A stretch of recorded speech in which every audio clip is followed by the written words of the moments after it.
இருக்காங்க.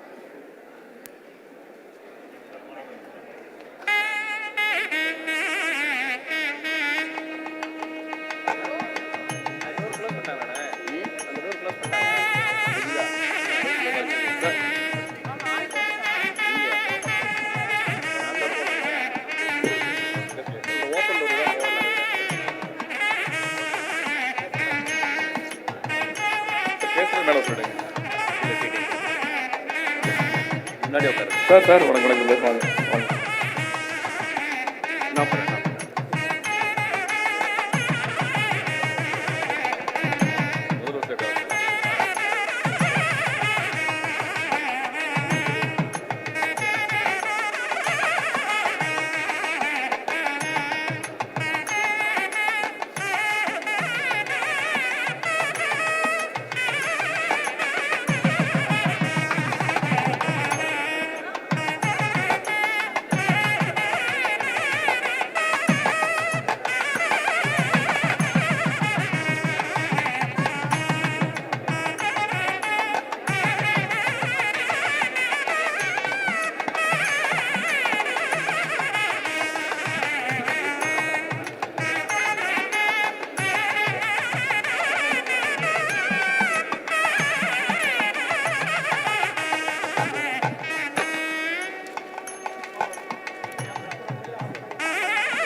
சைடு வந்து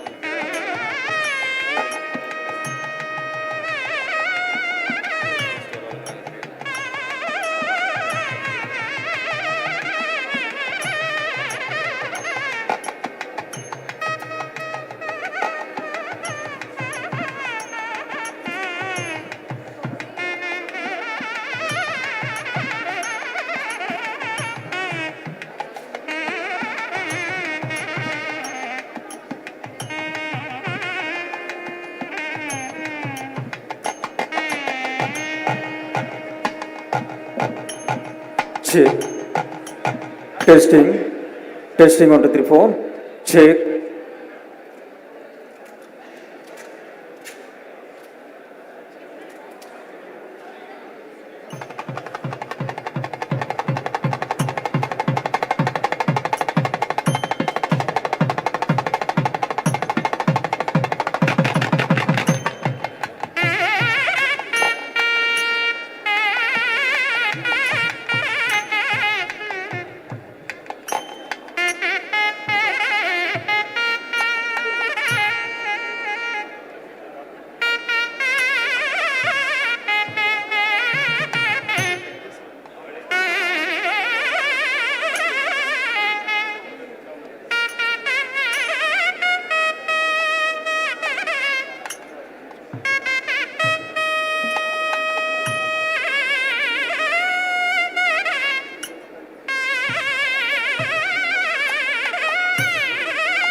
இன்னும் சற்று நேரத்தில் இன்றைய விழா அரங்கிற்கு நம் மாண்புமிகு தமிழ்நாடு முதலமைச்சர் அவர்கள் வருகை தர இருக்கின்றார்கள்.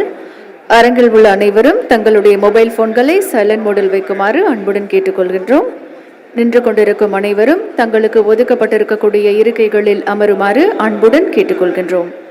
இன்னும் சற்று நேரத்தில் இன்றைய விழா நிகழ்விடத்திற்கு நம் மாண்புமிகு தமிழ்நாடு முதலமைச்சர் அவர்கள் வருகை தர இருக்கின்றார்கள். அரங்கில் உள்ள அனைவரும் தங்களுடைய மொபைல் போன்களை சைலண்ட் மோடில் வைக்குமாறு அன்புடன் கேட்டுக்கொள்கின்றோம்.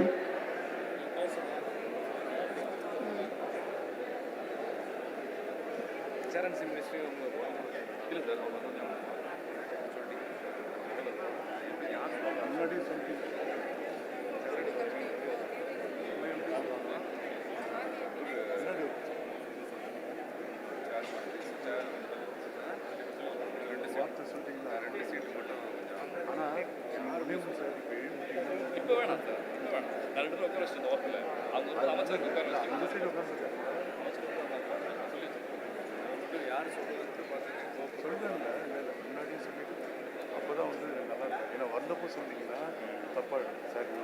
அரங்கில் இடது மற்றும் வலதுபுறம் என்ட்ரி மற்றும் எக்ஸிட்கள் அமைக்கப்பட்டிருக்கின்றன. இந்த அரங்கிற்கு 4 என்ட்ரி மற்றும் 4 எக்ஸிட்டுகள் அமைக்கப்பட்டிருக்கின்றன என்பதையும் அன்புடன் தெரிவித்துக் கொள்கின்றோம். உங்களுடைய இருக்கைகளுக்கு இடது மற்றும் வலதுபுறத்தில் 4 என்ட்ரி மற்றும் எக்ஸிட்கள் இருக்கின்றன என்பதையும் தெரிவித்துக் கொள்கின்றோம்.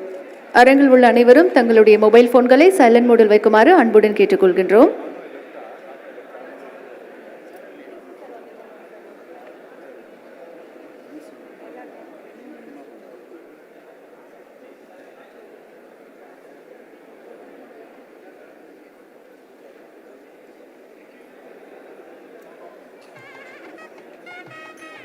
Our Honorable Chief Minister of Tamil Nadu will be arriving here shortly. Kindly, I request all the dignitaries to keep your mobile phones in silent mode. We repeat, our Honorable Chief Minister of Tamil Nadu will be arriving here shortly. Kindly, I request all dignitaries to keep your mobile phones in silent mode. Thank you.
நேற்று சார்லியில் CCTV footage எல்லாத்தையும் எடுத்து பார்த்துருந்தேன். பார்த்துருமா new year அன்னைக்கு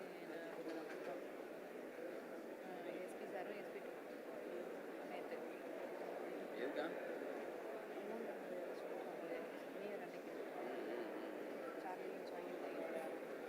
அது என்ன தெரிஞ்சிச்சு அதுலேயே 2 பேர் டீம் போட அடிஷன் இன்னும் சற்று நேரத்தில் நம்முடைய மாண்புமிகு தமிழ்நாடு முதலமைச்சர் அவர்கள் விழா அரங்கத்திற்கு வருகை தர இருக்கின்றார்கள். அரங்கில் உள்ள அனைவரும் தங்களுடைய மொபைல் போன்களை சைலண்ட் மோடில் வைக்குமாறு அன்புடன் கேட்டுக்கொள்கின்றோம். Our Honorable Chief Minister of Tamil Nadu will be arriving here shortly. Kindly request all dignitaries to keep your mobile phones in silent mode. Hari. Taste. Taste.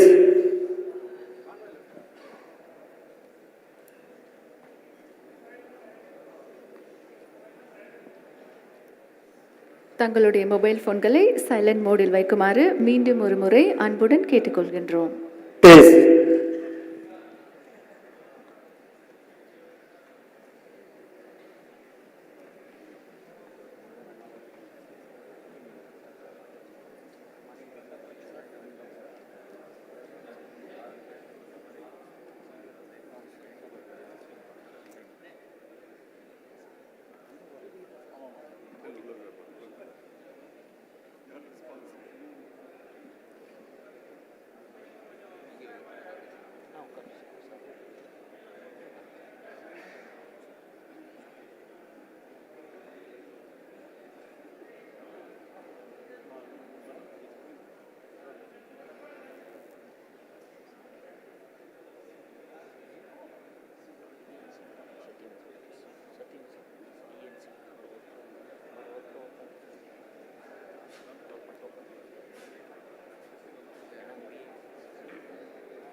வரும் வரும்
அனைவருக்கும் வணக்கம்.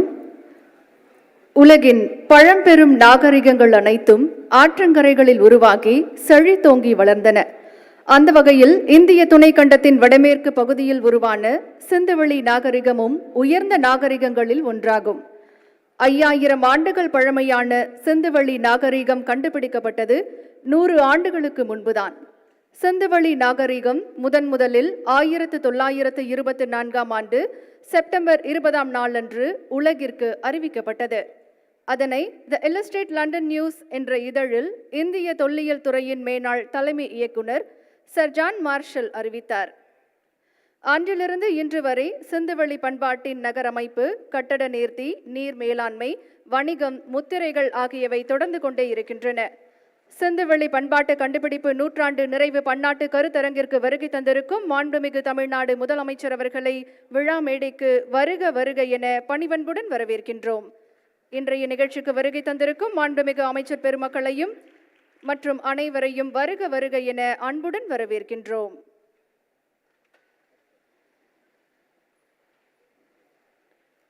விழா தொடக்கமாக தமிழ்தாய் வாழ்த்து பாட தமிழ்நாடு அரசு இசை கல்லூரி மாணவிகளை அன்புடன் அழைக்கின்றோம்.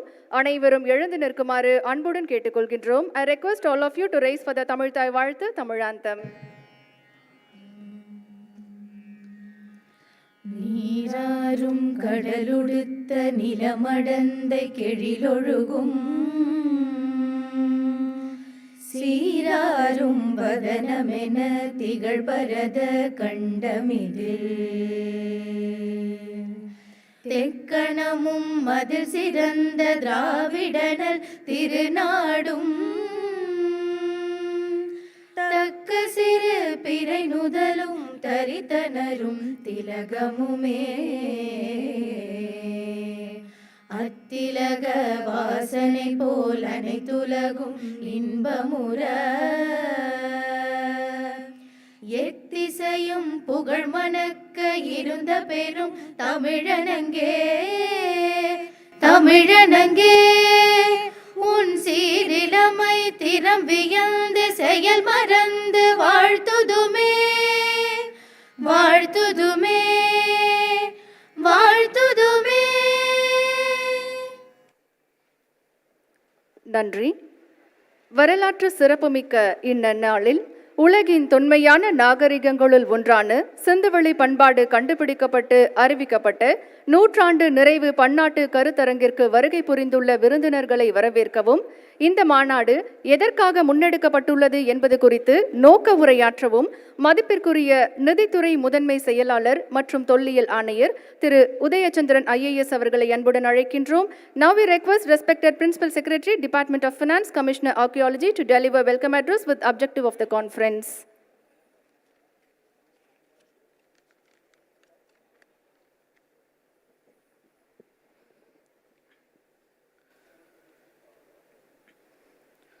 சிந்துவெளி பண்பாட்டு கண்டுபிடிப்பின் நூற்றாண்டு நிறைவு பன்னாட்டு கருத்தரங்கை தொடங்கி வைத்து சிறப்புரை ஆற்ற இந்த நிகழ்விற்கு வருகை புரிந்திருக்கும் மாண்புமிகு முதல்வர் அவர்களை தமிழ்நாடு தொல்லியல் துறையின் சார்பாக வரவேற்பதில் பெருமிதம் கொள்கின்றேன். எங்களுடைய தொல்லியல் துறையை வழிநடத்தும் அமைச்சர் என்ற முறையில் மட்டுமல்லாமல் தொல்லியல் ஆய்வாளர், வல்லுனர் என்ற அடைமொழிக்கும் பொருத்தமான தமிழ்நாட்டின் நிதியமைச்சர் அவர்களை அன்போடு வரவேற்பதில் தொல்லியல் துறை பெருமை கொள்கிறது. இந்த நிகழ்வில் தலைமையுரை நிகழ்த்த வந்திருக்கும் தமிழ்நாடு அரசின் மதிப்பிற்குரிய தலைமைச் செயலாளர் அவர்களையும், இந்த நிகழ்வில் பங்கேற்று சிறப்பித்துக் கொண்டிருக்கும் தமிழ்நாடு அரசின் செய்தி தமிழ் வளர்ச்சித்துறை அமைச்சர் அவர்களையும் அன்போடு வரவேற்பதில் மகிழ்ச்சி அடைகின்றேன். இந்த நிகழ்வில் நன்றி நிகழ இருக்கும் தமிழ்நாடு அரசின் சுற்றுலா மற்றும் பண்பாட்டுத்துறை செயலர் உள்ளிட்ட அனைத்து அரசு அலுவலர்களுக்கும் எங்களுடைய அன்பான வரவேற்புகள். இந்த மேடையை பல அறிஞர்கள் அலங்கரித்து கொண்டிருக்கின்றார்கள். அவர்களுள் மிக முக்கியமான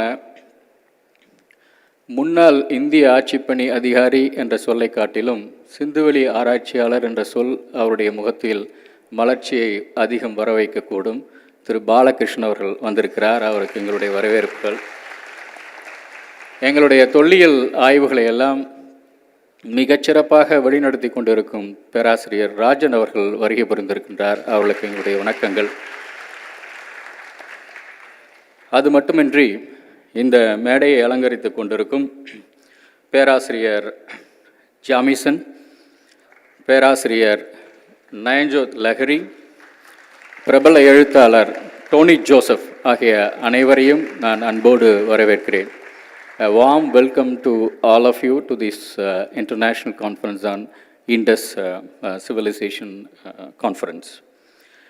இந்த அரங்கில் உலகெங்குமிருந்து பல தொல்லியல் அறிஞர்கள் கலந்து கொண்டிருக்கின்றார்கள். அவர்கள் அத்துணை பேருக்கும் எங்களுடைய அன்பான வரவேற்புகள்.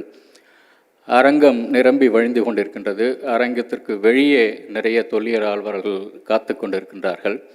உலகெங்கிலும் இருந்து இந்த இணைய வழியில் இந்த நிகழ்ச்சியை உலகத் தமிழர்கள் கண்டுகளித்து கொண்டிருக்கின்றார்கள். அவர்கள் அத்தனை பேருக்கும் தொல்லியல் துறையின் சார்பாக எங்களுடைய அன்பான வரவேற்புகள் இந்த கருத்தரங்கத்திற்காக. இந்த கருத்தரங்கின் நோக்கத்தை முறையாக பதிவு செய்து உலகெங்கும் எடுத்துச் செல்ல இருக்கும் இதழியல் நண்பர்கள் அத்தனை பேருக்கும் என்னுடைய அன்பான வணக்கங்கள். நிதித்துறையின் நிதித்துறைக்கே உரிய இயல்போடு மிக சிக்கனமாக இரத்தின சுருக்கமாக என்னுடைய முகப்புரையை நான் முடிப்பதாக எல்லை வகித்து கொண்டாலும், தொல்லியல் துறையினுடைய தாக்கத்தினால் உலகத் தமிழர்களின் ஆழ் மனதிலிருந்து அகழாய்வு செய்தால் முகிழ்த்து வரும் தமிழ் பெருமிதத்தை இந்த அறிஞர்கள் நிறைந்த சபையில் தவழ விடுவதை என்னுடைய கடமையாக நான் கருதுகிறேன். தொல்லியல் துறையை பொறுத்தவரையில் இந்த அரங்கம், இந்த மேடை மிக முக்கியமான மேடை. ஏனென்றால் இதே அரங்கத்தில், இதே மேடையில் 5 ஆண்டுகளுக்கு முன்னால் நடந்த ஒரு நிகழ்ச்சியில், அது பண்பாடு மற்றும் அருங்காட்சியகங்கள் குறித்தான ஒரு நிகழ்ச்சி, பல்வேறு நிகழ்வுகளுக்கான அந்த நிகழ்ச்சியில் இடைச்செருகலாக ஒரு துணை நிகழ்வாக மிகுந்த தயக்கத்துடன் தடைகளை தாண்டி ஓர் அறிக்கை வெளியிடப்பட்டது. அது கீழடி ஆய்வறிக்கை. அந்த கீழடி ஆய்வறிக்கை, மிகுந்த தயக்கத்துடன் வெளியிடப்பட்ட அந்த கீழடி ஆய்வறிக்கை தடைகளை தாண்டி உலக வரைபட எல்லைகளை எல்லாம் மீறி தமிழர்களை சென்றடைந்தது. கீழடி என்ற இந்த ஒற்றை சொல் உலகத் தமிழர்களை ஒன்றிணைத்தது. அதன் எதிரொலியாகத்தான் கடந்த வருடம் மாண்புமிகு தமிழக முதல்வர் திறந்து வைத்த கீழடி அருங்காட்சியகத்திற்கு கடந்த 2 ஆண்டுகளில் மட்டும் 6 லட்சம் பார்வையாளர்கள் உலகெங்கும் வந்து பார்த்து சென்றிருக்கிறார்கள். அந்த வகையில் தொல்லியல் துறைக்கு இந்த மேடை மிக மிக முக்கியமான மேடை. அந்த வரிசையில்தான் இந்த பண்பாட்டு கருத்தரங்கம் ஏற்பாடு செய்யப்பட்டுள்ளது. இந்த பண்பாட்டு கருத்தரங்கில் உலகெங்கிலும் இருந்து பல பேராசிரியர்கள் வந்து கலந்து கொண்டு அறிக்கைகள், ஆய்வு கட்டுரைகள் வாசிக்க இருக்கிறார்கள். புகழ்பெற்ற ஐரோப்பிய, அமெரிக்க பல்கலைக்கழகங்களிலிருந்து அறிஞர்கள் வருகை புரிந்திருக்கிறார்கள். நாட்டின் மிக முக்கியமான முன்னணி நிறுவனங்களிலிருந்து, இந்திய தொழில்நுட்ப கழகம் IIT உட்பட பல முக்கிய நிறுவனங்களிலிருந்து தொல்லியல் அறிஞர்கள் வருகை புரிந்திருக்கின்றார்கள். அது மட்டுமல்ல, பல முக்கியமான ஆய்வுகளை செய்த பல அறிஞர்கள் இங்கு கட்டுரைகளை வாசிக்க இருக்கிறார்கள். தொல்லியல் அறிஞர்கள் குழுமி இருக்கின்றார்கள் இந்த அவையில். அதையும் மீறி தொல்லியல் ஆர்வலர்கள் நிறைய பேர் இந்த அரங்கத்திற்கு வருகை புரிந்திருக்கிறார்கள். அவ்வளவு முக்கியம் வாய்ந்த இந்த கருத்தரங்கில் என்னவெல்லாம் நடக்கப் போகிறது என்பது குறித்தான முன்னோட்டத்தை ஒரு சில வரிகளில் சொல்வது என்னுடைய கடமை. சிந்துவெளி குறியீடுகள் பற்றி இந்த அரங்கம் விவாதிக்கும். சிந்துவெளி குறியீடுகளுக்கும் தென்னிந்தியா, குறிப்பாக தமிழ்நாட்டில் மட்பாண்டங்கள் இடம்பெற்றிருக்கும் குறியீடுகளுக்கும் இடையேயான அபூர்வமான ஒற்றுமை குறித்து இங்கு ஆய்வு கட்டுரைகள் வாசிக்கப்பட இருக்கின்றன. நூற்றாண்டு காலமாக தீர்க்கப்படாமல் இருக்கக்கூடிய சிந்துவெளி புதிர் குறித்து, அதன் எழுத்து முறையை படிப்பதற்கான சிக்கல்கள், சவால்கள், வழிமுறைகள் என்ன என்பது குறித்து ஆழமான 3 கட்டுரைகள் இந்த ஆய்வரங்கில் வாசிக்கப்பட இருக்கின்றன. இடப்பெயரியல் ஆய்வு. கொற்கை என்றும் வஞ்சி என்றும் தொண்டி என்றும் தமிழ் பெயர்கள் ஏன் சிந்துவெளி பகுதிகளில் நிலவி வருகின்றன என்ற கேள்வியை முன்வைத்து இடப்பெயர் ஆய்வுகள் குறித்தும் இந்த அரங்கில் விவாதிக்கப்பட இருக்கின்றன. மரபணுவியல் குறித்து தமிழ்நாடு தொல்லியல் துறை மதுரை காமராசர் பல்கலைக்கழகத்தினுடைய மிகச்சிறந்த உயிரி தொழில்நுட்ப துறையுடன் சேர்ந்து அமெரிக்காவின் ஹார்வர்ட் பல்கலைக்கழகத்தில் உள்ள டேவிட் ரீக் லேபரட்டரியுடன் இணைந்து நடத்தும் அந்த மரபணுவியல் ஆய்வு முடிவுகளுடைய தொடக்க முடிவுகள் மிகவும் உற்சாகம் அளிக்கும் வகையில் இருக்கின்றன. அது குறித்தும் இந்த ஆய்வரங்கம் விவரமாக அலசி ஆராயப்படுகின்றது. அதே போல பாறை ஓவியங்கள், சிந்துவெளி நாகரிகத்தினுடைய எச்சங்கள், அதனுடைய சுவடுகள் பாறை ஓவியங்களில் இடம்பெற்றிருக்கின்றனவா என்பது குறித்தும் இங்கு விவாதிக்கப்பட இருக்கின்றன. முத்தாய்ப்பாக சொல்ல வேண்டுமென்றால், தமிழ்நாடு தொல்லியல் துறை பல முக்கியமான தொல்லியல் ஆராய்ச்சிகளை முன்னெடுத்து வந்து கொண்டிருக்கிறது. அதற்கான முக்கியமான காரணம் எங்களை ஊக்கப்படுத்தும் ஒரு வாசகம் மாண்புமிகு தமிழக முதல்வர் அவர்களால் தமிழ்நாடு சட்டமன்றத்தில் கம்பீரமாக உரத்து சொன்ன அந்த வாசகம்தான் எங்களை உந்தி சொல்லிக் கொண்டிருக்கிறது.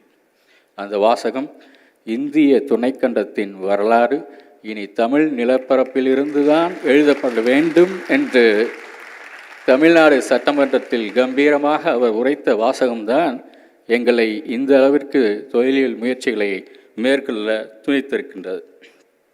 அவைகளெல்லாம் மிகச்சிறப்பாக அந்த தொல்லியல் ஆய்வுகள் மிகச்சிறந்த தொல்லியல் அறிஞர்களால் வழிநடத்தப்பட்டு அதனுடைய முடிவுகள், தொடக்க நிலை முடிவுகள் உற்சாகம் அளிக்கும் வகையில் அமைந்துள்ளன. ஆனால் அவற்றையெல்லாம் அவசரம் கருதி நாங்கள் வெளியிடுவதற்கு நாங்கள் தயாராக இல்லை. உலகின் மிகச்சிறந்த நம்பகத்தன்மை வாய்ந்த தாய் சிறந்த பரிசோதனை கூட்டங்களுக்கு அனுப்பி அவர்களுடைய முடிவுகளை வாங்கி மிகச்சிறந்த தொல்லியல் அறிஞர்களுடைய கருத்துக்களை பெற்று அறிவியல் பூர்வமாக சான்றுகளின் அடிப்படையில் தமிழின் தொன்மையை நிறுவுவதுதான் எங்களுடைய நோக்கம். அந்த வகையில் சொல்லப்போனால், தமிழர்கள் எளிதில் உணர்ச்சி வசப்படக்கூடிய மென்மையான இதயம் கொண்டவர்கள் என்ற ஒரு சொல்லாடல் உண்டு. அதன் உண்மைத்தன்மை எவ்வளவு இருக்கும் என்பதையெல்லாம் புறந்தறிவிட்டு பார்த்தால், அந்த மென்மையான இதயம் கொண்ட அந்த தமிழர்களுக்கு, உலகத் தமிழர்களுக்கு, தொல்லியல் ஆர்வலருக்கு நாங்கள் சொல்லிக்கொள்வதாம், இனி வரக்கூடிய தொல்லியல் முடிவுகள், தொல்லியல் துறை அறிவிக்கப் போகும், வருங்காலங்களில் அறிவிக்கப் போகும் தொல்லியல் துறையினுடைய தொல்லியல் முடிவுகள் அத்தனையுமே மென்மையான இதயம் கொண்ட உலகத் தமிழர்களுக்கு தொடர்ந்து இன்ப அதிர்ச்சி கொடுக்கும் வகையில் அமைந்திடும் என்ற வானிலை முன்னறிவிப்பை மட்டும் நல்கி இந்த கருத்தரங்கத்துக்கு வருகை புரிந்த அனைவரையும் வரவேற்பதில் மீண்டும் ஒரு முறை மகிழ்ச்சி அடைகிறேன். மாண்புமிகு முதல்வர் அவர்களுக்கு மீண்டும் ஒரு முறை தமிழக தொல்லியல் துறையின் சார்பாக எங்களுடைய அன்பார்ந்த மனமார்ந்த வரவேற்புகளும் நன்றிகளும். நன்றி, வணக்கம்.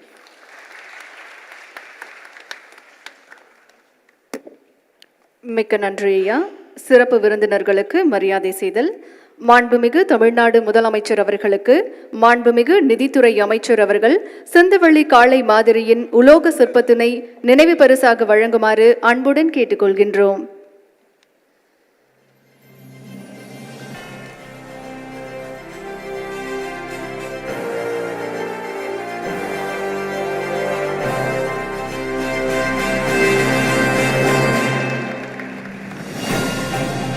சிந்துவெளி காளை மாதிரியின் உலோக சிற்பம் மாண்புமிகு தமிழ்நாடு முதலமைச்சர் அவர்களுக்கு நினைவு பரிசாக வழங்கப்படுகிறது.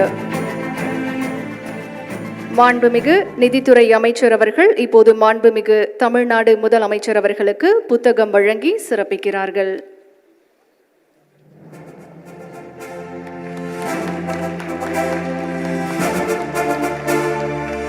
மேடையில் அமர்ந்திருக்கும் முக்கிய விருந்தினர்களுக்கு நிதித்துறை முதன்மை செயலாளர், தொல்லியல் துறை ஆணையர் திரு உதயச்சந்திரன் IAS அவர்கள், சுற்றுலா பண்பாடு அறநிலையங்கள் துறை முதன்மை செயலாளர் திரு சந்திரமோகன் IAS ஆகியோர் புத்தகம் வழங்கி சிறப்பிக்கிறார்கள்.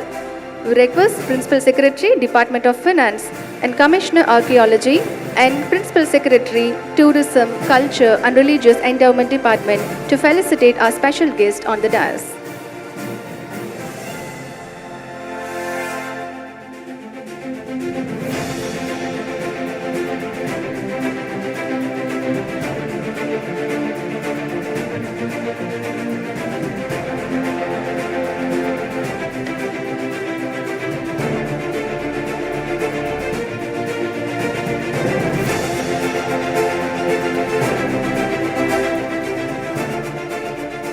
நன்றி ஐயா. மானுடத்தின் எழுதப்படாத மற்றும் எழுதப்பட்ட தொன்மைகளை தொல்லியல் தடயங்களாகவும் மொழியியல் கூறுகளாகவும் வரலாற்று ஆவணங்களாகவும் அறிய முடிகிறது. அந்த வகையில் தற்போது சிந்துவெளி பண்பாட்டின் தொல்லியல் சிறப்புகள் மற்றும் அடையாள கூறுகள் பற்றிய காணொளியை காணலாம். Now audio visuals depicting special features of Indus civilization. இந்திய துணைக்கண்டத்தின் நாகரிக தொடக்கம் சிந்துவெளி பண்பாடு. ஐயாயிகள் என ஏராளமான தொல்பொருட்கள் வெளிப்பட்டுள்ளன. சிந்துவெளி மக்கள் பயன்படுத்திய வரி வடிவம் இன்னும் படிக்கப்படாத நிலையில் அவர்கள் பேசிய மொழி திராவிட மொழி குடும்பத்தை சார்ந்ததாக இருக்கலாம் என்றும் இந்தோ ஐரோப்பிய மொழி குடும்பத்தை சார்ந்ததாக இருக்கலாம் என்றும் அது ஒரு மொழி வடிவமே இல்லை, வெறும் வணிகத்திற்கான குறியீடுகள் தான் என்றும் ஆய்வாளர்கள் இடையே பல்வேறு விதமான கருத்துகள் நிலவி வருகின்றன. ஆனால் Suniti Kumar Chatterjee, Henry Heras, Asko Parpola, Iravatham Mahadevan, R Balakrishnan போன்ற பல ஆய்வாளர்கள் சிந்துவெளி மக்கள் பயன்படுத்திய மொழி திராவிட மொழி குடும்பத்தை சார்ந்ததாக இருக்கலாம் என தங்களது ஆய்வு முடிவுகளை முன்வைக்கின்றனர். தற்போது தமிழ்நாடு அரசு தொல்லியல் துறை செய்து வரும் பல்வேறு அகழ்வாய்வுகளில் குறியீடு பொறிக்கப்பட்ட பானை ஓடுகள் ஏராளமாக கிடைக்கின்றன. இந்த குறியீடுகள் சிந்துவெளி குறியீடுகளோடு ஒத்துப்போவதோடு அவற்றின் தொடர்ச்சியாகவும் இருக்கின்றன. இன்னும் முழுமையான ஆய்வுகளுக்காக இந்த குறியீடுகள் அனைத்தும் தொகுக்கப்பட்டு வருகின்றன. சிந்துவெளி பண்பாடானது பல கூறுகளை தாங்கியுள்ள ஒரு பழம்பெரும் நகர நாகரிகம் என தி இல்லஸ்ட்ரேட்டட் லண்டன் நியூஸ் இதழின் மூலம் உலகிற்கு அறிவித்தவர் அன்றைய இந்திய தொல்லியல் துறையின் தலைவராக இருந்த சர் ஜான் மார்ஷல் அறிவித்த நாள் செப்டம்பர் 20, 1924. இந்திய வரலாற்றிற்கு புது வெளிச்சம் பிறந்த ஒரு முக்கியமான நாள். சிந்துவெளி பண்பாடு அறிவிக்கப்பட்ட நூற்றாண்டை முன்னிட்டு மாண்புமிகு தமிழ்நாடு முதலமைச்சர் அவர்கள் ஜான் மார்ஷலுக்கு சென்னையில் திருவுருவச் சிலை அமைக்கப்படும் என்று அறிவித்திருக்கிறார்கள். இதன் தொடர்ச்சியாகத்தான் தமிழ்நாடு அரசு தொல்லியல் துறையும் ரோஜா முத்தையா ஆராய்ச்சி நூலகமும் இணைந்து சிந்துவெளி பண்பாட்டு கண்டுபிடிப்பு நூற்றாண்டு பன்னாட்டு கருத்தரங்கை ஒருங்கிணைத்துள்ளனர். இந்திய துணைக்கண்டத்தின் வரலாறு இனி தமிழ் நிலப்பரப்பில் இருந்துதான் தொடங்கி எழுத வேண்டும் என்பத சான்றுகளின் அடிப்படையில் அறிவியல் வழிநின்று நிலவுவதே நமது அரசினுடைய தலையாய கடமை. Very important conference.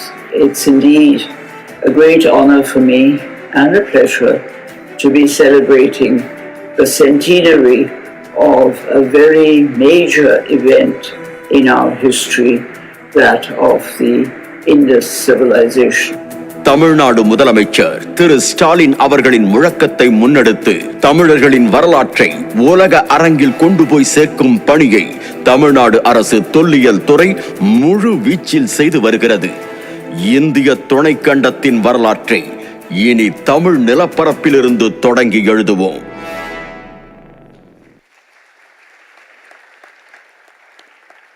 Now we would like to introduce Dr. Greg Jamison. He is a professor of anthropology in the College of General Studies at the University of Wisconsin-Milwaukee.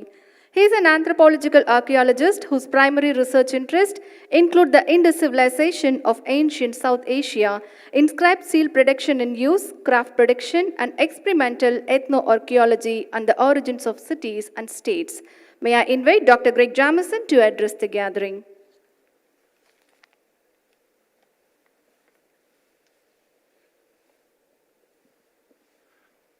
Ladies and gentlemen, honorable ministers, eminent scholars, students, and friends, good morning.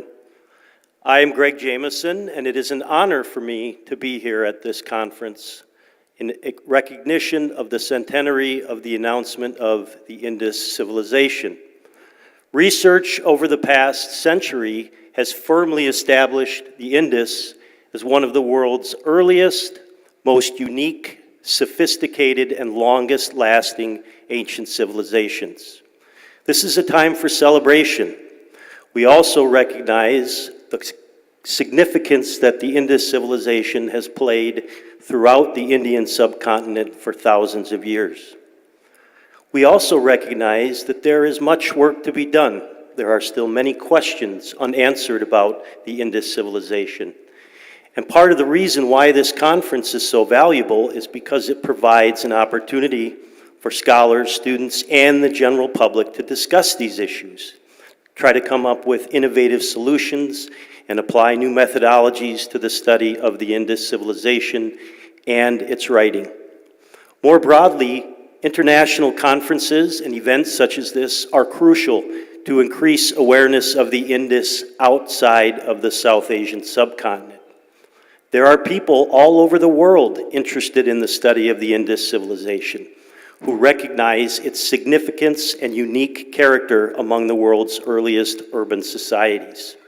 International conferences such as this, publications, and especially collaborative research with South Asian scholars and students is absolutely crucial to advance the global awareness of the Indus civilization and its cultural heritage.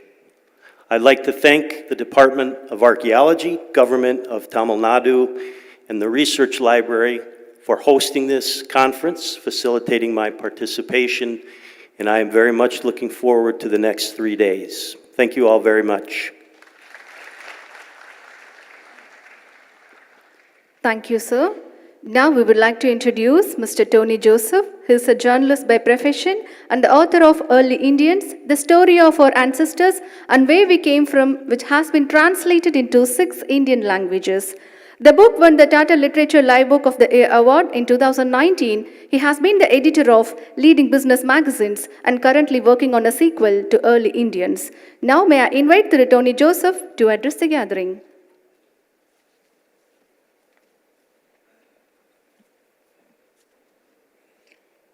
Honorable Chief Minister, friends, academics, and scholars. What a fantastic start to 2025, the 101st year of the discovery of the Harappan civilization. And how heartwarming it is that this is being organized by the government of Tamil Nadu and is inaugurated by the Chief Minister, Thiru M.K. Stalin. The work of Sir John Marshall and his team put a firm archaeological basis for taking the Indian civilization back a few millennia. And the discoveries of population genetics in just the last decade have solved what looked like completely unsolvable and difficult problems, including who the Harappans were and how they are connected to the rest of the people living in the Indian subcontinent today. We also now know that we are all Harappans in a genetic sense and in a cultural sense. As far as I know, this is the only major international conference of this scale to commemorate this anniversary, that it is being held in Chennai and being inaugurated by none other than the Honorable Chief Minister is heartwarming. It also tells us that the responsibility of keeping alive the memories and spirit of the Harappan civilization falls on all of us. Let us hope that this seminar will be a major step towards better understanding of the historical links that connect, that bind all of us, whether we are in the East, in the West, in the North, or the South. Thank you very much.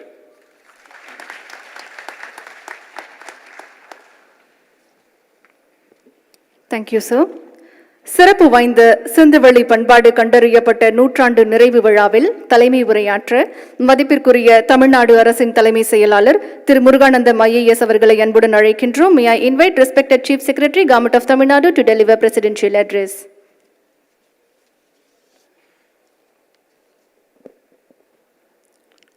Honorable Chief Minister, Honorable Ministers, respected Asiriyar Ayya, esteemed scholars from across India and from abroad, Mr. Uday Chandran, Mr. Chandramohan, Mr. Balakrishna IAS, good morning to all of you.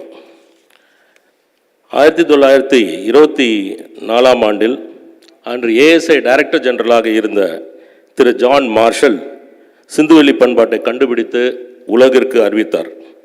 அதற்கு முன்னர் ஏஎஸ்ஐயின் தொல்லியல் நிபுணர்கள் இறந்தவர்களின் குன்று mount of the dead என்று அழைக்கப்பட்ட மோஞ்சதாரோ மற்றும் ஹரப்பாவில் அகழாய்வுகள் மேற்கொண்டனர்.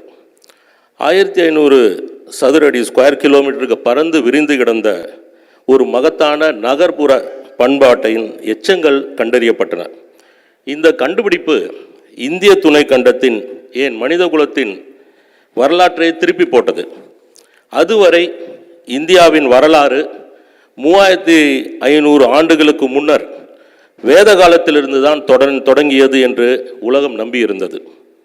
ஆனால் 5000 ஆண்டுகளுக்கு முன்னர் ஒரு உயர்ந்த நகர்ப்புற பண்பாடு, சொஃபிஸ்டிகேட்டட் அர்பன் சிவிலைசேஷன் இருந்ததை திரு ஜான் மார்ஷலின் கண்டுபிடிப்பு வெளிச்சத்துக்கு கொண்டு வந்தது.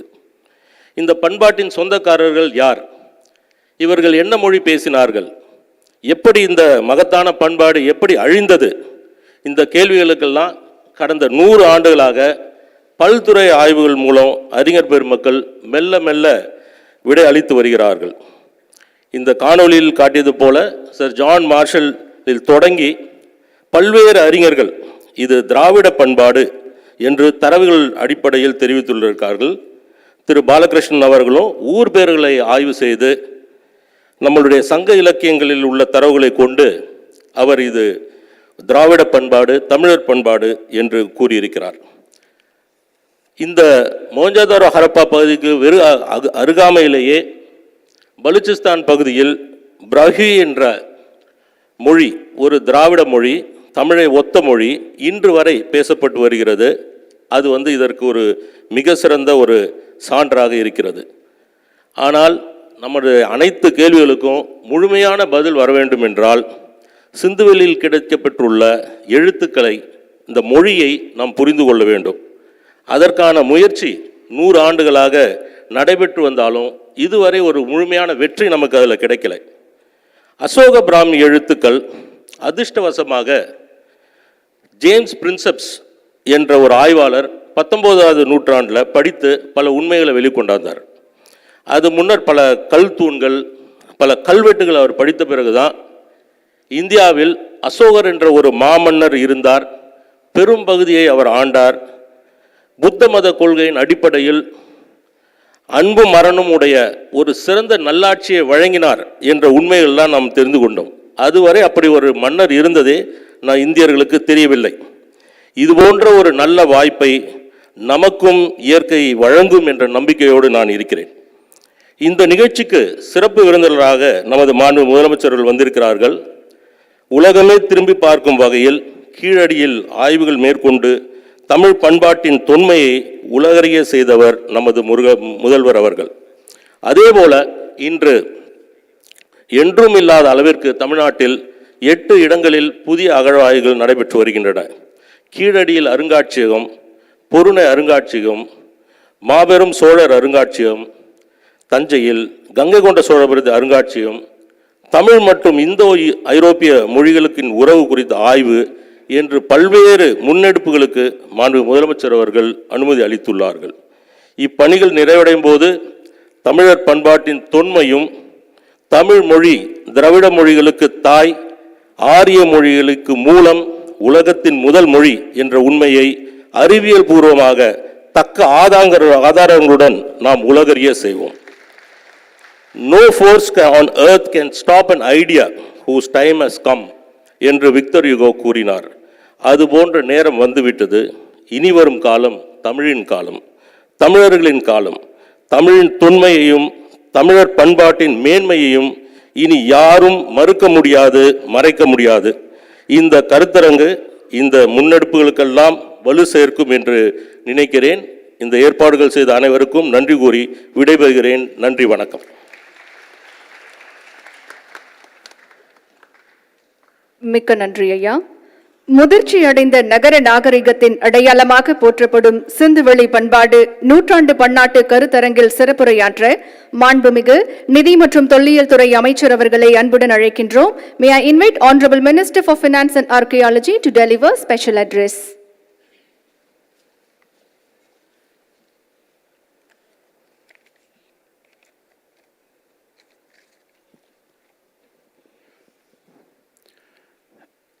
ஏறத்தாழ அரை நூற்றாண்டு காலத்திற்கு முன்பாக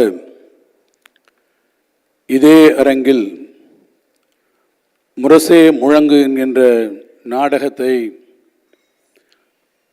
மறைந்த நம்முடைய மதிப்பிற்குரிய எம்.ஆர். ராதா அவர்களுடைய தலைமையிலே நடத்தி இன்றைக்கு நூற்றாண்டு கண்டிருக்கக்கூடிய சிந்துவெளி பண்பாட்டு கண்டுபிடிப்பு இந்த நூற்றாண்டு விழா கருத்தரங்கத்திற்கும் இதே மன்றத்திற்கு வருகை தந்து இந்த நிகழ்ச்சிக்கு பெருமையும் சிறப்பையும் உருவாக்கி தந்திருக்கக்கூடிய மாண்புமிகு தமிழ்நாடு முதலமைச்சர், நூற்றாண்டு விழா கண்டிருக்கக்கூடிய கலைஞர் அவர்களாலே உருவாக்கப்பட்ட திருவள்ளுவர் சிலைக்கு வெள்ளி விழாவும் கண்டு இன்றைக்கு இந்த மாமன்றத்திற்கு வருகை தந்திருக்கக்கூடிய நம்முடைய மாண்புமிகு தமிழ்நாடு முதலமைச்சர் அவர்களை உங்கள் அனைவருடைய சார்பில் நான் முதலில் வருக வருக என்று இருகரம் குப்பி வரவேற்று என் வணக்கத்தை தெரிவிக்க விரும்புகிறேன். மேடையிலே வீற்றிருக்கக்கூடிய மாண்புமிகு தமிழ் வளர்ச்சித்துறையினுடைய அமைச்சர் அவர்கள், மதிப்பிற்குரிய தலைமை செயலாளர் அவர்கள், மதிப்பிற்குரிய நிதித்துறை செயலாளர் அவர்கள், மதிப்பிற்குரிய நம்முடைய சுற்றுலாத்துறையினுடைய செயலாளர் அவர்கள், மேடையிலே வீற்றிருக்கக்கூடிய ஆய்வு நெறி கொண்டிருக்கக்கூடிய அறிஞர் பெருமக்கள், திரளாக கூடியிருக்கக்கூடிய தொல்லியல் ஆர்வலர்கள், ஆய்வாளர்கள், மதிப்பிற்குரிய நம்முடைய தமிழர் தலைவர் ஆசிரியர் அவர்கள் உள்ளிட்டிருக்கக்கூடிய தலைவர் பெருமக்கள் அனைவருக்கும் என்னுடைய அன்பு வணக்கம்.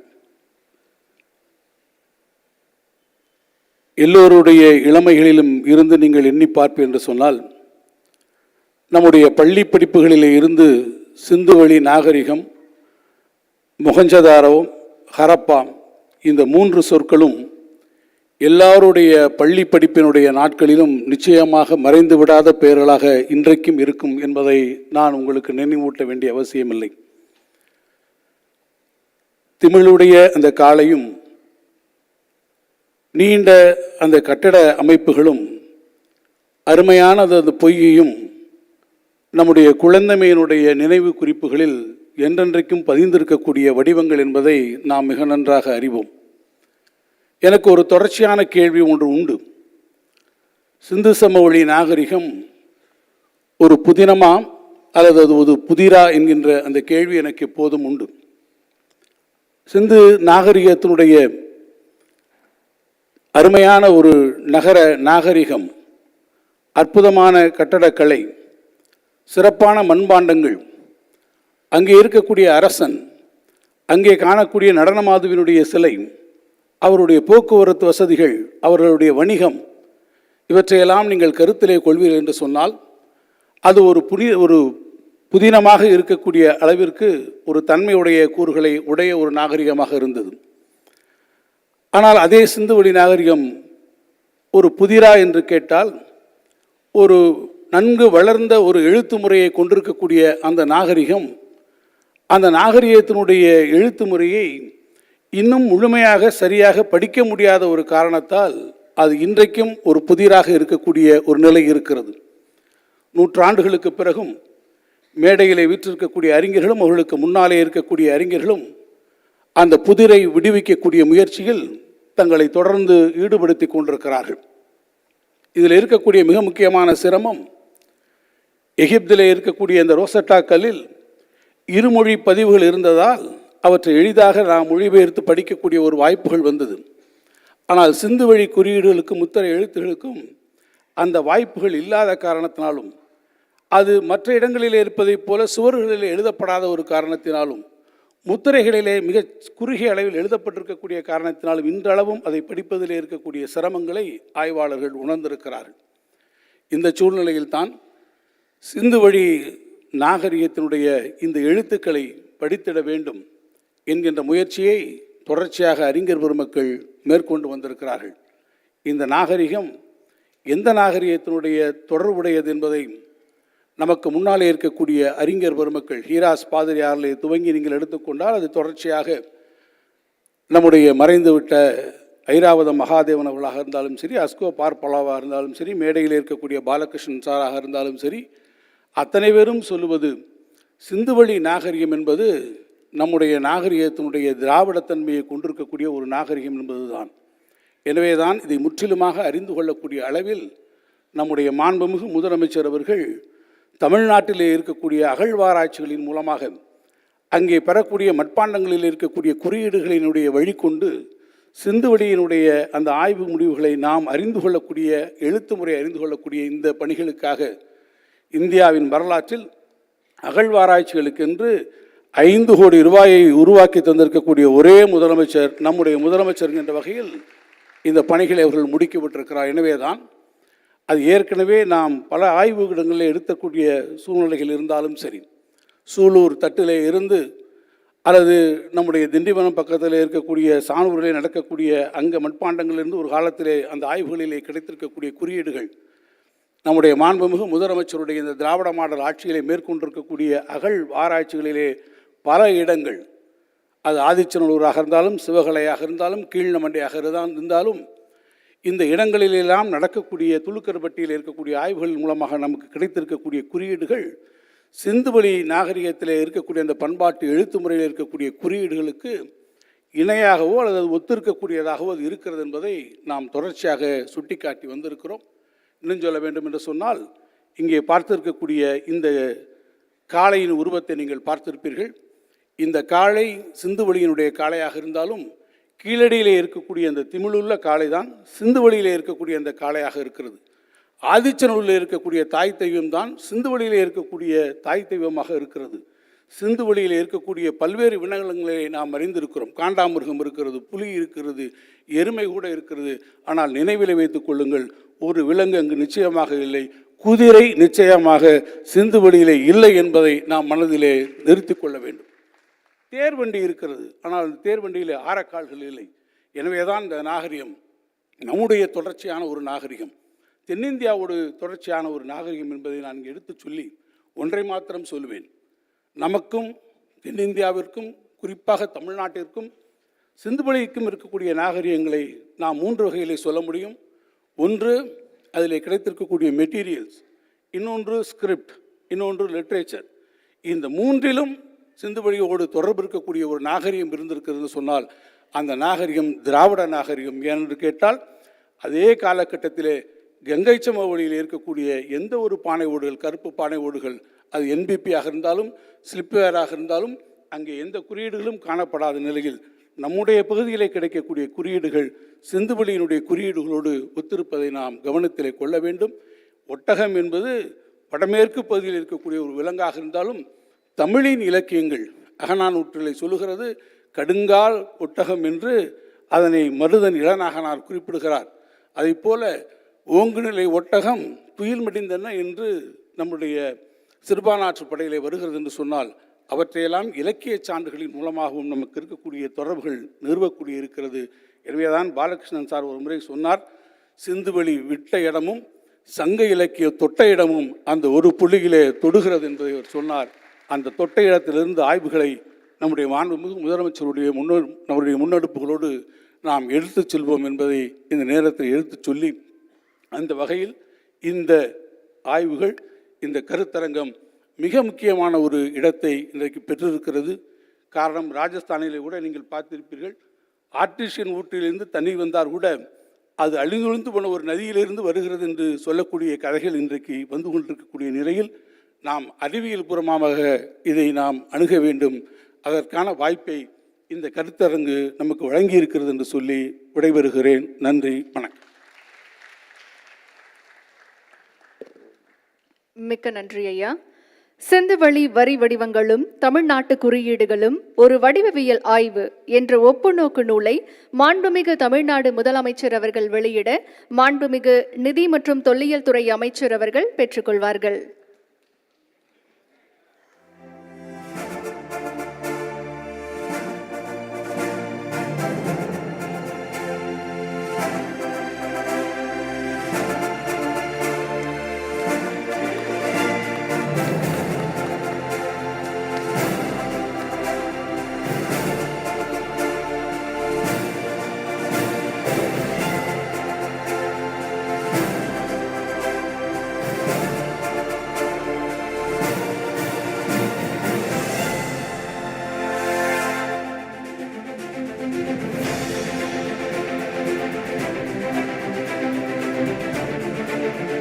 சிந்துவெளி பண்பாட்டினை கண்டுபிடித்து உலகிற்கு அறிவித்த இந்திய தொல்லியல் கழகத்தின் மேனாள் தலைமை இயக்குநர் சர் ஜான் ஹீபர்ட் மார்ஷல் அவர்களின் மகத்தான பணியினை நினைவு கூறும் வகையில் அன்னாரது திருவுருவ சிலைக்கு அடிக்கல் நாட்டுமாறு மாண்புமிகு தமிழ்நாடு முதலமைச்சர் அவர்களை பணிவன்புடன் கேட்டுக்கொள்கின்றோம்.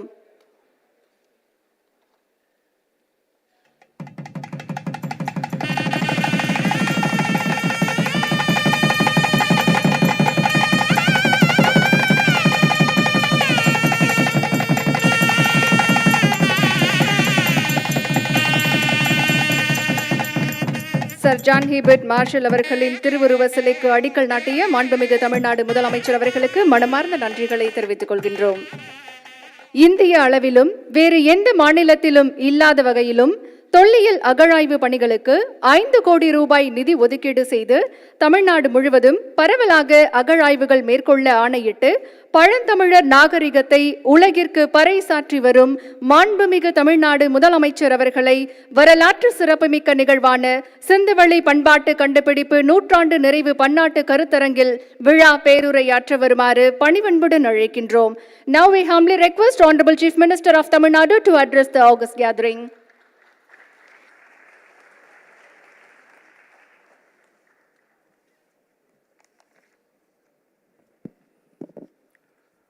அன்புள்ள சிந்துவெளி பண்பாட்டு கண்டுபிடிப்பு நூற்றாண்டு நிறைவு பன்னாட்டு கருத்தரங்கு தொடக்க விழாவிலே பங்கேற்று தலைமை உரையாற்றியிருக்கக்கூடிய மாண்புமிகு அமைச்சர் தங்கம் தென்னரசு அவர்களே, முன்னிலையேற்றுள்ள அமைச்சர் சாமிநாதன் அவர்களே, விழாவிலே பங்கேற்று சிறப்பித்திருக்கக்கூடிய மாண்புமிகு அமைச்சர் சேகர்பாபு அவர்களே, விழாவிலே பங்கேற்று விழாவிற்கு பெருமை சேர்த்திருக்கக்கூடிய நம்முடைய தமிழர் தலைவர் தகைசால் தமிழர் ஐயா ஆசிரியர் அவர்களே, பெருநகர சென்னை மாநகராட்சியுடைய மேயர் திருமதி பிரியா அவர்களே, நாடாளுமன்ற சட்டமன்ற உறுப்பினர்களே, தலைமைச் செயலாளர் திரு முருகானந்தம் ஐஏஎஸ் அவர்களே, முதன்மை செயலாளர்கள் திரு உதயச்சந்திரன் ஐஏஎஸ் அவர்களே, திரு சந்திரமோகன் ஐஏஎஸ் அவர்களே,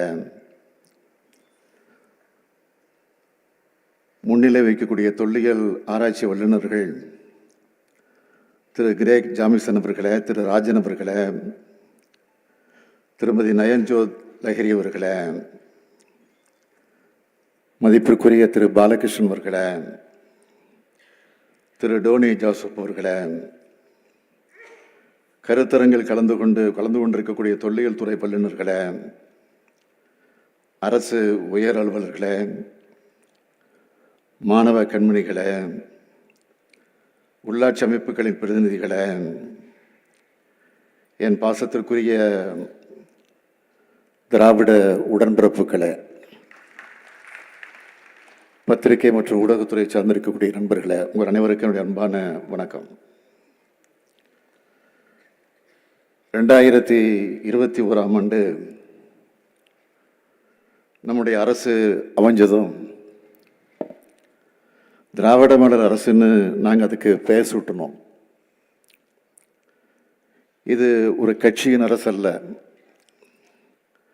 இனத்தின் அரசுன்னு குறிப்பிட்டேன். அதற்கு அடையாளமாக இந்த விழா நடைபெற்று கொண்டிருக்கிறது. இன வரலாற்றை ஆய்வு கண்ணோட்டத்தோட பார்க்கிற முதிர்ச்சியோட அறிவு செயல்பாடாக இந்த கருத்தரங்கம் நடக்குது. சிந்துவெளி பண்பாட்டு கண்டுபிடிப்பு நூற்றாண்டு நிறைவு விழாவை நாம் இப்போ கொண்டாடி இருக்கோம்.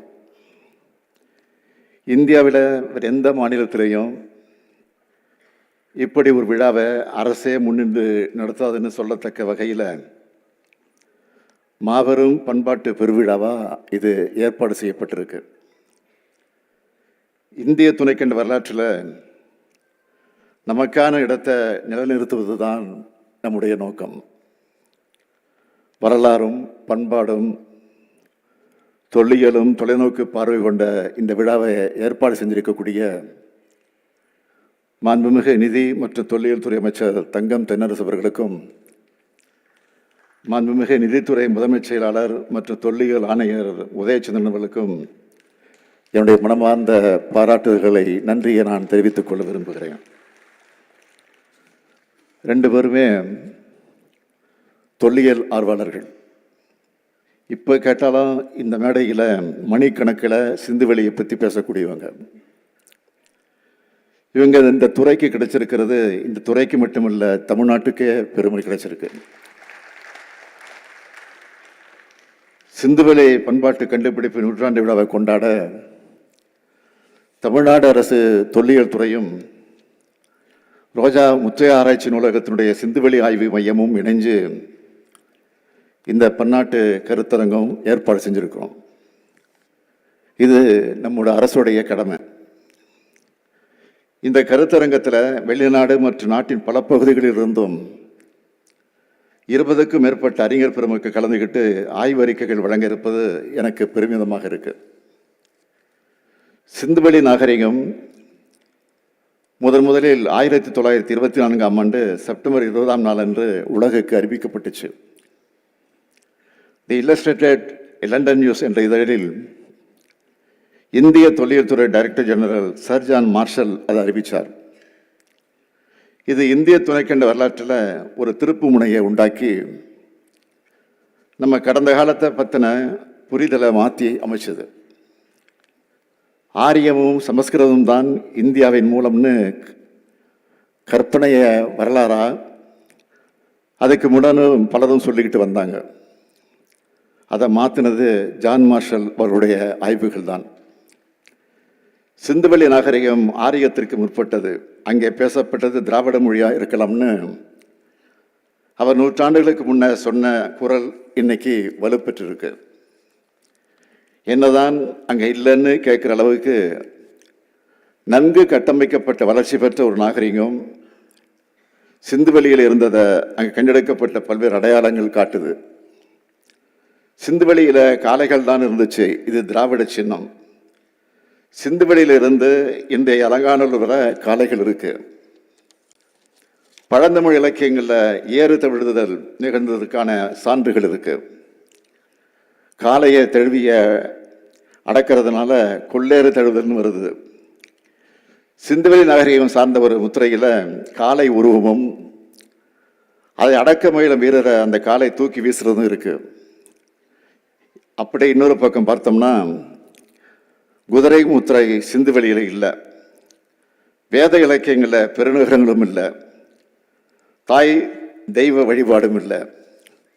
ஆனால் இந்த ரெண்டும் சிந்துவெளியில் இருக்கு, கீழடியிலும் இருக்கு. இதையெல்லாம் வச்சு தான் சங்ககால தமிழர்களின் மூதாதையர் இருந்த இடம்தான் சிந்துவெளின்னு நிறுவப்பட்டிருக்கு. சிந்துவெளி பற்றி ஜான் மார்ஷல் அவர்கள் தன்னோட கண்டுபிடிப்பை வெளியிட்டதுமே தந்தை பெரியார் அவர்கள் தன்னுடைய விடுதலை நாளிதழில் அதை பற்றி கட்டுரைகளை வெளியிட்டிருக்கிறார், பேசியும் இருக்கிறார். தந்தை பெரியாரை தொடர்ந்து பேரறிஞர் அண்ணா அவர்களும் 1948ஆம் ஆண்டிலேயே சிந்துவெளி நகரத்தினுடைய அடையாளங்களை வெளிக்கொண்டு வந்த சர் ஜான் மார்ஷல் அவர்களுடைய சாதனைகளை பாராட்டி எழுதியிருக்கிறார்.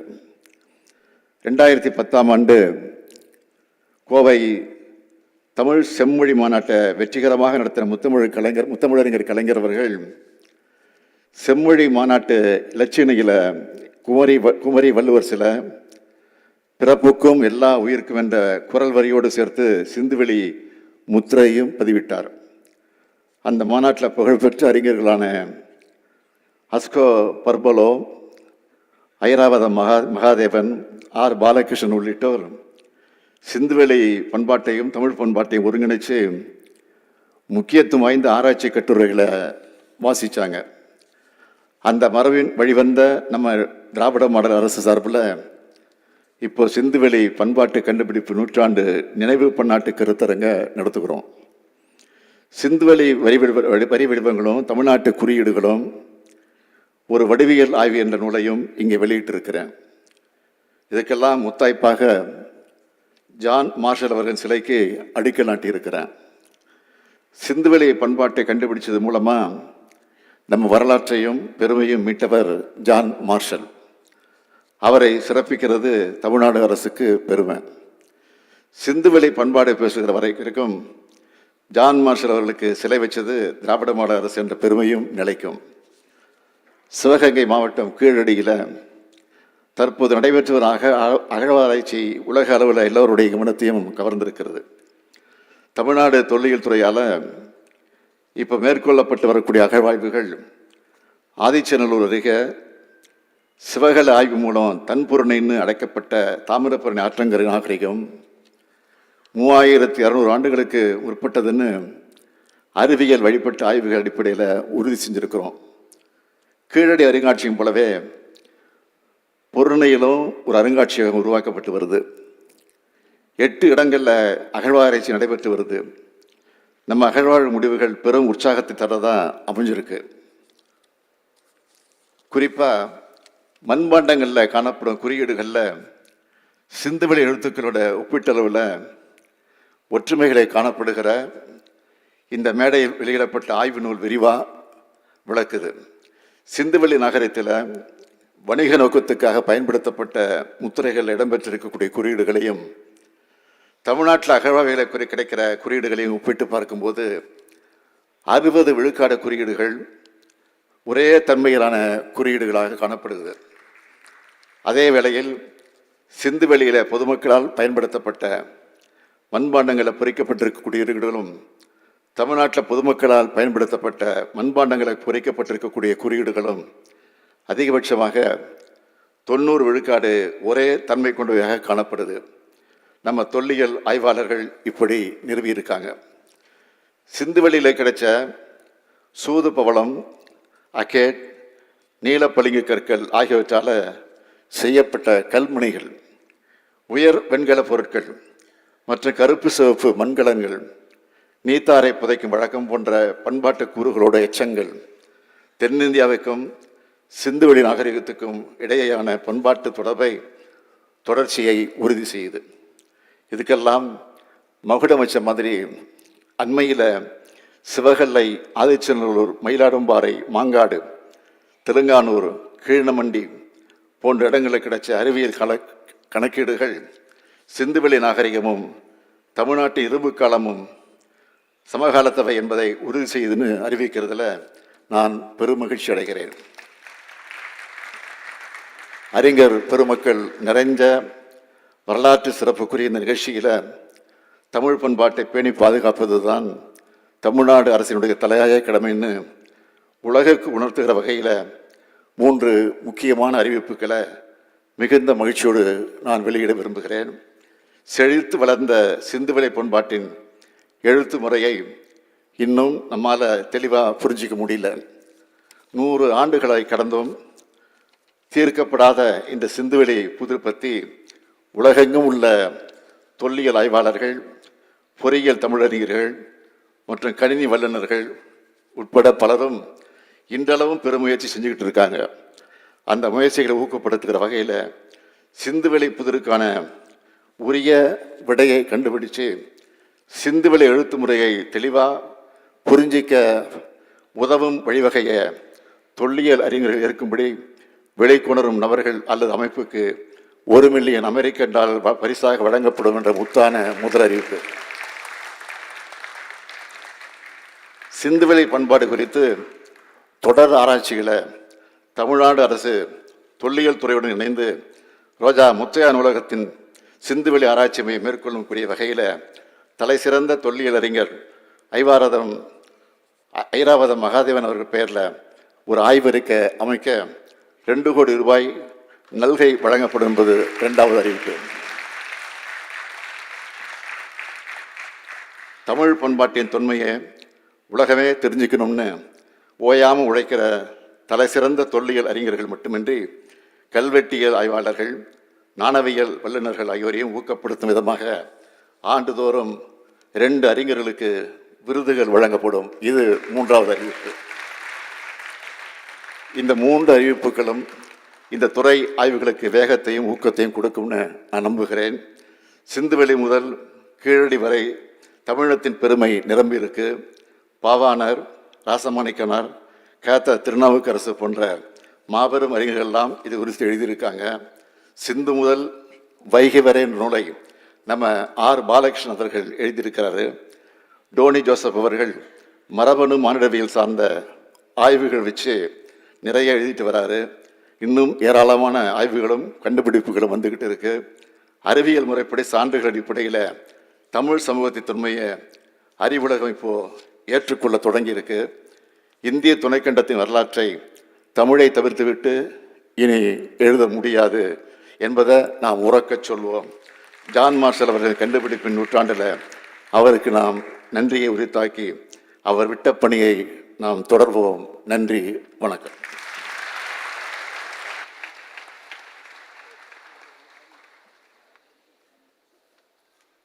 மிக்க நன்றி ஐயா.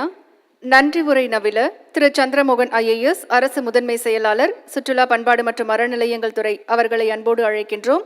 Now we invite Principal Secretary, Tourism, Culture and Religious Endowment to deliver vote of thanks.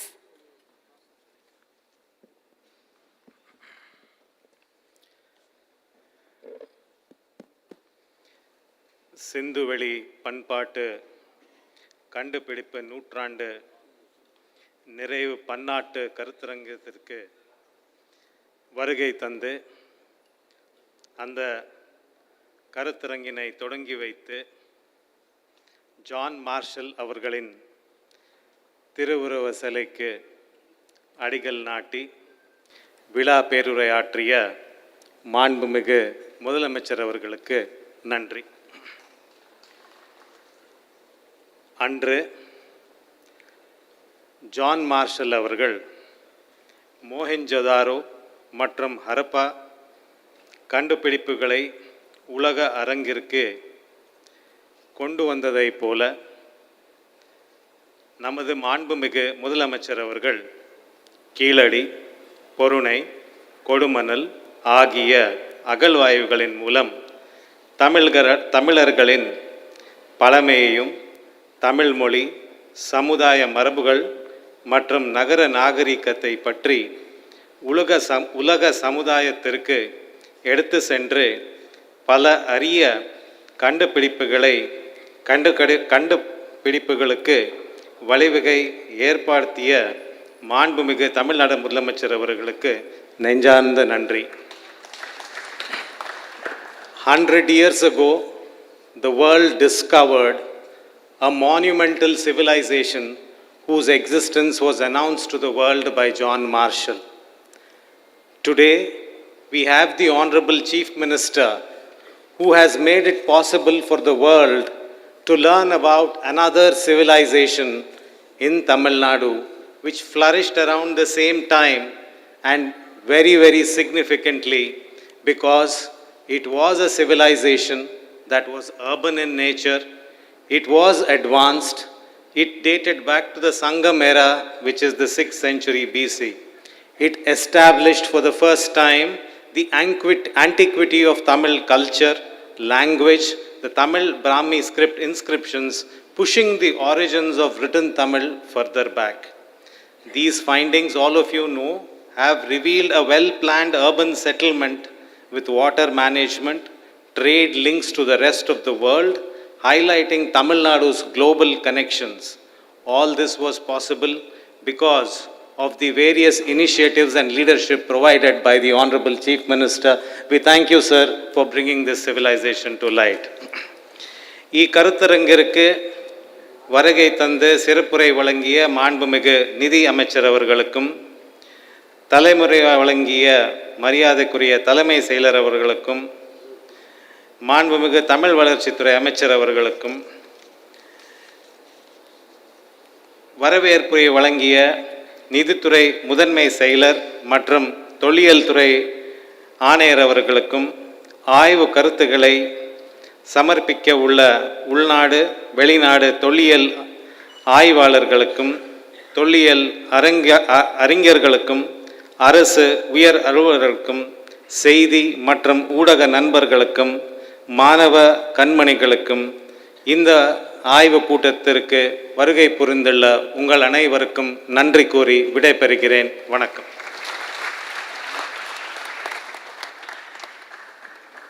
நன்றி ஐயா. தொடக்க விழா நிகழ்ச்சி இத்துடன் நிறைவு பெறுகிறது.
இன்னும் சற்று நேரத்தில் அமர்வுகள் தொடங்கி நடைபெற இருக்கின்றன என்பதையும் மகிழ்ச்சியுடன் தெரிவித்துக் கொள்கின்றோம்.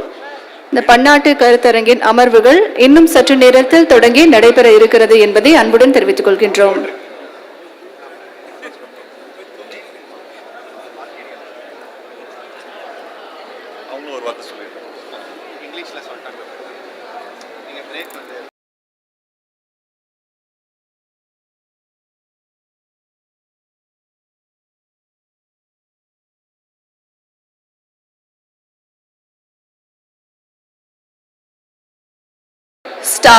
Begin with the academic session in about 15 minutes.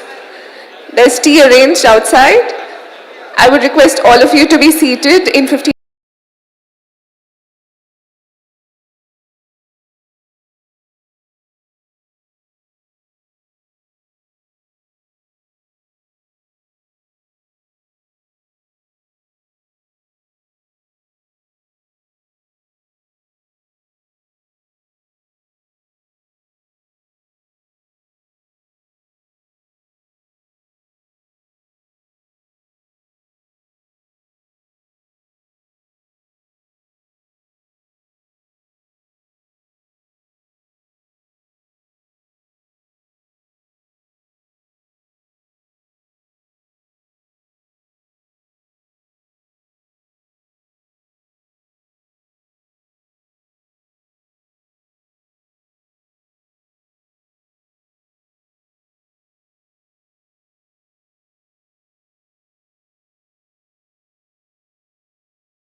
has considerably altered the history of early times.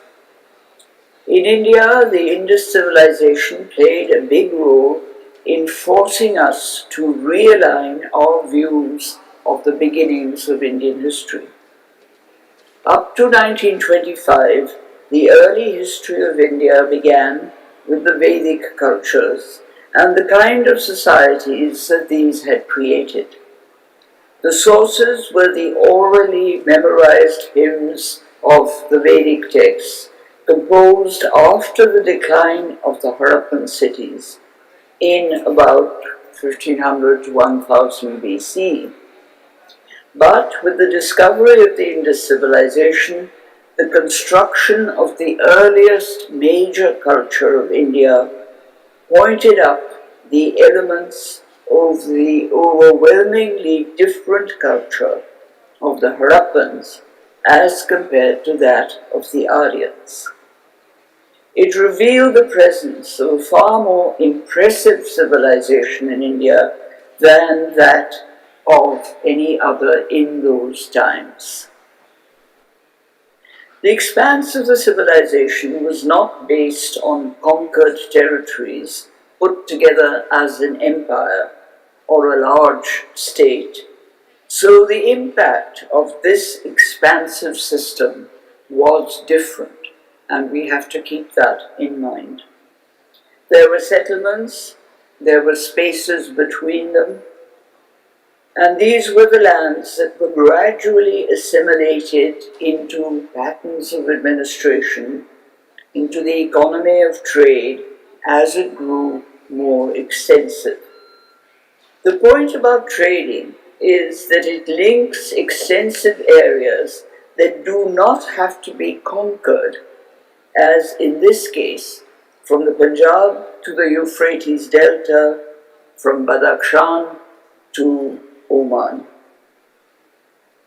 The presence of those involved in trading gets recorded, and furthermore, there is a westerly orientation of the extension of this culture.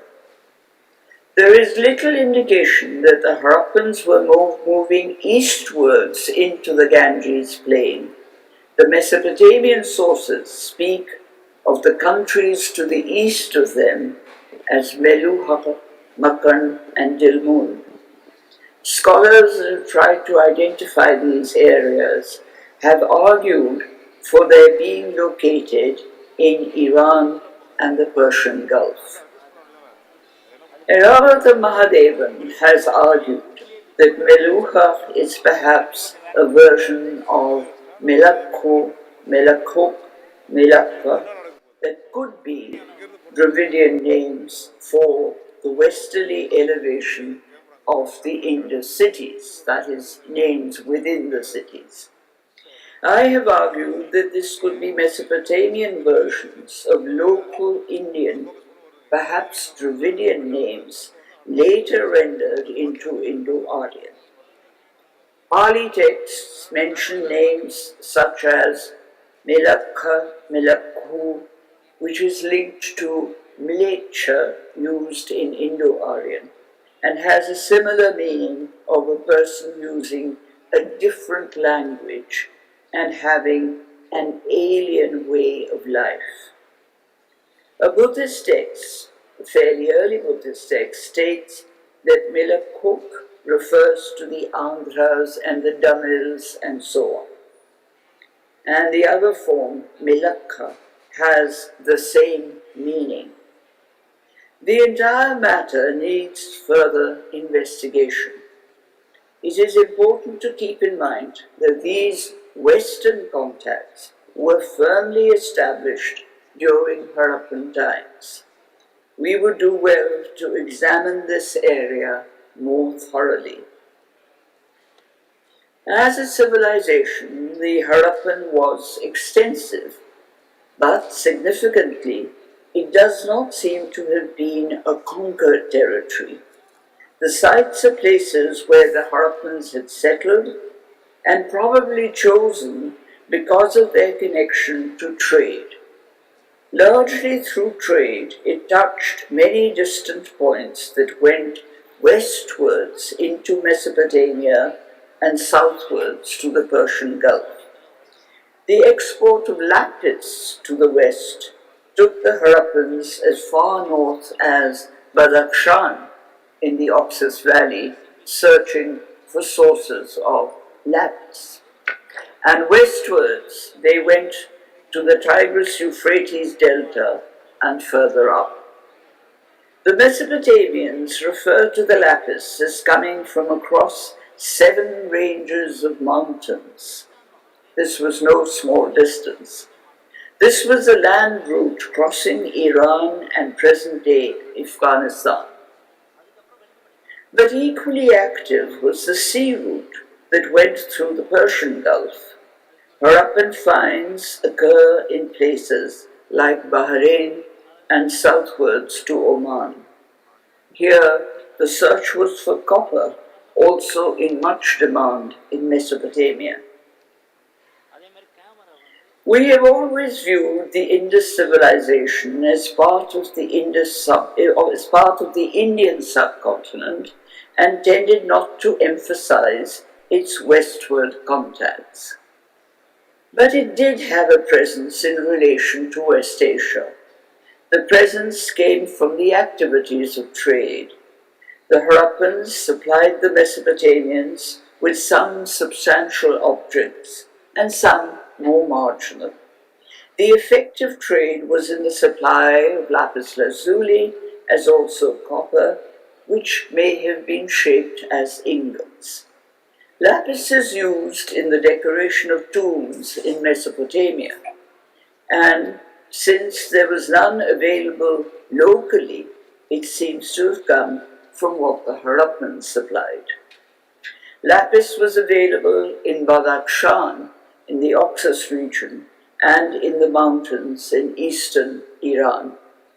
Copper was available at various places in the vicinity of the Indus and beyond. And the relatively recent discoveries of Harappan settlements near copper sites in Oman might be an indicator of this. The distinctly Western orientation of this trade, the continuation of which in history we have until recently tended to ignore, is now forcing us to think otherwise. The archaeology of the region just to the south of the Persian Gulf and hovering over the Red Sea has provided evidence of yet another trading pattern that emerged later than the Harappan, but also focusing on the lands to the west of the subcontinent. I am referring to what used to be called the Indo-Roman trade, but is now often referred to as the Eastern Mediterranean trade with Western India, of which the major route was the Red Sea.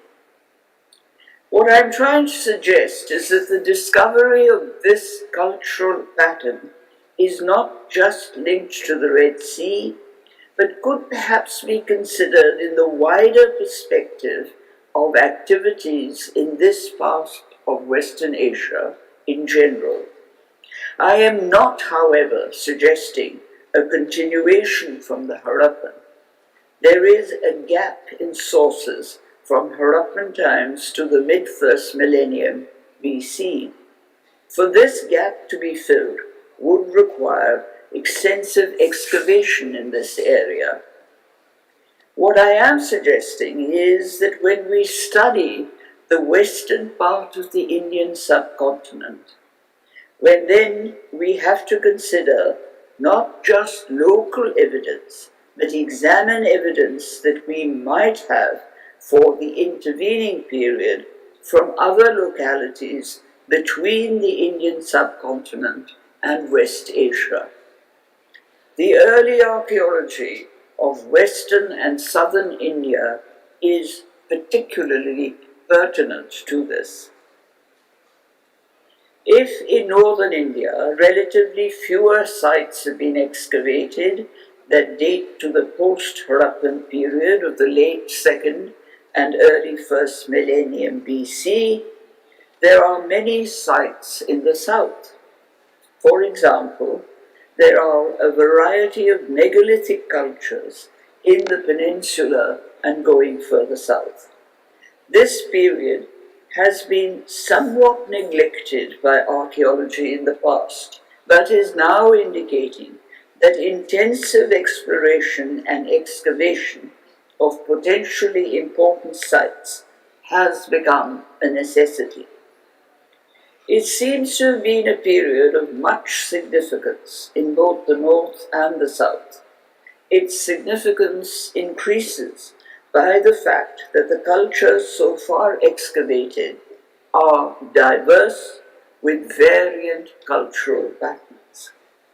Was there then an interface of cultures that contributed to the creation of the dominant ones? There seem to have been no strong ostensible links to the major known cultures such as that of the Harappan in post-Harappan times, yet we have to discover who were their authors. If they were migrants from the declined Harappan cities, then there would certainly be patterns of cultural depictions that would recall something of the Harappan. But there seems to be a general absence of these. The other culture that made an imprint, judging from oral literary evidence, would have been that of the Indo-Aryans, who themselves were migrants into India soon after 2000 BC, as is suggested in some readings from DNA sources. There is nothing obvious in the Aryan literature that suggests similarities with what is revealed by excavation. For example, the Harappans and the megalithic cultures had graves for their dead, although the graves are distinctly different and are indications of different cultures. The Indo-Aryan speakers, however, largely cremated their dead. One could continue this inquiry and ask what happened to the Harappan pictograms, which were perhaps used in establishing literacy. There has been a debate on whether or not these were a script, and we understand the function of the script in later languages. Even if they did not constitute a script, they would have been used to convey something of what the pictograms represented. What was the language of this representation? This has been an endless debate over the past century. Attempts have been made to try and give a reading in Indo-Aryan, but this has not provided a solution, nor has a Dravidian reading been successful so far. The Harappan culture is very different from that of the Indo-Aryan speakers. The Harappans were urban dwellers who lived in cities. The Indo-Aryans were agro-pastoralists, and their hymns do not feature cities or urban life. The Harappans had a script, even if we have not deciphered it, and it was used in everyday functioning, presumably to identify names and objects. The Indo-Aryans had no script. Communication was entirely oral. There is a big difference between what the archaeology of the Harappan cities and the pictograms on the seals tell us about what may have been the language and the script, and what may have been the oral tradition of the Indo-Aryans. Some hints have come in from specialists in linguistics. It has been argued that Vedic Sanskrit has some small elements that are otherwise only linked to Dravidian languages. This does not mean that the language was Dravidian, but that it may point to speakers of Indo-Aryan living in the vicinity of speakers of Dravidian. Possibly, through the interaction of the two cultures, a few elements of the one may have been picked up by the other. A few words of the vocabulary are thought to have been derived from Dravidian words, and a few grammatical forms seem alien to Indo-Aryan but are familiar to Dravidian.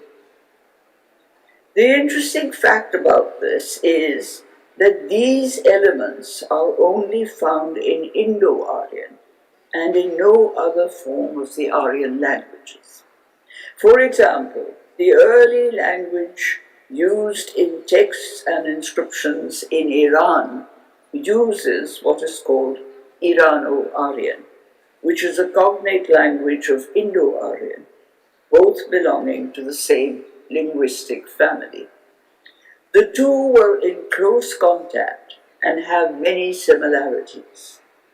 The Achaemenid Iranian king Darius states in one of his inscriptions quite categorically that he is an Aryan.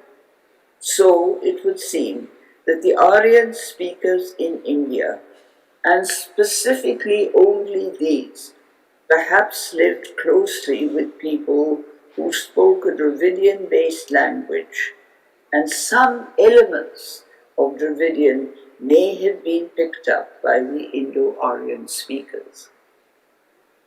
Vedic sources do distinguish clearly between the two cultures, the Arya and the Dasa. The two are distinctively different and perhaps spoke different languages. The cultural difference is something that needs to be investigated and studied. My perennial question that I have not been able to answer is that there are a few references in the Vedic texts to what are called the Dasi Putra Brahmans. The meaning is problematic. Dasi Putras would be sons of Dasi women, but how can they be Brahmins? They are singled out and labeled as different, yet they are not called Mlecha and are given the status of Brahman. There must have been some cultural interface between the two cultures for such a category to evolve. Of course, when it comes to language, there need not be only two languages in conversation, as there may have been other languages concurrently spoken. For example, Munda has also been suggested apart from Dravidian languages. India has a long tradition of variant languages in simultaneous use, and communities of traders would certainly be using more than one or two languages. I don't intend to speak at length on the new evidence that is coming, linked not only to the post-Harappan culture, but also the areas adjacent and just beyond it, the frontier zones of the northwest of India that bordered on Iran and Central Asia, and on the south side, the settlements that were to provide the roots of the cultures that became significant at the turn of the Christian era. In all this, the one activity that is prominent in all the varied cultures is their interaction. We have to stop thinking of cultures as isolated and totally unique and start tracking their interactions. When we start talking about the interaction of cultures, then other historical questions have to be asked. What was the identity of the participants in these cultural interactions? Was there a distinction between the indigenous people and those that migrated to India from elsewhere? All of the subcontinent received migrants.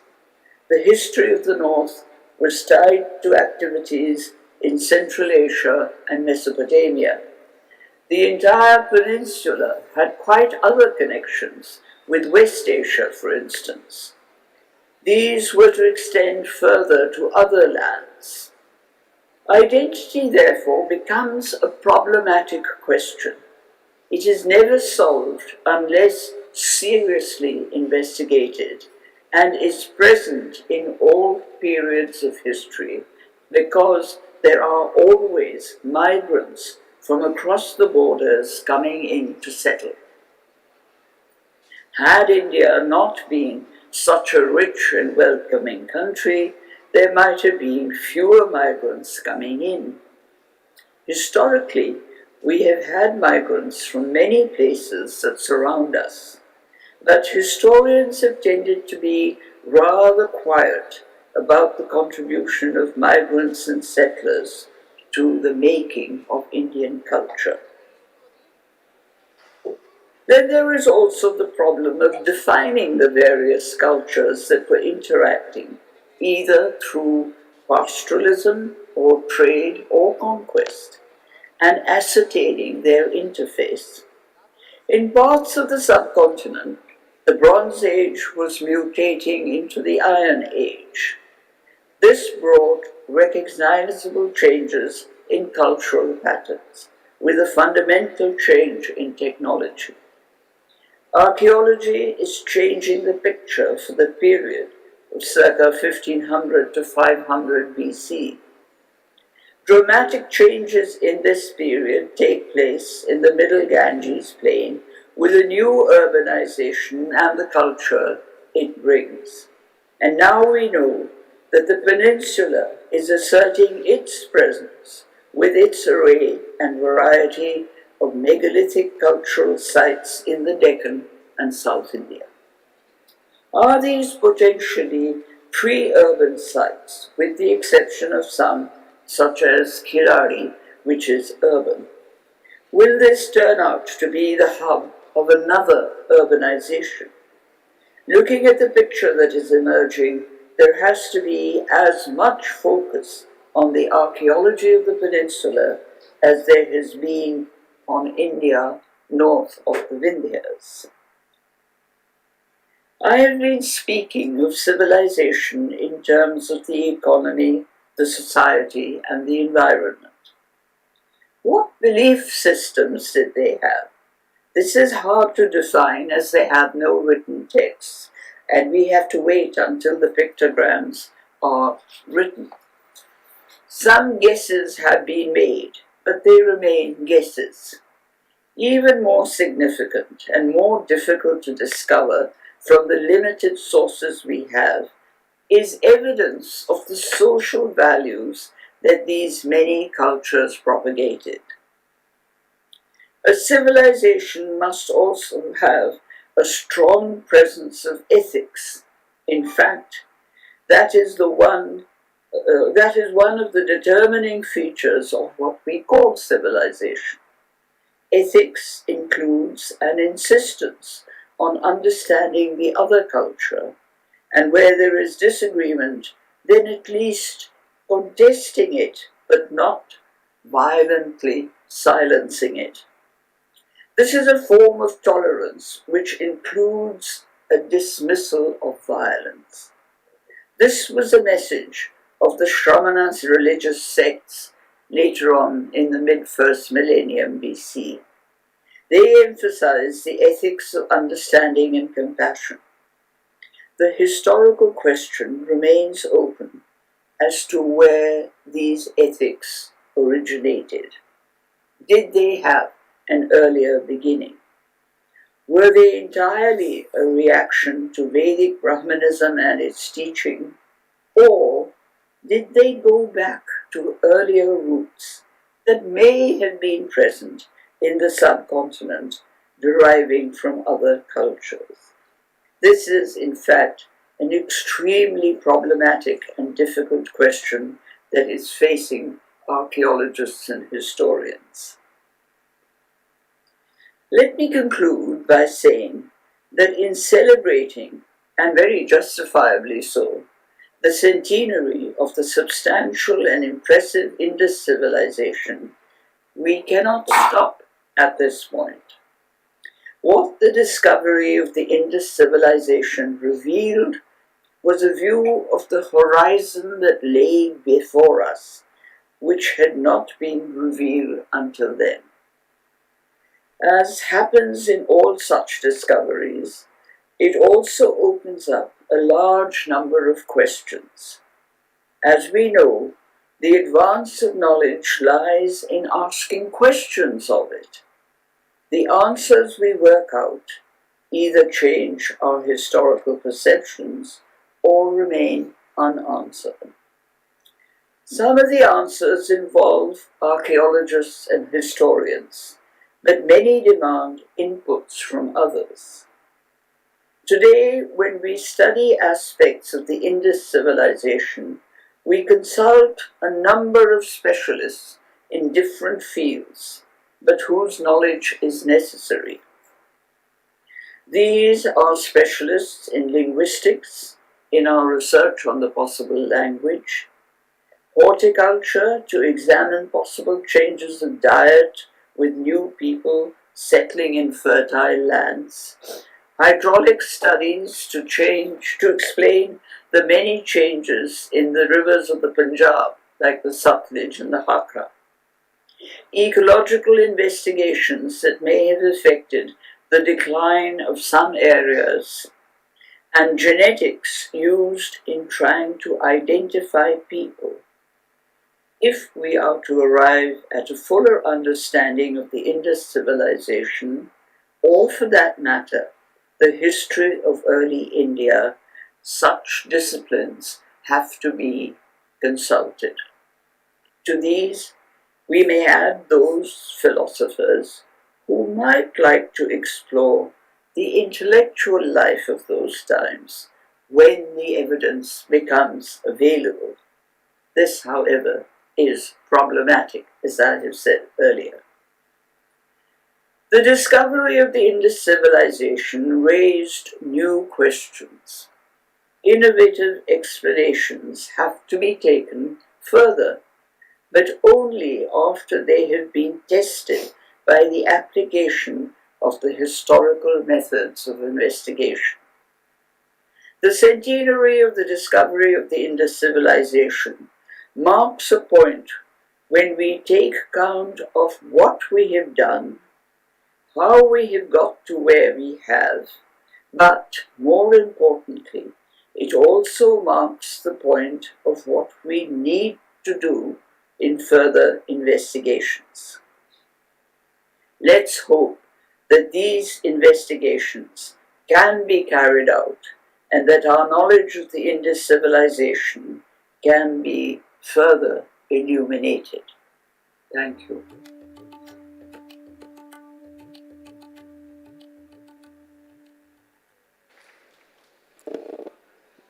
A small round of announcement before we move on to the next session. I kindly request all student participants and registered participants to maintain silence and help us in the conduct of smooth academic sessions.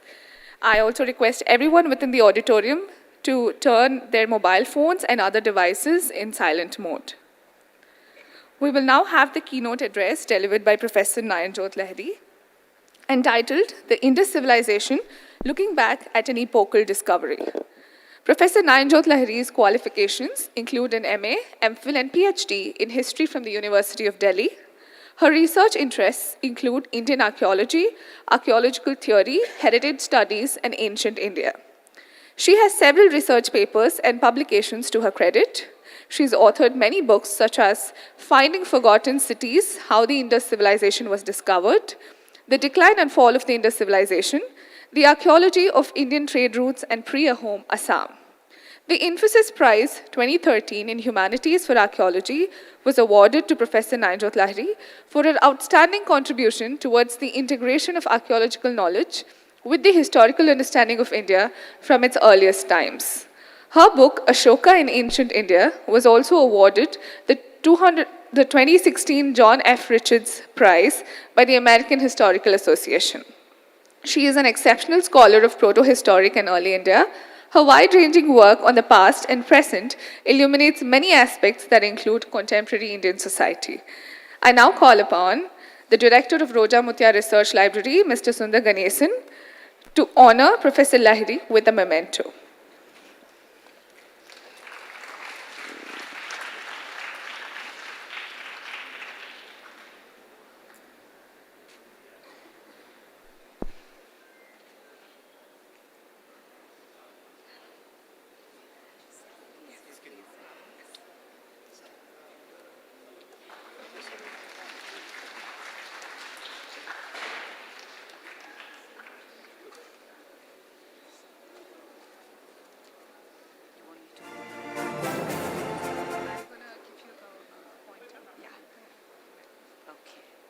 Just put this. Hello? Yeah. Okay.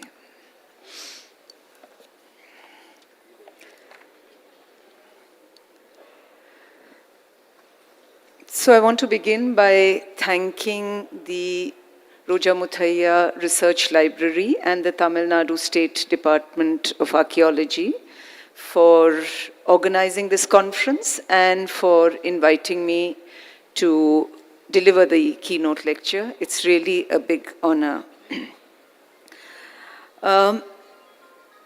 It's also perhaps the first international conference that has been organized for the centenary of the Indus civilization, which was really a landmark discovery. So I think this conference will go down as another important landmark because we haven't had a big conference, of this kind. Now, about a century ago, on 20th September 1924, John Marshall made an announcement in the Illustrated London News, which dramatically altered existing perceptions of India's antiquity. He made known what he called was the civilization of the Indus Valley, and it is for that reason that he came to be famously described by Alfred Foucher as the man who, archaeologically speaking, left India 3,000 years older than he found her. It's also some 20 years since my book on the discovery of the Indus civilization was published, where I explored, how this happened. And now this, the centenary edition, was published some months ago with a new afterword. Now, at the outset, I want to mention 2 points. First, that the Indus discovery is actually very different from any other discoveries. The credit for the discovery of this civilization, notwithstanding what has been said about John Marshall, was not actually an individual discovery. It was an institutional discovery. There were several archaeologists who found clues, and the clues were not all discovered at the same time. And these archaeologists, in many ways, were connected with the Archaeological Survey of India. So it is an institutional discovery of the Archaeological Survey of India. And while John Marshall was the Sutradhar, the holder of the strings, as it were, he made this announcement of the discovery, and he brought all the scattered ideas together. But actually, there were many archaeologists and scholars involved in this process. Equally, some of those protagonists, very unexpectedly, and without any planning on their part, discovered clues which would eventually change the way India's past was visualized. So it's not as if you went to the field to discover a civilization and found it.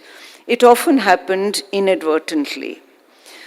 Second, there is no contemporary record about how the discovery unfolded. None of the key archaeologists involved in this left behind their memoirs or even produced contemporary accounts as, things were unfolding. Instead, what we have are piles of government files. The government files, of course, have an advantage that they were not produced to showcase a neat retrospective version of how India's ancient civilizational past was recovered. And for me personally, these files have turned out to be a treasure mine because they've allowed me to put together the story that I've narrated in my book. In fact, my publisher always jokes with me that my book should not have been called Finding Forgotten Cities. Instead, it should have been called Finding Forgotten Files. Now, as for the story itself, it culminated on 20th September 1924 with the announcement in the Illustrated London News. But the discovery itself was some 90 years in the making. The story began with Charles Masson, a deserter from the British East India Company, who first left behind, and he saw the mounds of Harappa, and in this volume, some years later, he published an account of Harappa. It's another matter that Masson did not discover the antiquity of Harappa because he was looking at the mounds through a classical lens, and he thought this was Sangala, which is mentioned in the accounts of Alexander's invasions of India. In a similar manner, Harappa was some years later excavated by Alexander Cunningham, not explored but excavated, and among other things, he discovered a set of objects which, if you look at the Cunningham reports, seem like aberrations. There is a seal here, which he has noted. He had not found the seal, it was handed to him, with an unknown writing. There are stone blades and there is pottery. Now, it's a kind of juxtaposition that he was not used to. And, his account does give you a sense of that. But typically, when it came to identifying it, he thought it was a city where Xuanzang had stayed for a couple of months in the 7th century. So, neither he nor Charles Masson discovered the significance of Harappa because they viewed it through texts, one through classical texts and the other through the eyes of Chinese pilgrims.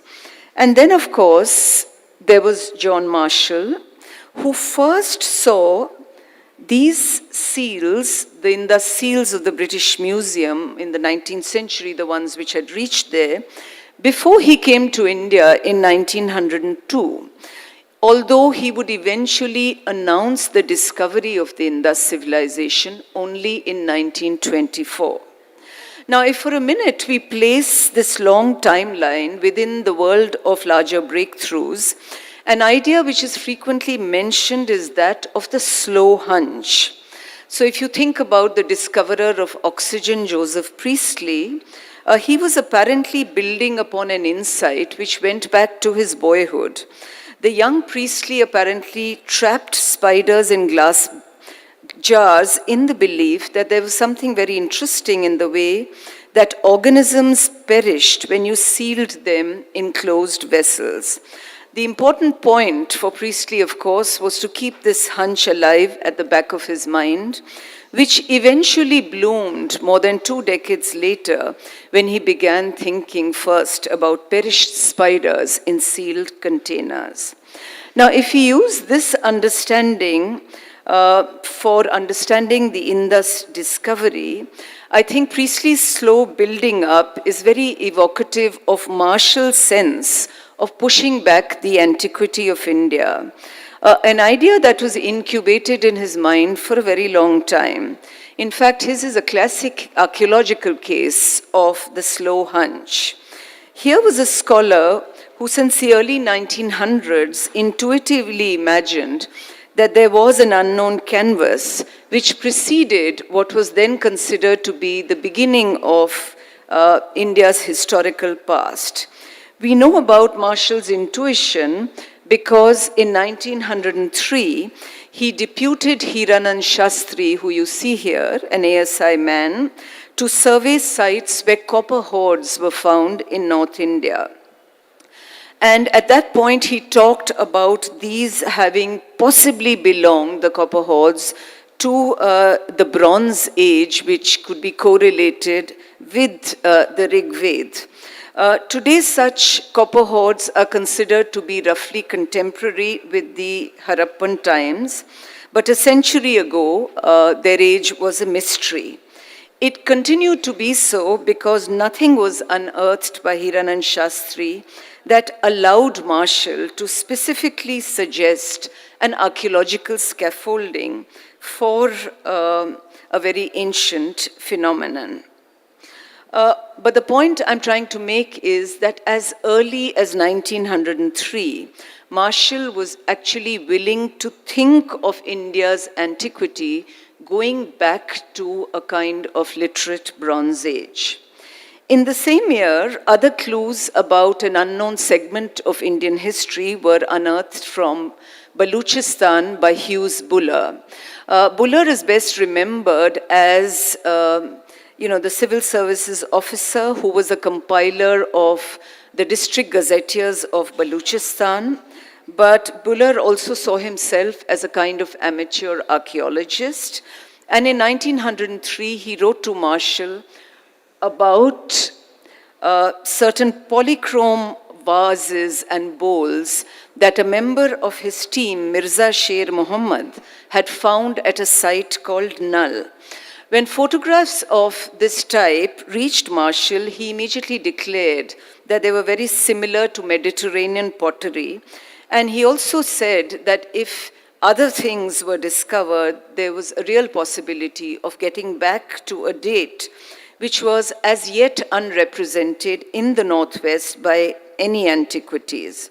Now, retrospectively, these are very interesting observations. First, his reaction to link Null with the Mediterranean makes sense in terms of his own background. He was trained, after all, in the Mediterranean. And secondly, his intuition that this would push back the chronology, the existing chronology of the Northwest, has proved to be correct. Null is today actually recognized to be even older than Harappa and Mohenjo-daro. So it's even older than Marshall had imagined it to be. So in other words, what I'm trying to say is that Marshall's teething years saw the discovery of clues which he recognized as being unrepresented in the narrative of ancient India. Of course, the clues, it has to be admitted, were not pursued with any degree of urgency. For example, Harappa was a place which we know was excavated only in 1921 in the Marshall era. But it was one where he considered a dig many years before actually the excavation began. It was in 1907 that he had wanted to acquire the mounds of Harappa, but the price for acquiring them seemed to be a bit beyond the budget of the ASI. Soon after that, the Indian government, in order to cut down spending, recommended abolishing a number of posts, including that of the Director General of Archaeology. Marshall eventually saved his job through a very active campaign in England, which was spearheaded by two former viceroys, Lord Curzon and the 4th Earl of Minto. So the interest in Harappa and its very interesting seals faced a lot of extraneous challenges and constraints. It was not only a question of sustaining an intuition at the back of his mind, as had been the case with scientists pursuing hunches, but of doing so in the face of inadequate department budgets and job uncertainty. In fact, I was very pleased to see that in Tamil Nadu, the finance minister is also the minister in charge of archaeology. And that may be one of the reasons why there hasn't been a shortage of funds for archaeology in Tamil Nadu. This was certainly not the case in colonial India. So one reason why Marshall's hunch regarding Harappa reached fruition later has to do with constraints like this. That the excavations of Harappa were put on a back burner because of circumstances unrelated to archaeology can also be explored a little further. In 1914, there were all indications that it would be excavated within a year. There was a senior officer of the Archaeological Survey, Hargreaves, who wrote a report. He was not very impressed with the mounds, but he did feel they needed to be excavated. And he also provided photographs for Marshall. These are a couple of the photographs, the mounds of Harappa in the background, and of course the Nauga's shrine, where there were these, what we recognize today to be Chalcolithic ring stones placed and worshipped there as the rings or bangles of the Pir, as also seals which Hargreaves found. But again, in spite of the recommendation of Hargreaves, the excavations did not take place. The reason was the Great War, which we call World War I, that began in 1914. Its outbreak led to a massive effort on the part of British India, both in the form of money and men. In the ASI, there was now a palpable crunch. There was a moratorium on new excavations. And many archaeologists, British officers, including Harold Hargreaves, decided to fight in the war. So here it is political events related to a theatre of war that was far removed from India that further slowed the process of pursuing the clues from Harappa. It was in place of Hargreaves that Dayaram Sahni was brought in, the archaeologist whose name we associate with the crucial excavation of Harappa in 1921.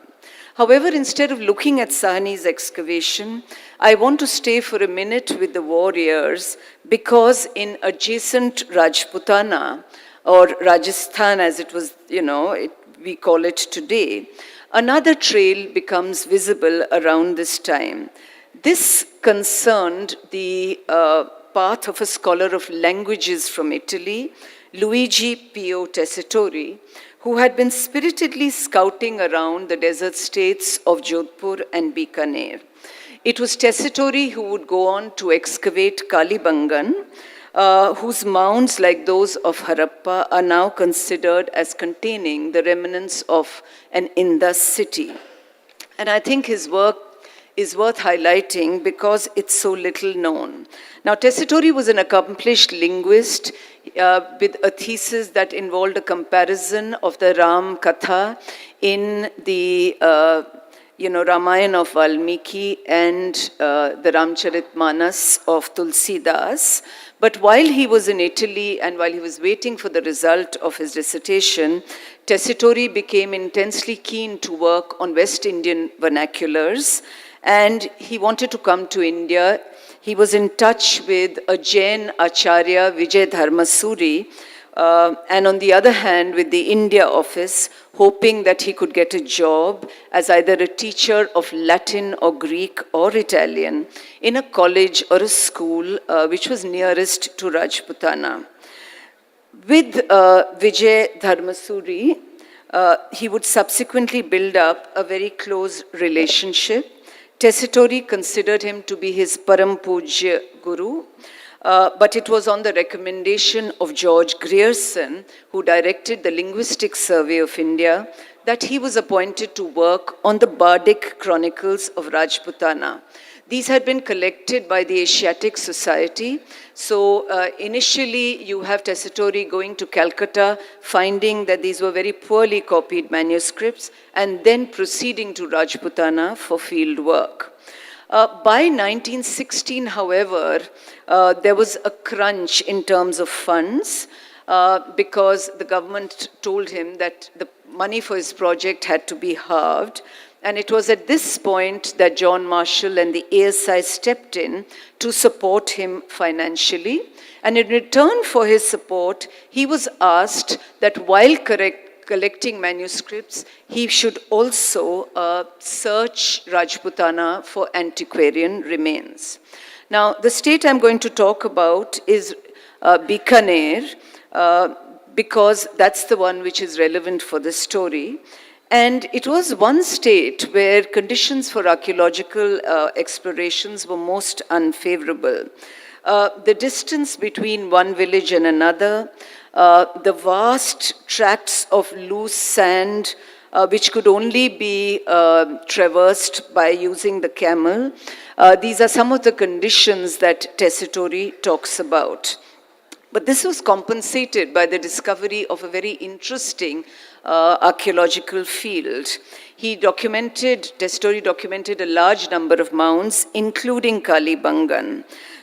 He excavated Kalibangan, found all kinds of structures and artifacts there, and these are in his report to the ASI. But more important is what he did not mention, but he had found at the site, which was long stone blades, as you can see on the right, pottery, and seals.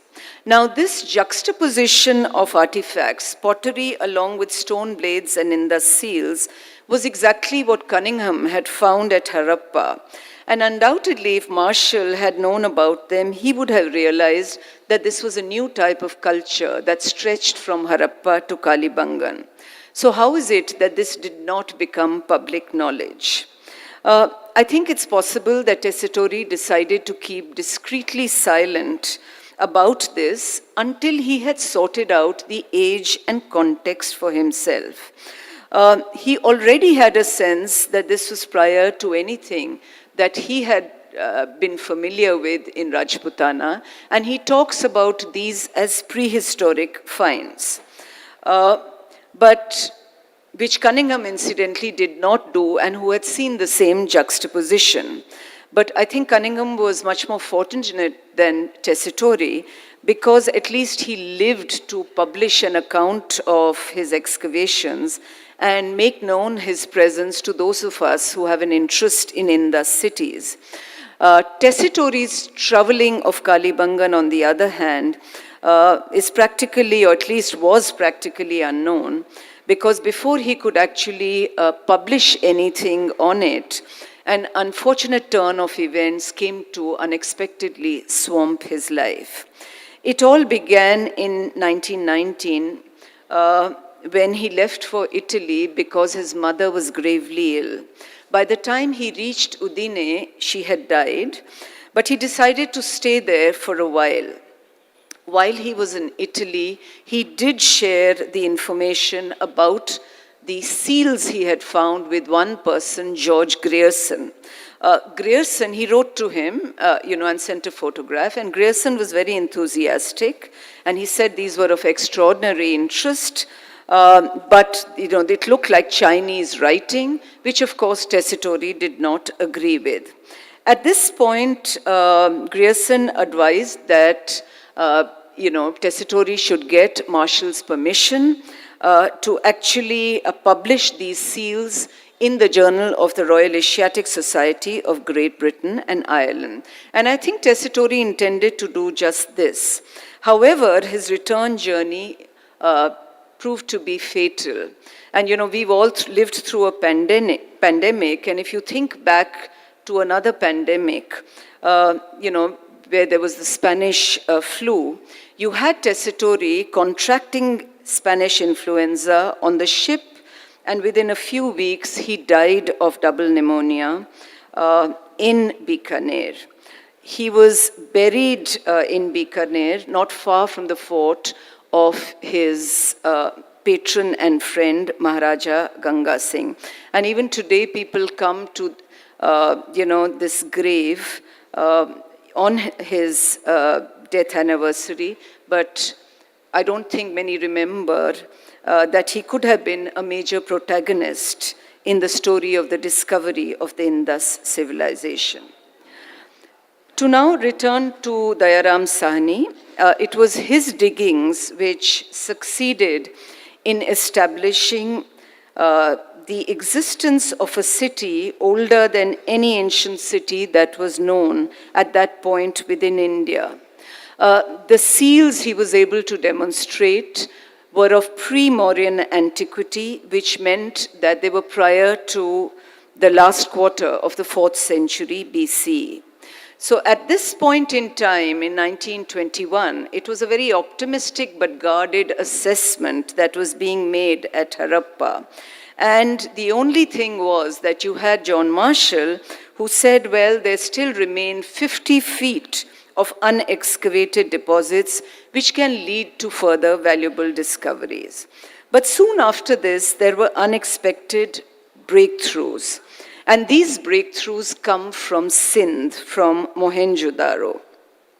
Unlike Harappa, there was no slow hunch or even a prior understanding that the excavations which began in December 1922 would actually yield dramatic evidence.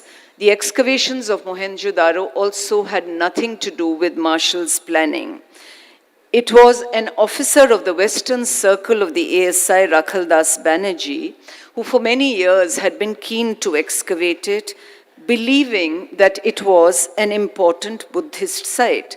And the reason for that was because the citadel mound of Mohenjo-daro is crowned by a stupa, and this is a closer view of that. It just so happened that when the debris was being cleared from the high platform beneath the stupa, one of Rakhaldas's assistants, N.S. Chikte, made the momentous discovery of 2 inscribed seals. Banerjee immediately realized that these seals were inscribed with characters that were similar to the seals from Harappa. And this certainly meant that Harappa was not unique. I think it is for this reason that he had found and recognized seals of the Harappa type at Mohenjo-daro, which would later become the reason why, in the story of the discovery of the Indus civilization, he would always be considered an important protagonist. For the moment, though, he would take about 3 months to transmit information about these seals to his boss in March 1923. Marshall at this point in time was full of enthusiasm, but he was leaving for England on a long-planned furlough. So he asked Banerjee to actually try to establish the chronology of Mohenjo-daro and to see whether it was like Harappa pre-Mauryan. He also asked Banerjee to try and establish the cultural connections of people who had produced these seals. Now, in the world of science, I think it's fairly common to speak of a discovery being the consequence of a chance finding. This is exactly what happened in Mohenjo-daro. But a lot depends on whether the concerned researcher can take advantage of what has been unexpectedly found. So if you look at scientists build experiments which sometimes capture unknown and unexpected processes. They try to sort of give explanations with what knowledge they already have, and then support it with with analogies from similar experiments. But if none of this works and the unexpected results continue, then it is likely that they would form new models and theories. Now, if this juxtaposed with matters as they unfolded in the case of the Mohenjo-daro seals, it would seem that Banerjee was actually hesitant to visualize a new framework on the basis of which he could offer a kind of framework. His idea was that the seal makers were part of the early spread of races into India, and it was an exercise which had much in common with the views of British historians who constantly used a paradigm where India's ancient past was marked by races and civilizations being brought into India. So the man from Mohenjo-daro, to put it another way, was thinking of this discovery in terms of a framework that was unlikely to lead to any new way of visualizing this unknown culture. That is with regard to Banerjee. But what about Marshall? Interestingly, on his return, he did not visit either Harappa or Mohenjo-daro, which were being trenched in quick succession on his orders. Instead, as he always did, he went to continue with his excavations at Taxila. In doing this, he was following routine. At the same time, I think he should have known that this was going to be 1923-24 would be a very important season in the life of those two sites. And I think what he did by not going there is perfectly in character. He was rigidly disciplined. But if he had broken that discipline, it's possible that the discovery of the Indus civilization would well have unfolded before the autumn of 1924. So what eventually pushed Marshall to try and come to grips with the enigma of these two sites? It was actually what one of his junior officers, Madhav Sarup Vats, wrote to him in April 1924. Vats had just completed a 4-week excavation at Mohenjo-daro, and he was the first archaeologist who actually pointed out to Marshall in a letter that, look, there are not just similarities between the seals, there's a common presence of flint scrapers, of terracotta figurines, bangles, balls for slings, all being of a kindred kind. And he even pointed out that the sizes of the bricks were the same. Marshall had neither seen Mohenjo-daro nor Harappa, but I think it was this letter of Vats which forced him to break routine and come to grips with what Mohenjo-daro and Harappa were throwing up. And he reckoned that the only way to do this was by simultaneously comparing the material, and one agrees with that. And in conference with the people who had excavated this. So he quickly decided that there would be a conclave of concerned archaeologists and artifacts. And he decided to hold this conclave in his head office in Shimla.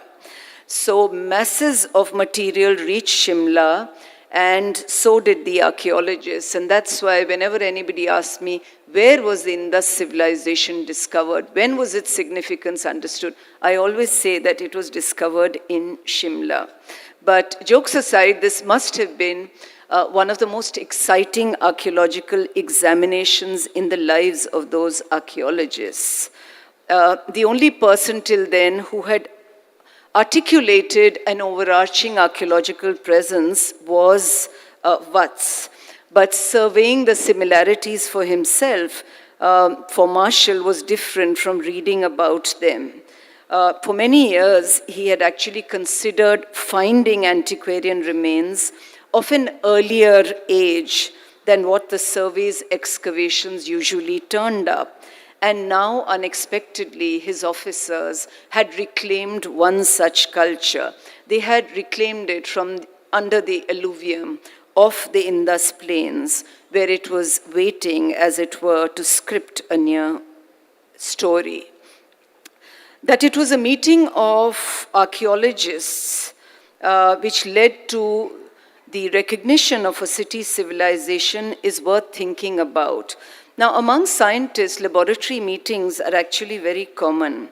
But in the case of the ASI of colonial India, there was no institutional space where archaeologists associated with it discussed their digs or sought information about each other's fieldwork. There was actually no tradition of brainstorming, face-to-face brainstorming in the ASI. In fact, if there had been, possibly the flow of information and inspiration would have been far faster. That in the world of innovations and discoveries, the free flow of ideas and opinions can be crucial, is further borne out by what followed Marshall's announcement of the discovery of the Indus civilization. In England, there were scholarly readers of the 20th September Illustrated London News who reacted instantaneously. One of them was the linguist A.H. Sayers, who immediately dashed off a note which appeared on 27 September in the same news magazine. Here he wrote that these finds were even more remarkable than what Marshall had supposed, and that actually seals of the type of Mohenjo-daro and Harappa had been discovered at Susa in the 3rd millennium BC, and thus there was intercourse between Susa and northwest India at that point in time. So in this way, the announcement of the discovery of the Indus civilization led immediately to an understanding of its long chronology, because it appeared in a widely read publication, and more importantly, it was read by scholars who had experience in matters of ancient scripts and sites in Asia. So the networking of knowledge in London appears to have been as crucial as it had been in Shimla. Now, after this, of course, and I'll conclude this very quickly, the spadework of various archaeologists began revealing the spread of the Indus civilization, along with very large and busy digs at Harappa and Mohenjo-daro. The first set of volumes on Mohenjo-daro appeared in 1931, while the Harappa excavation report appeared in 1940. In both instances, you had these distilled accounts with a wealth of detail which provide a fascinating window into the splendid character of those ancient cities. And reading those volumes, you could be forgiven for thinking that everything that needs to be known about those digs is contained in these volumes. Almost everything worth knowing would be more accurate.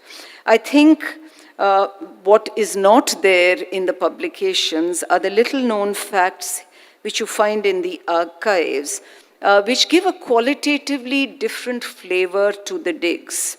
So, for example, today we know of, a small bunch of stone heads, sculptures of males that have been found.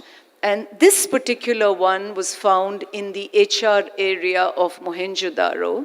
And a young scholar from Ceylon, in his notebook, felt that this was actually not a man but a woman. So he felt that the nature of the forehead, the chin, the expression, everything was feminine.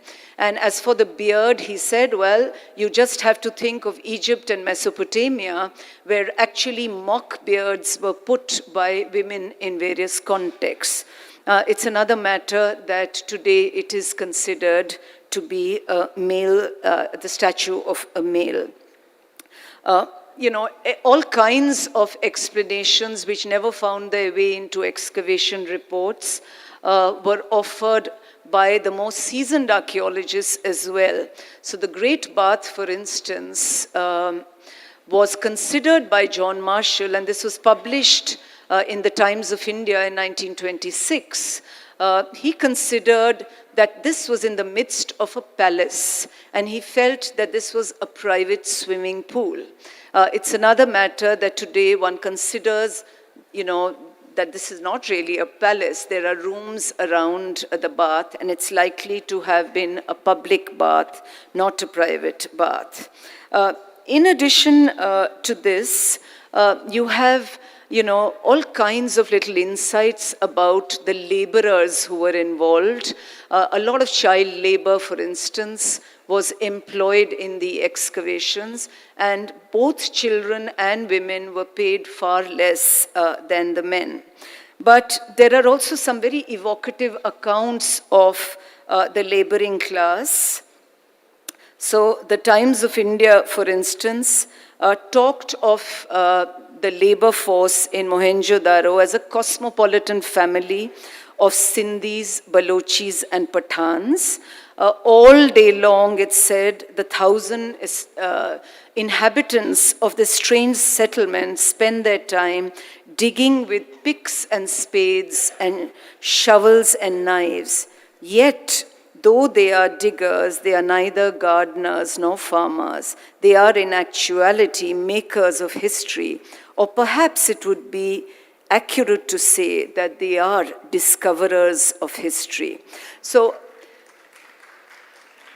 you know, these sorts of very empathetic accounts of laboring life are not to be found in archaeological publications. And it's very nice to get a newspaper report which vividly captures what would have been encountered in the sandy remote space of Mohenjo-daro in 1926. Finally, of course, you know, in all these digs, the one big man who is missing is Rakhaldas Banerjee, the Mohenjo-daro man. And this should not surprise us. I mean, there's been a lot of controversy about this, so I just thought I would mention it. It should not surprise us because at this point in time, he was superintendent of the Eastern Circle of India, and he was actually, you know, at this particular temple, the Chaussat Yogini temple of Jabalpur, because he was looking at the proofs and correcting the errors in his forthcoming publications on the Heheyas of Tripuri.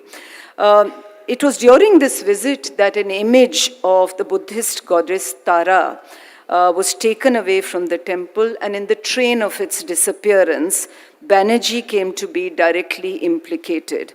In fact, the case papers are printed in a confidential file on you know, this whole case.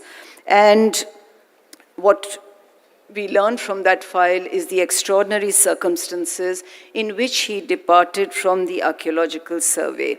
I mean, to cut a long story short, basically in October 1925, Banerjee got the image of Tara brought down to the guest house where he was staying, the inspection bungalow.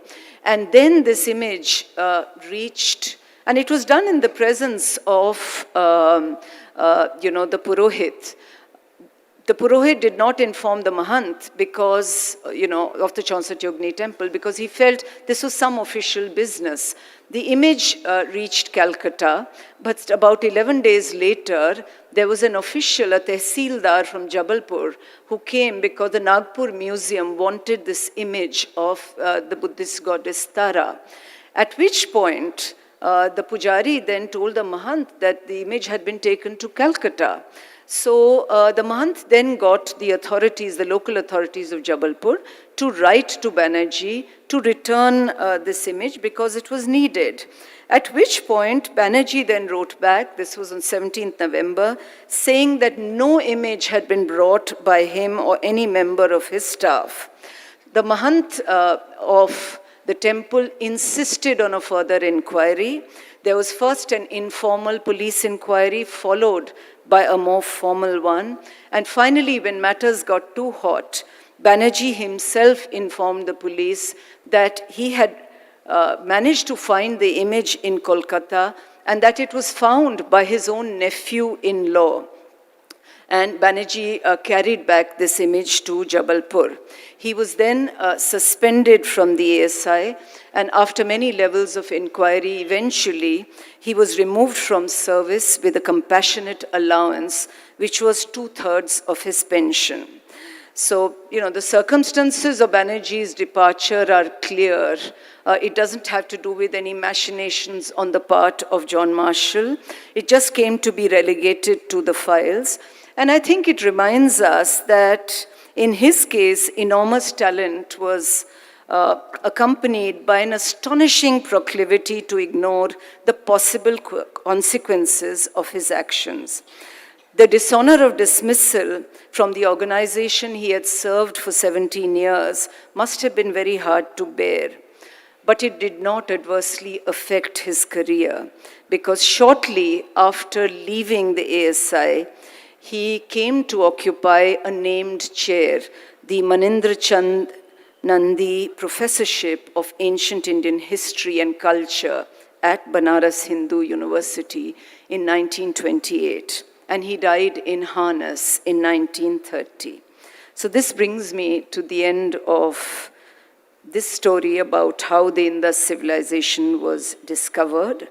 There are some new facts there which come from the new afterword of the centenary edition of my book, and I'm sure new discoveries will continue to be made and will change the, our understanding of the Indus civilization and of the main characters involved in this narrative. Thank you.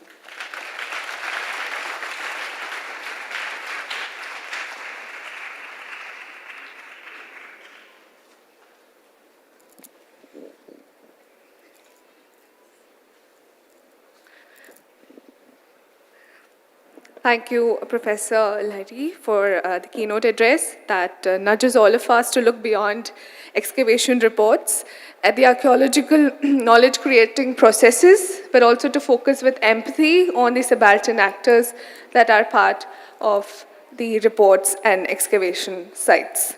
I would now like to inform that lunch is ready and is being served across the venue in the park area. The delegates have a separate lunch section. I would kindly request the audience to reconvene at the auditorium by 1:45 p.m. sharp, as there's already been a change of the schedule, as should be evident by now. Thank you. Thank you so much.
Check, check. Check, taste. Hello, check, taste. Check, check one. Hello, taste. Check, check one. Hello, taste. Check, check one. Hello, taste. Check, check one. Hello, taste.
கீழே தான் உட்காந்து இங்கே உட்காந்துருக்காரு பாருங்க அவங்க தான் உங்ககிட்ட வேற இல்லையா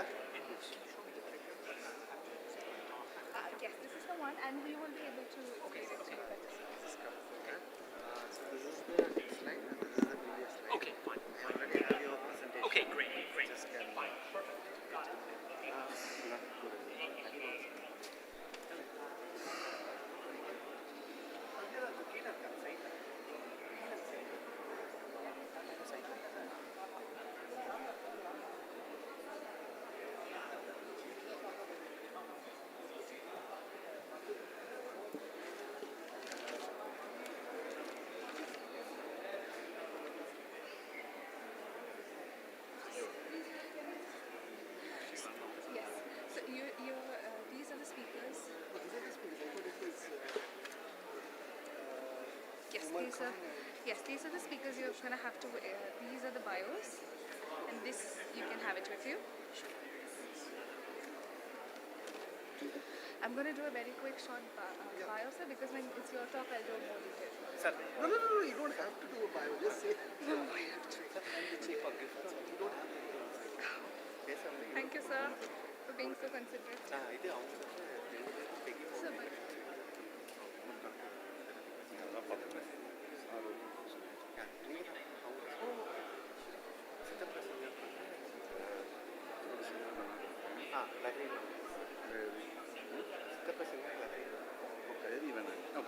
புக்கு லகரி மேம் புக் கொடுத்துருக்கேன் அவங்க ரெண்டு பேர்த்துக்கும் பெக்கிங் ஒரு புக் யாருக்கிட்ட கொடுக்கணும்னு சொல்லியிருக்கேன்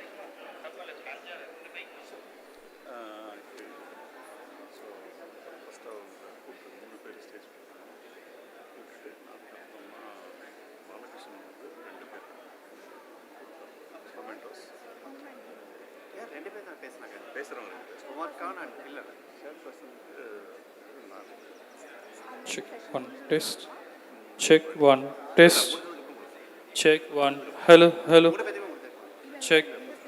Check one, hello. Test one, hello, hello.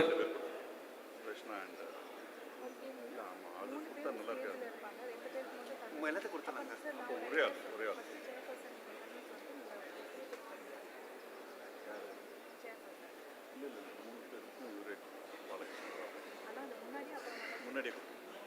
Okay, first charge, first.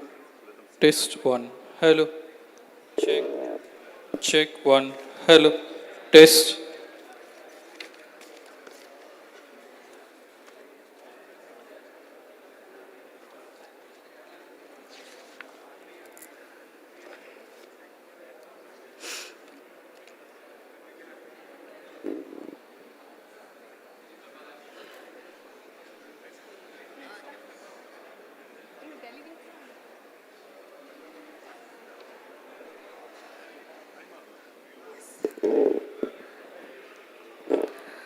A very good afternoon.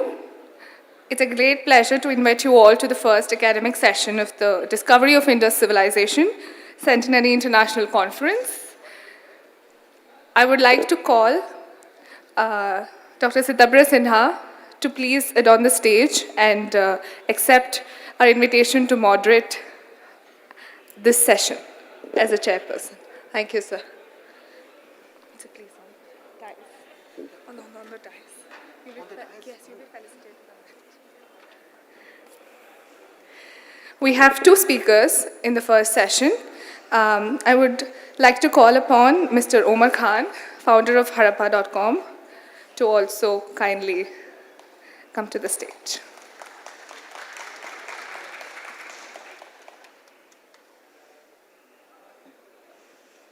Our second speaker, Dr. Sudeshna Guha, Department of History and Archaeology, Shiv Nadar Institution, to also please come on the stage.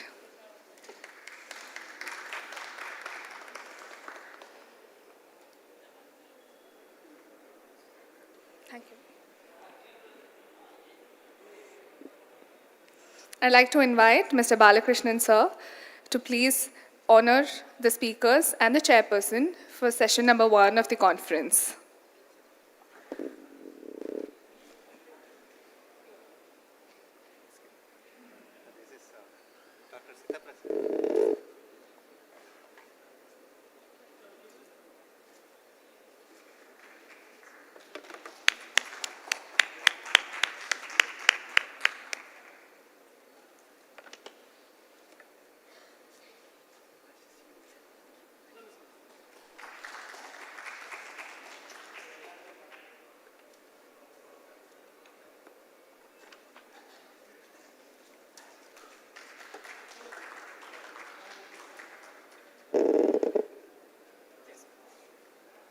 Thank you, sir. I now hand over the session to Dr. Sitabra Sinha. Thank you. Hi, so it's a great pleasure to have the research talks on now. So I'm Sitabra Sinha. I'm with the IMSC Center for a Computational Epigraphy Lab, which looks into computational approaches to deciphering the Indus inscriptions. So it's my great privilege to introduce the two eminent speakers of this session. The first is Mr. Omar Khan. A short biography of him. Omar grew up in Austria and Pakistan and is a graduate of Dartmouth College, Columbia University, and Stanford University. He has lived in San Francisco for over 30 years, where he recently retired as Chief Technology Officer at Common Sense Media, which he helped start in 2004. His claim to fame is the Harappa.com website, which many of us have used extensively over the years. So he founded it, he established it in 1995 and has run it ever since. He has also collected early photography and ephemera of the subcontinent and has published 2 books, Paper Jewels, Postcards from the Raj, and From Kashmir to Kabul, the photographs of John Burke and William Baker, 1860 to 1900. So the website Harappa.com, if you are not already very familiar with it, has been the major website enabling the dissemination of archaeological knowledge on ancient Indus or Harappan civilization, with leading scholars from India, Pakistan, United States, United Kingdom, and Europe publishing their work, including articles and latest research to slideshows, essays, and basic facts on the platform. So it's a great pleasure to have Mr. Khan give the first talk on this session. So I invite Mr. Khan to give this talk.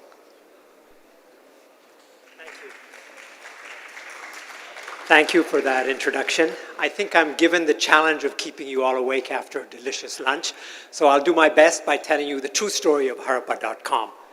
So you see up here, I started the site 30 years ago, and it's kind of accidental the way it's developed into what it's become. Because it was the early 1990s, and I was in the CD-ROM business, and the internet just came along, and people were beginning to register domain names. And I was investigating early photography of the subcontinent, and I had this Magic Lantern slide collection, and I wanted to share it through the internet with the world. So I thought, what domain name should I use? And I wanted something that was both antique and modern. So I thought Harappa.com made a lot of sense. I knew Harappa, one of my favorite great uncles. Sheikh Hafiz Ahmed lived there. I had family and relatives in Sahiwal now. It used to be Montgomery. So I'd visit the site as a little child. There are pictures of me there. So I chose Harappa.com, and I put up the website, and I said a few words about the Indus Valley, and then had these magic lantern slides. And a little while later, I got a nasty email from Richard Meadow at Harvard saying, hey, we're the Harappa Archaeological Research Project. You've taken our domain name. Please give it back to us. So I responded and said, and he had copied Mark Kenoyer on that, and I responded and said, you know, I'm really interested in the ancient Indus Valley civilization too. Why don't we try and work together? So Mark chimed in immediately, and he said, hey, I have this tour of slides of the ancient Indus Valley civilization. Why don't you put those up, Omar? So that's how we got to the very first slide collection around the Indus in 90 slides, which Mark put up and immediately became a hit among our audience. Because it was really the first time people could look through and watch everything that was going on as far as the Indus Valley went in a kind of visual way. So I think in a way I was also sort of motivated in my sort of interest around the Indus Valley civilization by a trip I took in 9th grade to Mohenjo-Daro with our class, where I went to the site for the first time. And I must say, visiting Mohenjo-Daro is really an experience. It is such an amazing and captivating place. And at that time, this was in the late 70s, early 70s, you could walk through the site and there'd be nobody there. It was completely silent and just a real sense of ancient history.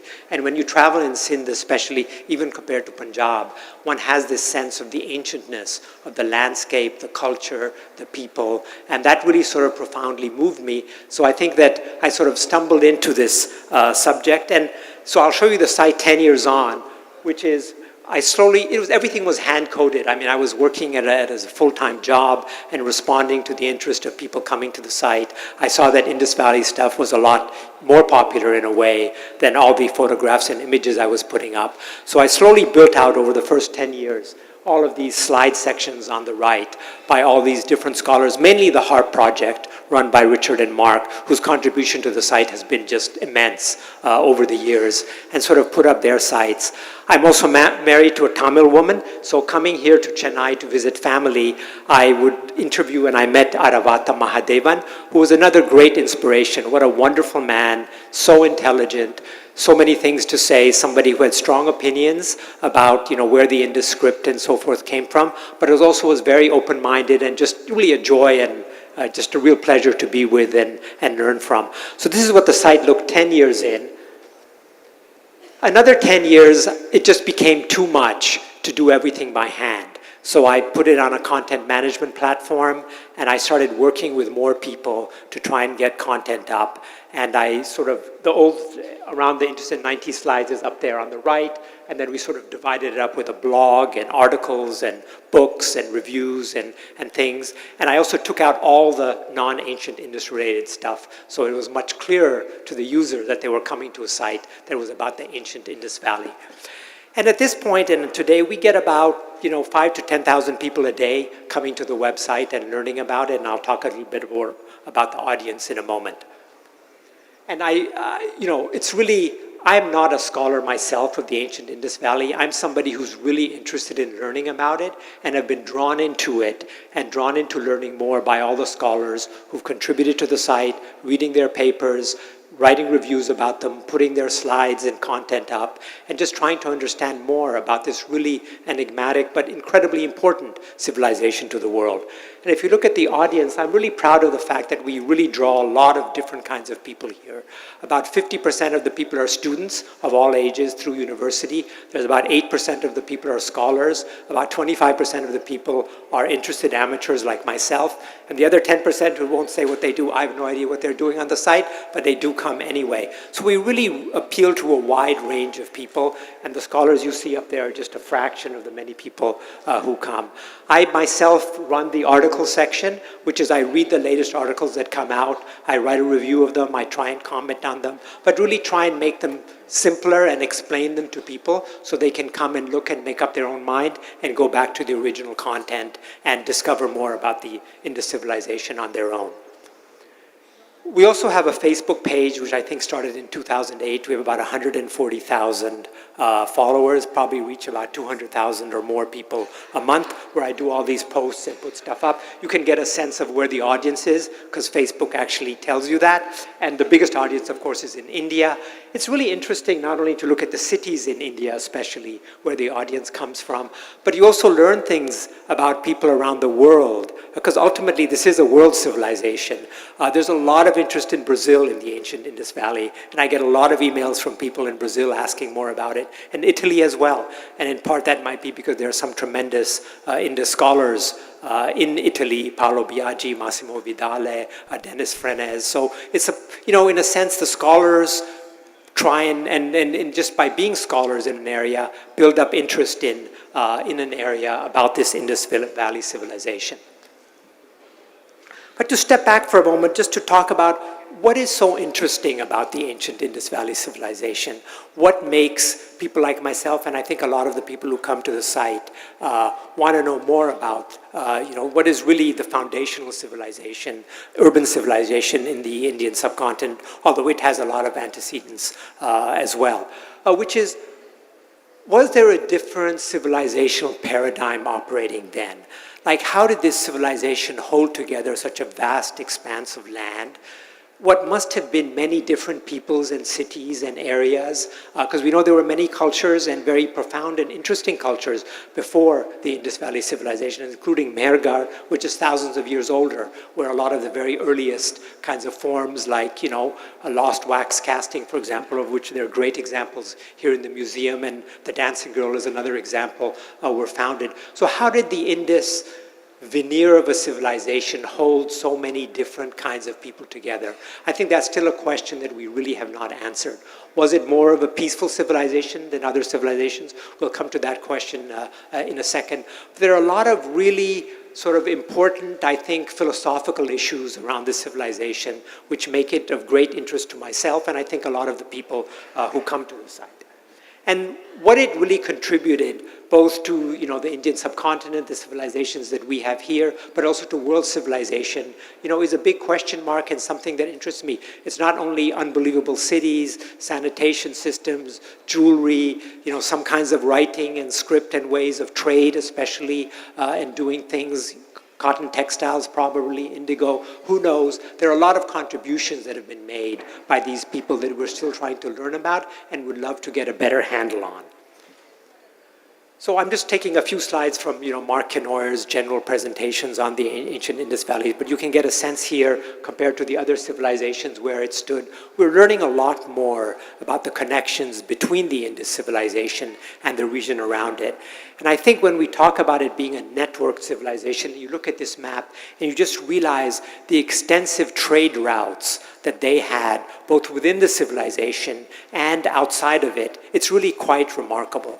And I know there was a recent paper we put up by V.N. Prabhakar and others about Lothal and the river sort of network around that city, and the fact that there may even have been an internal waterway system that operated in some seasons, certainly between Sindh and Lothal, but maybe even between Mohenjo-daro and Lothal. So the way trade operated in that civilization, the way it connected so many different regions together is really amazing. And this whole idea about civilizations like Romila Thapar talked about earlier, they were all connected to each other and doing things. And even before the Indus Valley civilizations, we have stuff in Gujarat that's found in Central Asia and so forth. So people were always in contact with each other. And it's no coincidence, I think, that many of these civilizations emerged at the same time. Even though they're all unique to themselves in certain ways, they also were in conversation with each other and learning from each other. And within the Indus, there was obviously a lot of learning and exchange going on, which is really interesting. If you look at some of the cities here, on the top left is Mohenjo-daro, at the bottom right is Rakhigarhi here in Haryana, where some really interesting excavations are going on. One thing to note when you think about the network nature of this civilization is You only have big cities if you have a really rich hinterland of villages and smaller towns, just like we have today, that support those big cities, because you have people coming in and out and goods and crops and so forth that need to support those larger urban centers. And I think that's really one of the questions in the Indus Valley civilization, is how those bigger urban centers dealt with and related to all of the different towns around them. On this list of sort of bigger cities up here, Mohenjo-daro is probably one of the cities that most interests me. It's actually the modern city of Sakkar on the Indus, is built right on top of it. So we only find new excavations around Indus, areas in so-called Mohenjo-daro when there's some new construction going on in Sakkar, and they start digging foundations and discovering things. And they found some really interesting things. The other thing that interests me is that it's right on the Indus, and right to the north of it are the Rory Hills, where there are these gigantic flint mines. And I think Paolo Biaggi, who's one of the excavators there, said once that all the archaeological sites in South Asia could fit into the Rory mines. They're so extensive. But we have people going back to 200,000 BC excavating flint there. And flint was not only used to start fires, which was obviously really important to people, still today, but also to making weights and making a lot of other goods. The whole weight system, which is so dramatically unique in the Indus Valley civilization, was supported by flint mining. So I do hope that someday we do find a way to bury, dig below what is modern day Sakkar and find out more about what was a big city under there as well. The other thing that's interesting about the Indus civilization, and we here see sort of the Mount Et at Harappa, before it was excavated, after the excavations, and you see the little gateway there on the left. It's then recreated by a National Geographic artist on the right, working with, the team. It seems from the way Indus cities like Harappa developed that you had these sections of the city that were kind of walled off from each other, and you had craftspeople work there on a certain trade. Maybe they belonged to one clan or the other. And so cities sort of developed loosely and may have had a looser form of interaction among different people there. So whatever the authority was around the city, we'd love to learn more about. And this sort of ties in with the way cities seem to develop in Anatolia even earlier, where you'd have people come from different tribes and set up areas where they traded with other people and slowly settled those areas, and those became cities. And this sort of, the sort of importance of the gateway, we know today from the subcontinent as well, that you have gates facing different cities because they speak to the trade that goes on between those two cities. So trade and connections between people and moving goods around is something that has endured in the subcontinent for thousands of years after the ancient Indus civilization people, where they kind of pioneered this, being probably the first city builders of the area. So these are, one of the more interesting questions, of course, is that many scholars believe that it was really a remarkably peaceful civilization, and some people have said it was a completely peaceful civilization. I personally am a little bit skeptical. I think a lot of the finds in Gujarat and Sindh and other places show there were a lot of fortifications, and a lot of the smaller towns had real fortified walls around them. Maybe it was for trade, but maybe it was for protection as well. We do see traces of violence and so forth in other places, but clearly there seems to be much less weaponry to be found. We have much less evidence of perhaps, really massive, walls, and, we don't know anything about the rulers at this point. So it seems as if the civilizational paradigm that was operant at that time could have been quite different from the more warlike and, conflictive nature of the civilization, say in neighboring Mesopotamia or Central Asia. So we're beginning to discover around that, but I think it's good to keep an open mind. But it's one of those questions that I think makes studying the ancient Indus Valley civilization so interesting, because moving forward as we do, as we are a world still in conflict, are there better ways to work between ourselves and organize ourselves around trade as opposed to using a warfare, and those methods may have been pioneered right here in the subcontinent. Then, of course, you have the unicorn as this, unicorn in quotes. We don't quite know what, the people themselves call this creature. But it seems to be something of an integrative creature, where maybe different clans and groups or cities were being brought together under some kind of veneer of authority or trade or connection. And the fact that, 2 out of 3 seals that have been found so far, and the vast majority of them actually come from Mohenjo-daro, shows that there was something very important about this icon. And discovering more about it and learning more about it is something that's really interesting. And it was not only an icon that was on seals as well as different animals, which may have represented different clans. We're not sure about that. We also have figurines of the icon which were discovered, at Harappa, especially by the HARP team, which also sort of show that it was some kind of a creature which was perceived by the people to have a single horn. Which brings us to the Indus writing system, which obviously is, one of the major questions that, a lot of us, I think, here have about the ancient civilization. So what is it connected to? A lot of scholars have sort of supposed that it was connected to some kind of Proto-Dravidian or Pre-Dravidian or Dravidian-based script. It's quite possible. But even then, the scholars disagree about what the different signs may have meant. So a ton more work needs to be done there. It may also be based on a script we don't know about. A language we don't know about. It may be connected to multiple languages. It's quite likely in those days that you had many languages in the subcontinent, just like you have today. So you may even have a more diverse field of languages since you had far fewer people. Just, a city like Mohenjo-daro or Harappa had tens of thousands of people, maybe 100,000 people. That's way smaller than, cities that we have today. So obviously there were multiple languages involved there, and what the script actually sort of codified, we need to still investigate, and that's a big question about the civilization. The other thing is, obviously, the script was used for multiple purposes. So it was used not only to communicate something, it was linked to trade. I spent some time at the Ashmolean Museum at Oxford this summer. And, they have many different rooms based on the different ancient civilizations, the Near East, Mesopotamia, Crete, Mediterranean, and so forth. In every one of those civilizations, you had seals, and the seals were always linked to trade.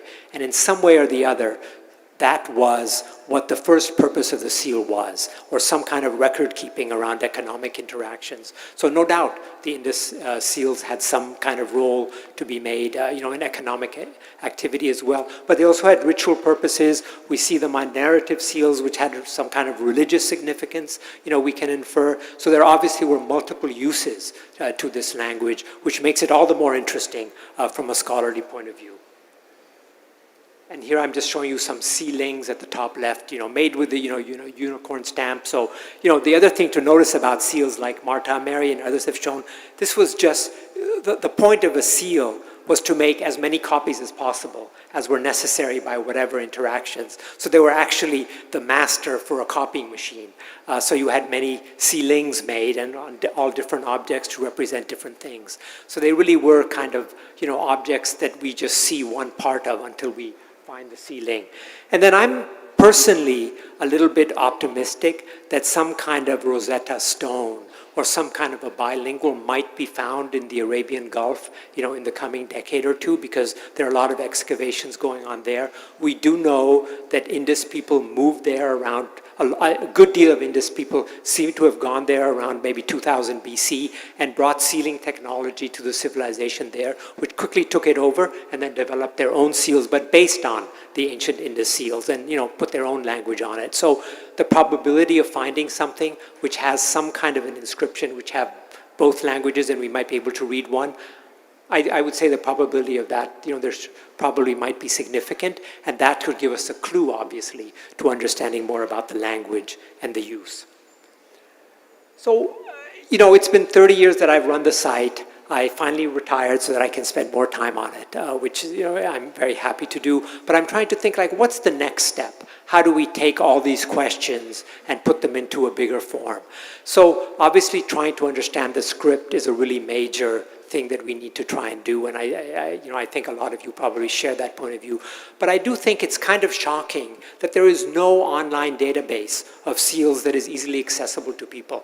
Really, one has to go to books. I know Andreas Fultz and Brian Wells have put together something which is a great effort, but you need to get a login and password. It's kind of a little bit hard to get to.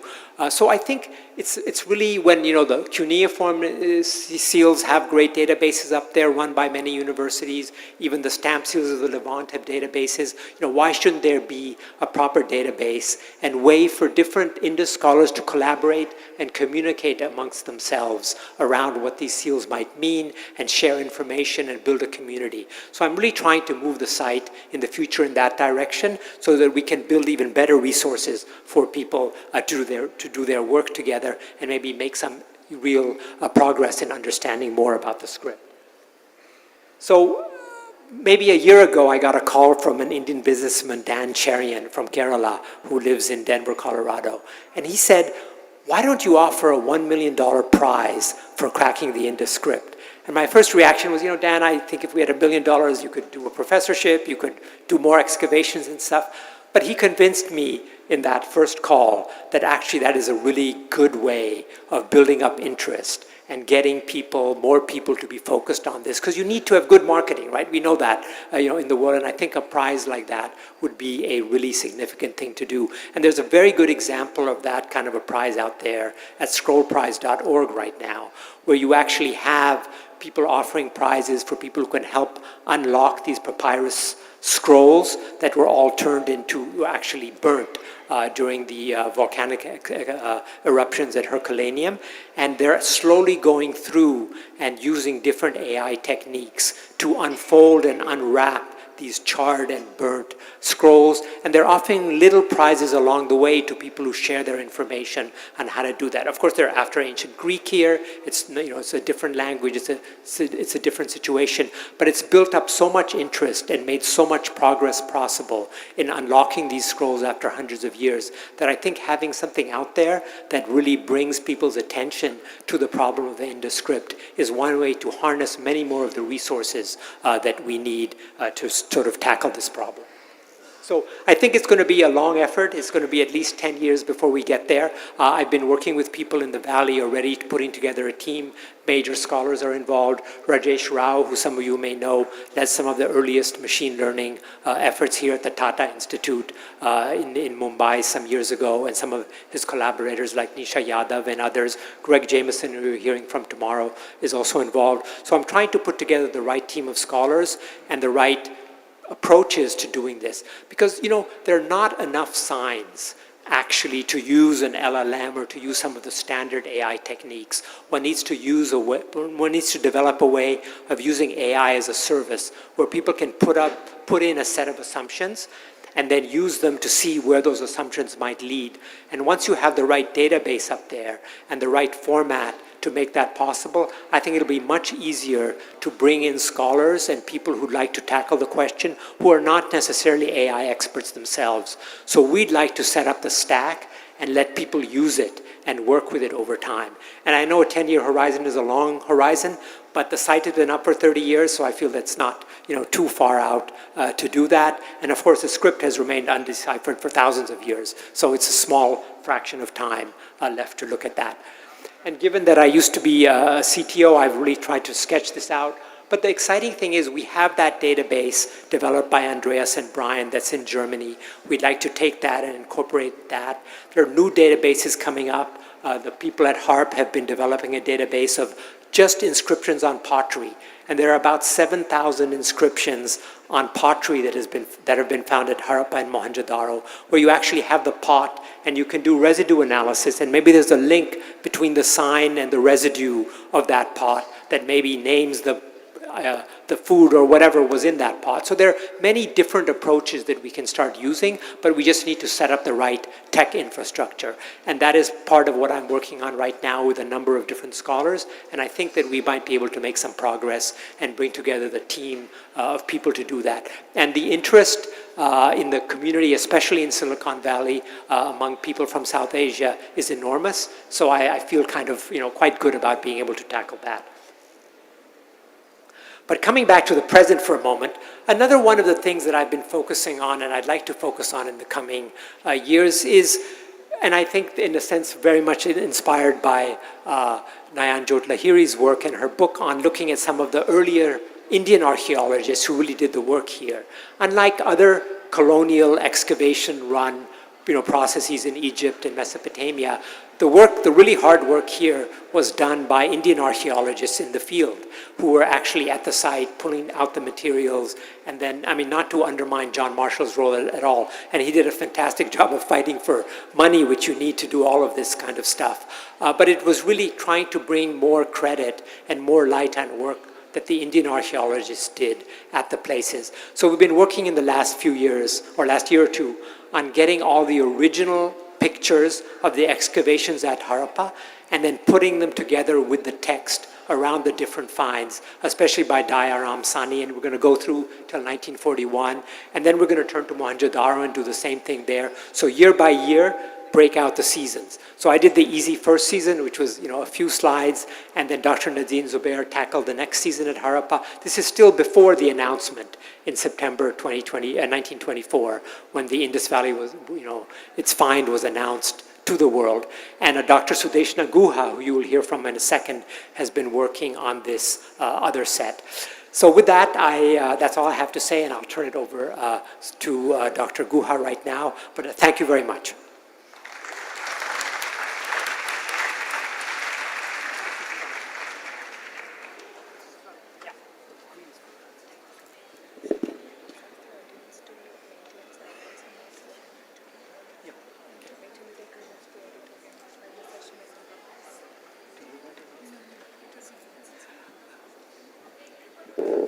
In the interest of time, we'll leave any questions about the talk to the tea break. Before introducing the next speaker, can I please ask the audience to maintain silence during the talks, as it disturbs many of the people who want to listen to the speaker, and kindly maintain decorum of the auditorium. All right, so it's my great pleasure to invite Professor Sudeshna Guha.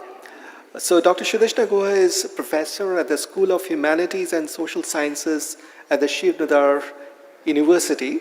She works on histories of visualization, social histories of archaeology and ancient civilizations, making of archaeological heritage and national cultures, and methodologies of material and culture studies. Professor Guha has been trained in field archaeology, and apart from teaching South Asian history and archaeology, she also has a long professional background in curatorship through management of historical archives and archaeological collections. Her research interests also include histories of archaeology, the archaeology of South Asia and early India, art, architecture of pre-colonial India, historiography, visual histories, materiality, museum studies, cultural heritage and ethics, and archaeology nationalism. So I now invite Professor Guha to give her much anticipated lecture in this session. So, Professor Guha.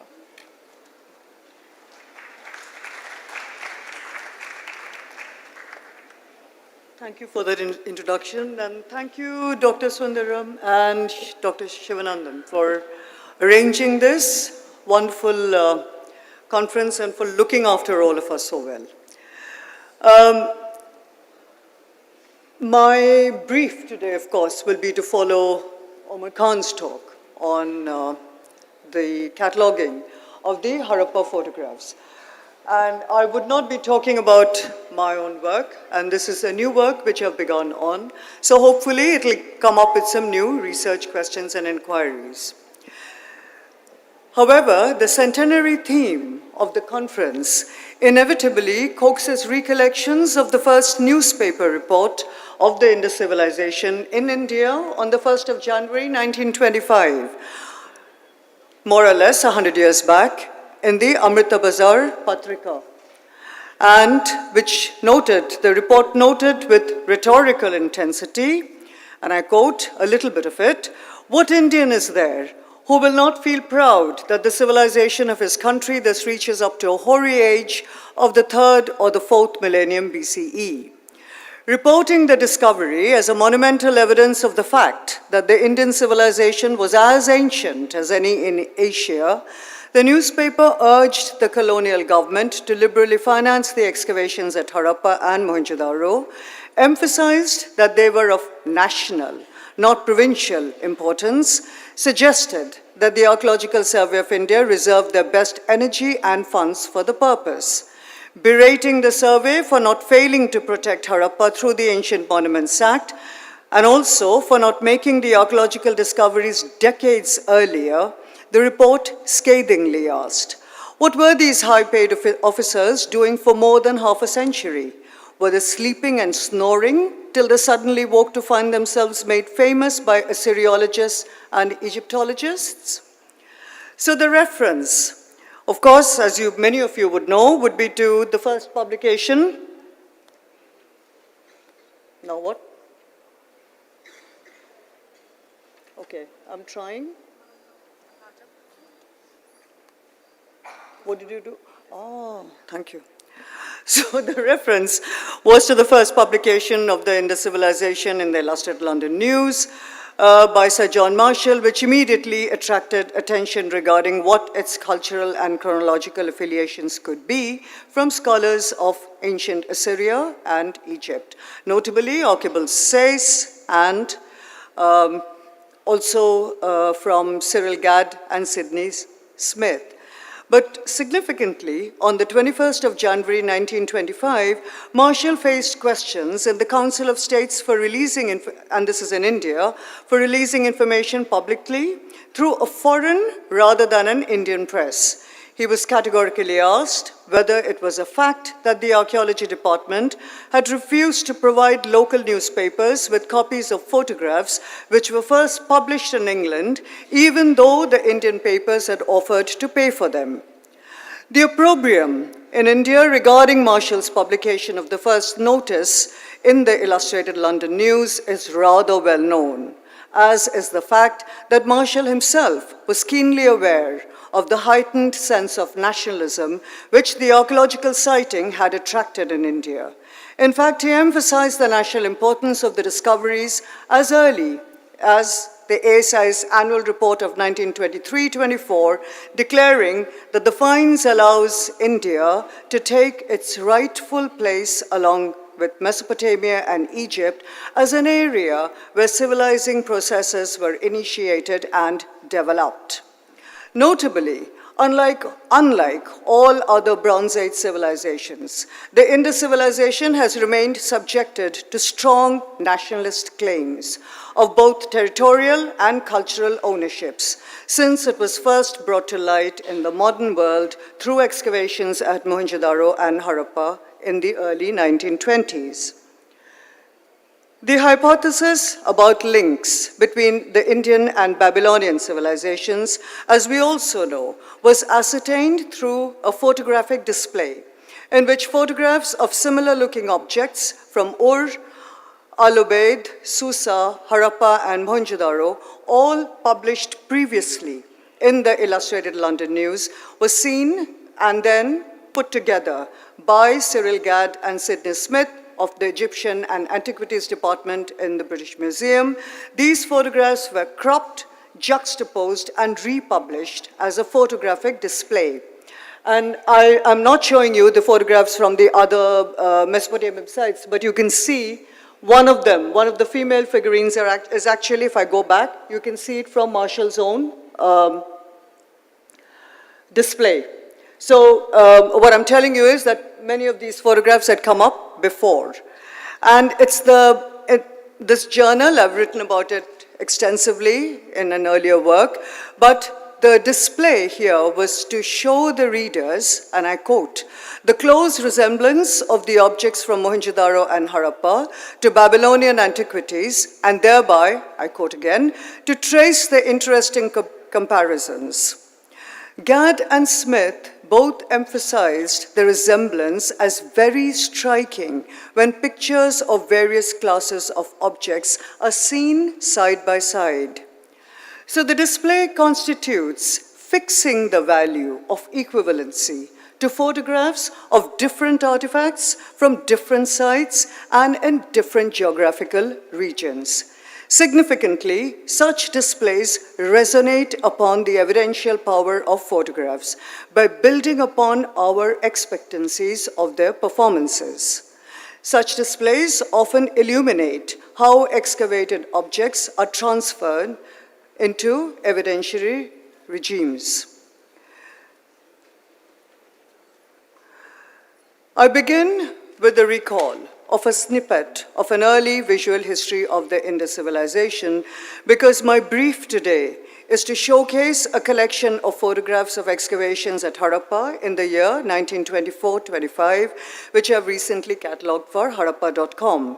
I thank Omar Khan for his generosity in sharing this collection with me, and I'm very grateful for all the time he has spent during this Christmas and New Year break to go through the catalogued entries, rectify many of my spelling and grammatical mistakes, I'm sure, input them into the database, and list them through the mounds excavated and published the first batch. It is thanks to his efforts that the photographs now appear poised for telling the story of the 1924-25 excavation when the Bronze Age city of Harappa emerged rather visibly. And having undertaken the preliminary cataloguing, I see the demands of this collection for more research, especially into the ways in which things are endowed with meanings, as this has influenced the cultural histories of Harappa and therefore also the heritage making of the Indus civilization. Now, the Harappa excavations of 1924-25 were the Aram Sahni's last digs at the site. They were undertaken between 6th of December 1924 to 6th of April 1925. The sum expended on them was considerably larger than that of the previous year, rupees 13,000 vis-a-vis rupees 3,000 of 1922-23. Mohenjo-daro that year was excavated by K.N. Dixit, and, I quote, valuable sidelights of the Indus culture were sought through an expedition to Baluchistan that had been largely unsurveyed, or was considered largely unsurveyed, and, I quote, an experimental aeroplane survey over some 50 miles of the old bed of the Ravi, on which Harappa stands. Both brought the promise of the large extent of the Indus civilization and its supposedly indigenous antecedents, albeit in Baluchistan and the Greater Valley. And as Marshall noted, how almost limitless was the field awaiting the excavator. Undoubtedly, the international attention which the Indus civilization received in October 1924, following Marshall's publication about it in September, contributed to the efforts in the 1924-25 excavation seasons of the ASI to know it better. Sahni continued digging in the areas he had previously excavated at the low mound F and at the lofty mound AB that rose abruptly to its south, and he reported that the buildings brought to light that year were somewhat better preserved than those that had been exposed earlier.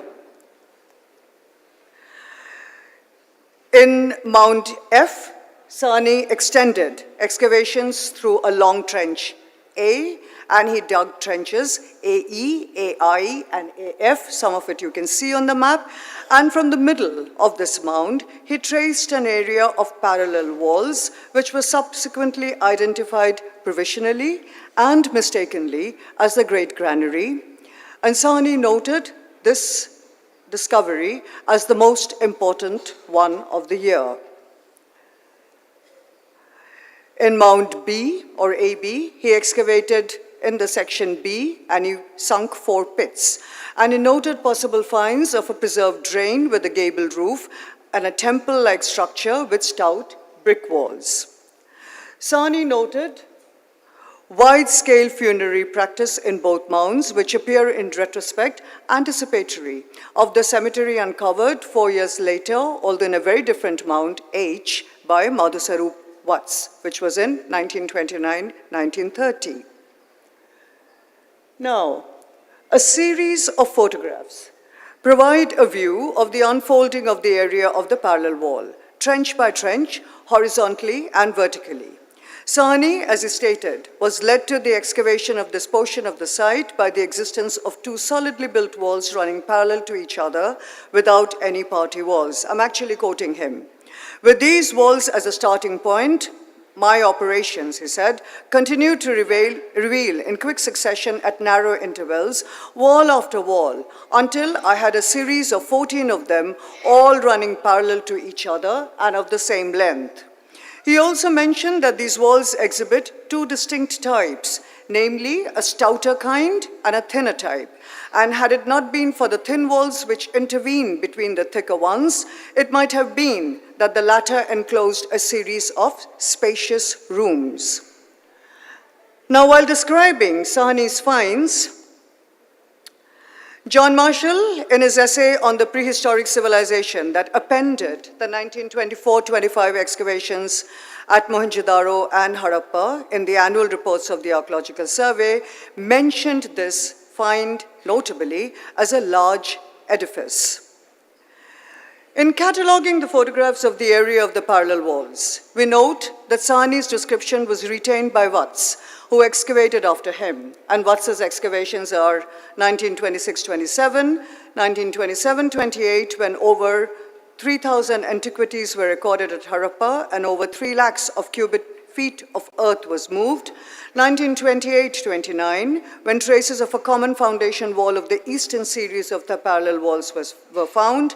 1929-30, when he excavated Cemetery H, and he continued to dig until 1934, by when he had also found a workman's quarter in Mount F. The description of this area as the Great Granary appeared in Watts's definitive report of the Harappan excavations, and he attributed the description to Marshall's premise of the large edifice in the annual reports. We also know that Marshall's premise was undoubtedly reflective of Marshall's expectations of finding large storehouses, as in the Bronze Age Mycenaean civilization, which he knew of. Notably, Watts mentioned a letter which Marshall had written to him in 1933, when on a visit to England, Marshall had seen a granary of the Roman times, and this appears the decisive site for the provisional definition of the area of the walls at Harappa. Now, this inference of Marshall's of a granary building in a large area with ruins, but no decisive shape of a building, illuminates how visual memories and theories of civilization guide expectations of what to look for and seek within excavated sites. Photographs of Harappa excavations during Marshall's tenure as the DG ASI invariably remind us that these and the ones at Mohenjo-daro were often used rather effectively by Mortimer Wheeler to highlight errors in his predecessors' excavation practices and flaunt his own, supposedly more scientific work. The photographs of excavations at Harappa and Mohenjo-daro during the Marshall era of ASI was blatantly used also for Wheeler to talk in terms of how faulty the sightings of the objects were. Two series of photographs from Wheeler's excavations at Harappa in 1946, one showing the removal of a skeleton of grave 5 from Cemetery R37 to the site museum, and the other, the removal of a bok from a trench, present the ways in which Wheeler employed photography to show off his precise field methods and thereby the accuracy of the evidence which he had unearthed. Wheeler's approach, and I quote Christina Riggs here, entailed visual discipline in the way fieldwork was conducted, photographed, and analyzed to create archaeological arguments. And with respect to Wheeler's injunctions of photography in the field, straight lines, attention to detail, and orderliness served both archaeologists and photographers alike. The embeddedness of the visual in archaeological practice cajoles us to see the remarkable illustrations of some of the archaeologists. And actually in this slide, I do not have one of Marshall, but I have published one in one of the articles I've written on archaeology's visual histories, which is an illustration of the King Menander, Indo-Greek king, for Marshall's way of refuting R.B. Whitehead, who was a numismatician, his understanding of what that coin legend meant. Now, the skill to draw was often acquired and cultivated, and it informs of the value of visuality for decoding meanings of things that were excavated as unknown or deemed subsequently as wrongly known. Examples abound in the illustrated letters of archaeologists, including of Cunningham actually, and they encourage delving into histories that are possibly little explored in archaeology of vision and its representations. Now, unlike the photographs of Wheeler's excavations, those which were taken under Marshall's command rarely show the actual work of digging, clearing, and sorting, and very few bear indicators that direct the eye in distinguishing the stratigraphic breaks or the chronological levels that were reached. Also, Marshall, unlike Wheeler, made no explicit claims on photographs to justify the quality of his excavation methods. However, by arranging selections of excavation photographs from Harappa and Mohenjo-daro, in this case I'm just showing you the ones from Mohenjo-daro, it becomes possible to create a narrative of the gradual elimination of pictorial chaos. And in this respect, photographs from Mohenjo-daro and Harappa also allow a glimpse of the evolving genre of an excavation imagery. But we need to remember that the genre itself is contingent upon what we fix as representative samples. Now, regardless of the aims or not of documenting processes of fieldwork, the Harappa photos of 1924-25 illustrate the aims of presenting precisely the objects unearthed, also in their situ condition. We see the scale in many photographs and are reminded that this tool and its correct positioning became the defining parameter of archaeological imagery from the 1940s. And just as an aside, the use of the scale systematically in India for the architectural photographs began sometimes in 1869, and I say this because Omar Khan has written a book on John Burke. So it was done by John Burke in his surveys of the ruins of Kashmir, where he followed Henry Hardy Cole in mapping the ancient monuments of Kashmir. In the Harappan case, we see photographs like this with a cane, and this cane was actually held by the superintendent archaeologist. We see there Ramsani leaning against one, and this provides a view of an archaeological imagery in the making. The 1924-25 Harappa photographs appear in the albums of the Punjab volumes 31 to 33, and this has aided their upkeep and allows their access for research cataloging. This collection in the Punjab volume reminds us of Marshall's creation, which was single-handed of the DGA's photographic collection in 1904, through which Marshall successfully documented his own and his service achievements during his directorship. The collection, as I have shown elsewhere, and those of the photographic collections of the provincial circles that were also created alongside, fashioned the forms and possibilities of archaeological knowledge. Both the A-size photographic collection, which was largely instituted by Marshall, and the photographic collection of the Indian Architectural and Archaeological Surveys, which was established in 1869 for the India Office, which is now largely in its entirety in the British Library, of which I've also written, and there's a new book out on it, clearly explains to us, or shows to us, why encyclopedic repositories of photographs establish disciplinary epistemologies, and how practices of collecting, cataloging, and archiving inform of things that appear unrelated to such acts, including acts of nation and region making. The Harappa photographs in the Punjab albums also remind us that Marshall donated a comprehensive collection of the Archaeological Survey's photographs to Cambridge, his alma mater. And that's probably one of the reasons I opened this talk with a slide from the Museum of Archaeology and Anthropology in Cambridge, because we need to remember many of Marshall's inferences about the Indus civilization, which arose from his thinking about the Aegean. He gave a large collection of his Aegean, of excavations from Knossos, which he had attended in 1899, to the Fitzwilliam Museum in Cambridge. So he gave this comprehensive collection to Cambridge, and in 1954, the albums were all sent to Durham when the university was poised to begin a new course on Indian archaeology, and we'll hear about this collection today, later on. And I'm sure we'll be enlightened about this, because when I had seen it, the collections hadn't been digitized, they were just kept in a single cupboard. And expectantly, what one would hope, that the users of this deemed to be teaching collection, because that's why the collection was sent to Durham, would inform of the pedagogy and reception of South Asian archaeology in England in the early years of decolonization. The list of photographs that appear at the back of the annual reports of the Archaeological Survey from 1904 onwards illustrate that by 1920s, photography embedded a chain of on-site recording techniques so that successful negatives were registered in much the same way as artifacts found in the course of excavations.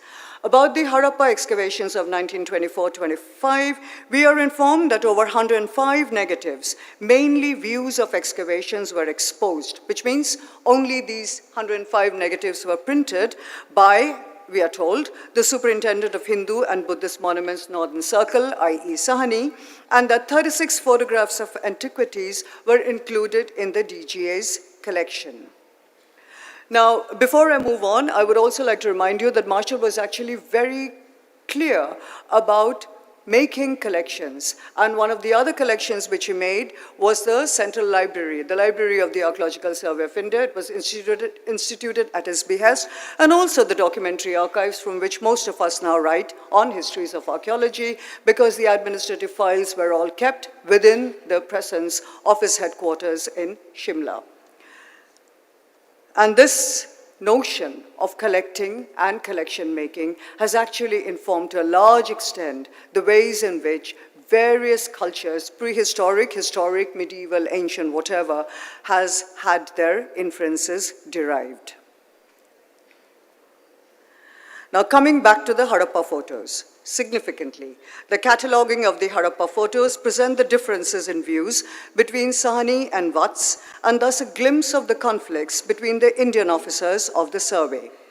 Sahani recorded overwhelming evidence of funerary practice in 1924-25, both from mounds F and AB, and I quote him. He said, "My excavations at Harappa have yielded overwhelming evidence of the fact that the ancient inhabitants with whom we are here connected invariably cremated the dead, and no traces of the several kinds of burial practiced by the ancient Mesopotamians have been found anywhere on the site. What the ancient inhabitants of Harappa did was first burn the dead body on a funeral pyre and then deposit a part of the cremated bones in earthen vessels or brick structures resembling, as he said, samadhis of modern times." Notably, Marshall actually quoted Sahani's word samadhi in mentioning the unique find in the annual reports of the Archaeological Survey of 1924-25.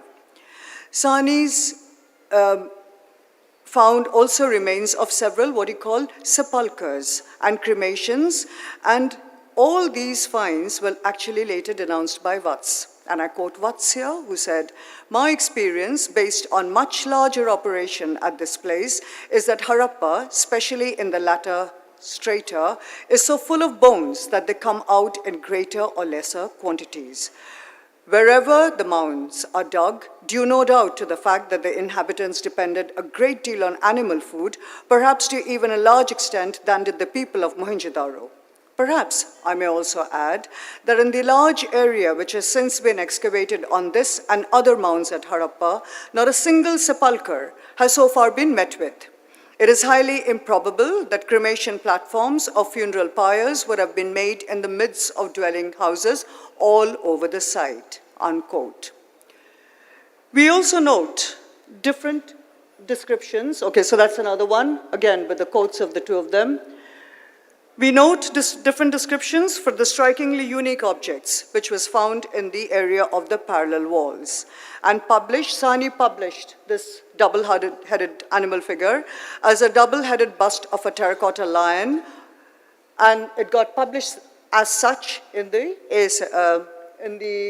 ARASI, Annual Reports of the Archaeological Survey. Watts, however, noted it as a jugate terracotta tiger head. The two holes on the head, he inferred, were for fixing horns, and he saw the heads to be of a horned tiger, as he had seen on a Mohenjo-daro seal. He further suggested that the conception of this chimera creature is paralleled in the representation of, and I quote him, "the triple interlaced tiger seal of Mohenjo-daro," and that it was a cult object of worship. The duplication of heads being intended to increase at once the prowess and sacred character of the beast. Additionally, we note a discrepancy in the recording. The field number of the object in Sahani's report is A813, in Vatsas, it's A815. It would be a careless lapse, no doubt. But considering that the object came to India, we are left wondering whether Sahni's description colored perceptions of its ownership. And here I'm literally casting your memory to the partitioning of the artifacts, which happened in 1947. And you see one of the bird cages also, which came to India.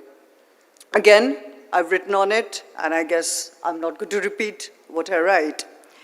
But what's pointed out, and this is interesting to note, the errors in the method of recording followed during the time of, as he said, the Rai Bahadur, with reference to Sahni's excavations at Area B in the Mount AB in the years 1920-21, 23-24, and 24-25, he noted, and I quote him, that the latter began by sinking a trial trench. This trench was extended to a length of over 100 feet, and later on, at right angles to it, he sunk 2 subsidiary trenches.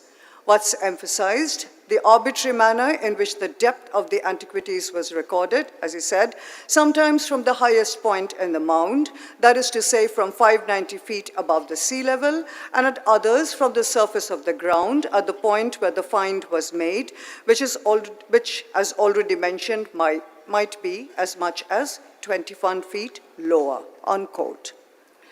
Invariably, the pointing of errors in the fieldwork of a peer or predecessor bespeaks of efforts to show the moving on to a better practice. In this, it informs of the ambitions of aspiring archaeologists to show off the merit of their own undertakings. The differences in views provide reasons to look beyond the conflicts between natives and British and European officers of the colonial survey and the colonial politics, which the colonial politics endangered. That Indian officers of the survey were also wary of each other and often did not agree on matters of scholarship, fines, and ethics can be gleaned from the many demi-official letters which one comes across of the survey. I quote one from Sahni to Marshall, made on the 20th of April, 1924. Sahni writes from Camp Mathura. So this must be just after his excavations at Harappa, and he wrote, a set of plaster of Paris impressions of the seals found at Harappa will be submitted to you as soon as I return to the headquarters. A set of such casts will also be supplied to Mr. Banerjee, and he meant Rakaldas Banerjee. But I hope he will be good enough to refrain from publishing them until after my own monograph on the Harappa excavations have been submitted to you for publications. The reference here is to the report of the excavations at Harappa in 1923-24, and this is not the only letter of an Indian to his head about his wariness of Banerjee's proclivities to preempt.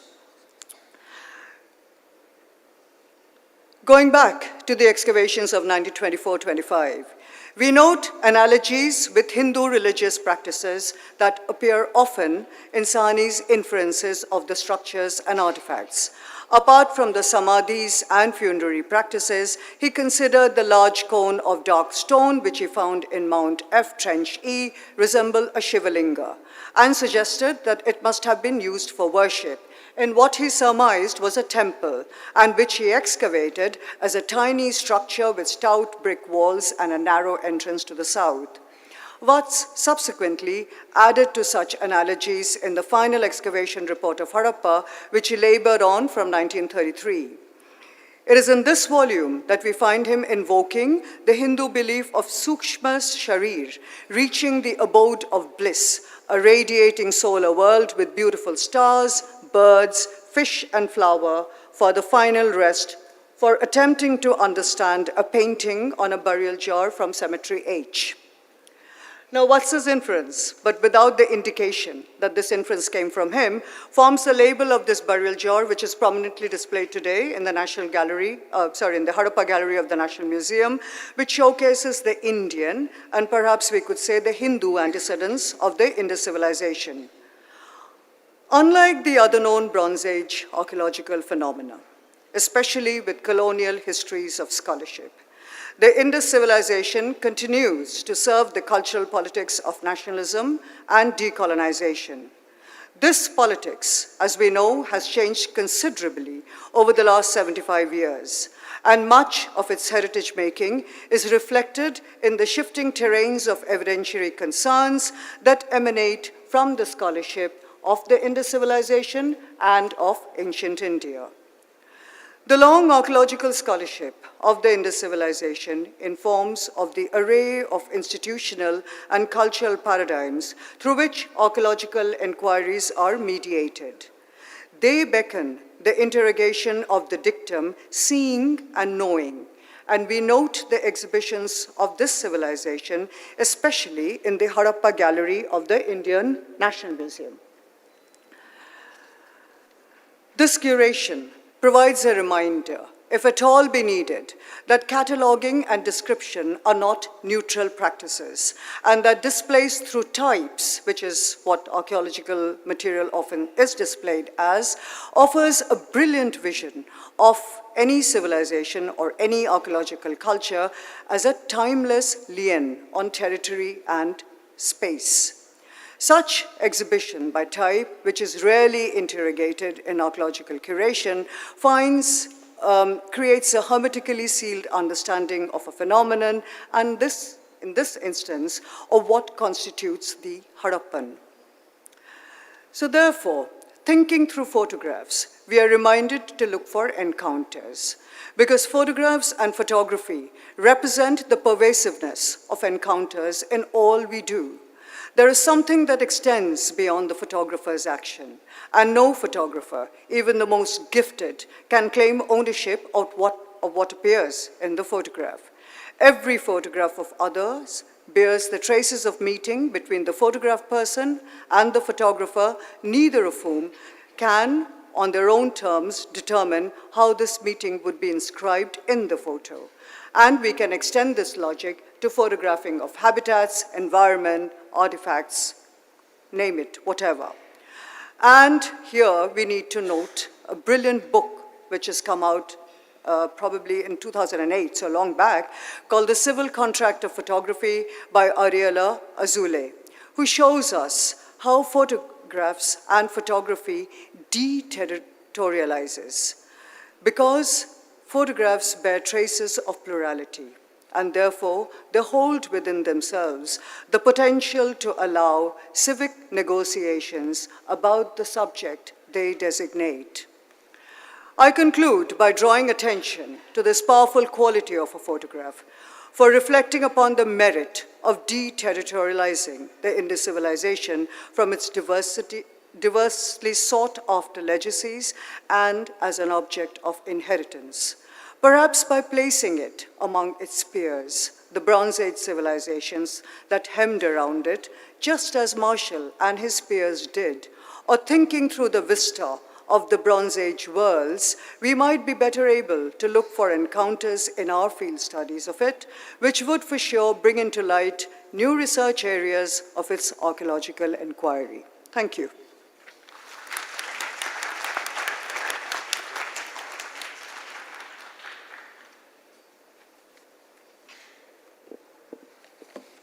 Thank you, Professor Guha. I understand from the organizers that we have time for a few questions, so I invite questions from the audience. Any questions for the talk by Professor Khan and Professor Guha?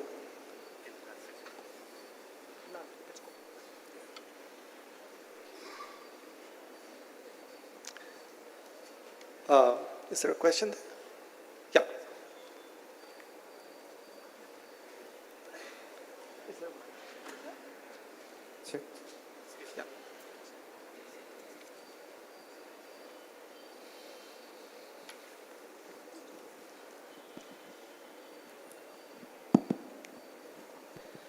Hi, thank you for this great presentation. So, while going through the ancient or like Mackay's or Marshall's edited excavation reports, in the hope of finding some context for certain artifacts, we often find that, at least for Mackay, the artifacts where they are found together, the correlations are at least in some way, discussed. But in recent excavation reports, often when the artifacts are discussed, their contexts are not like their exact place of provenance or where they're exactly found, along with which ones are not found. I think when revisiting these excavation reports, is there any effort that the current archaeologists will revisit them and recheck the field reports and recontextualize to some extent? I mean, so we're trying to do that. Like in the first 2 seasons so far, we've had Mark Kenoyer go through the Harappa excavations and add whatever new knowledge is there to it. But we're always limited by what the original archaeologists put in for the context. So sometimes the level, exact stratification level and so forth is not shown. So I think we're trying to do that, but it's, it's up to what information is available. Do you want to add to that? I'll just add, it's happening somewhere else. It's happening in something called Museum Archaeology, which is coming out. And it is, there's a Rutledge book, Handbook of Museum Archaeology, which is out.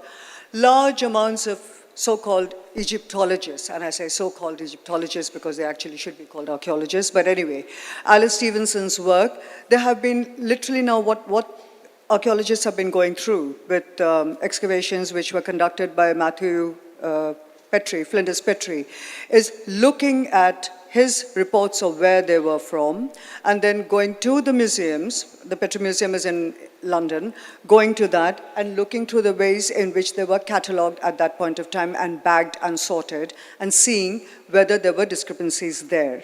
And then remember a context, and I mean, archaeologists only think about one context, but if you talk to any anthropologist or perhaps even historians, context shift, and what we mean by context, that shifts.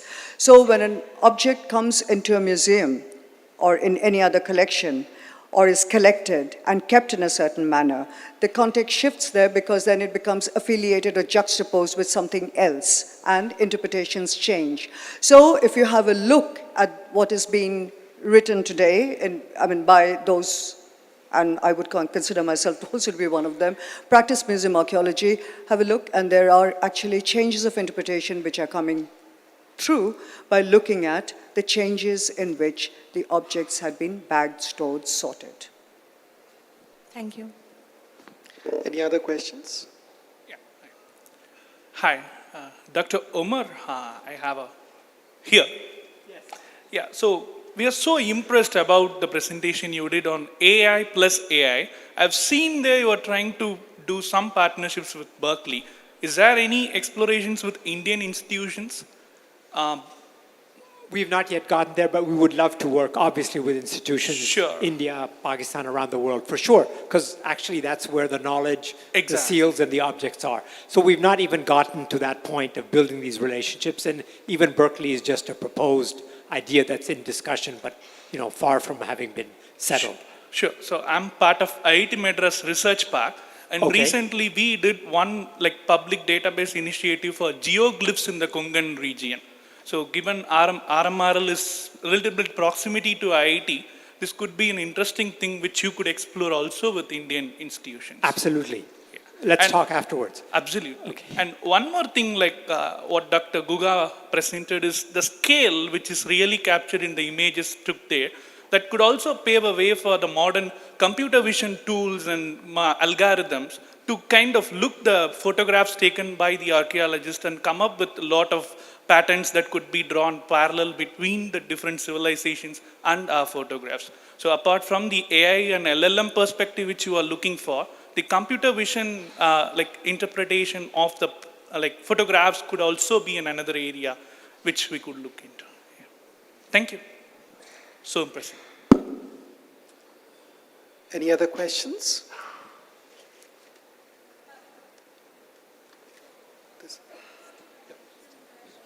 Can you just wait till the mic reaches?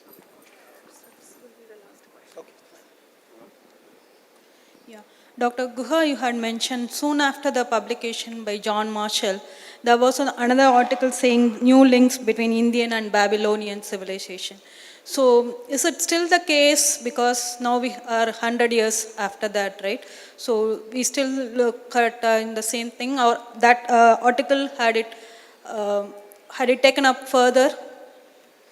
See, I mean, that was the case. I mean, how much do you know about it? Because if you look through the Illustrated London News, John Marshall had published something before. So these were a series of articles which came out. And that was the way in which they kind of tried to configure what this phenomenon was. But the point is that the Indus is a Bronze Age phenomenon. And as you know, that there are Bronze Ages with skirt and hem around it. So the Mesopotamian civilization hasn't gone anywhere. The Bronze Age Mesopotamian civilization is still existent. There is also other things which are much lower. And one would obviously suppose that there were encounters. Omar Khan pointed out today in his talk about trade relations. There were all kinds of relations there. So the links which Gadd and Smith thought about are probably not those links anybody's looking for today. But a huge amount of scholarship has happened since then about the relationships or the linkages, the encounters between cities, the Indus cities, and cities elsewhere. And you find Indus artifacts all around the Gulf littoral. I mean, you find it everywhere. So it's like, and when I say everywhere, I don't mean all over India, I mean on top. So you find them. So if you follow the scholarship, yes, the links are still there, but they're not the ways in which they were then thought about. They were thinking in terms of people, and what the links were about was actually what archaeologists know brilliantly, is to put something in what they would term as a cultural chronological framework, because that was what it affixed. For them, for the first time, what they affixed was an Indo-Sumerian civilization, is how it was brought about. Very soon, Marshall changed tack, and he called it the Indus civilization, taking out the Sumerian link. But the links then were about people. Those links I was not proposing. The trade link is well known, right? But when you mention the trade link is well known, but the cultural links, can you give some examples on that? I would not talk about cultural links, because what are cultural links? So the point is that when you find an artifact of somewhere else, into something else, in some other place, you would talk in terms of linkages. But when you talk in terms of cultural link, one invariably comes into things like, I don't know, religion, society, ethnicity, whatever. Much of that is actually inferential. So whether people from these cities visited the Mesopotamian cities, the answer is yes. There has been a large amount of scholarship which has also shown the movement of people going somewhere else, perhaps to sell, perhaps to buy. But we don't know that for sure. The cultural links here would be inferential. I'm sure there are very other questions. However, as we have to move on to the next session, we will stop the question session at this point. You are free to ask the speakers at the tea break. And let's end by thanking both the speakers for their fascinating talks.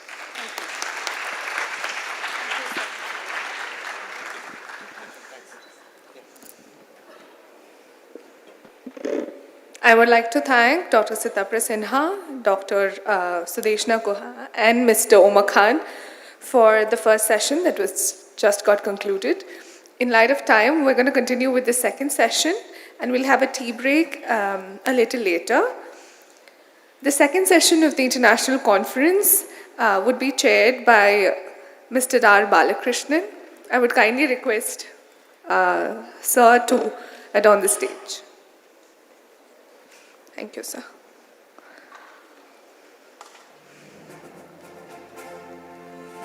The speakers are Dr. Christopher Davis,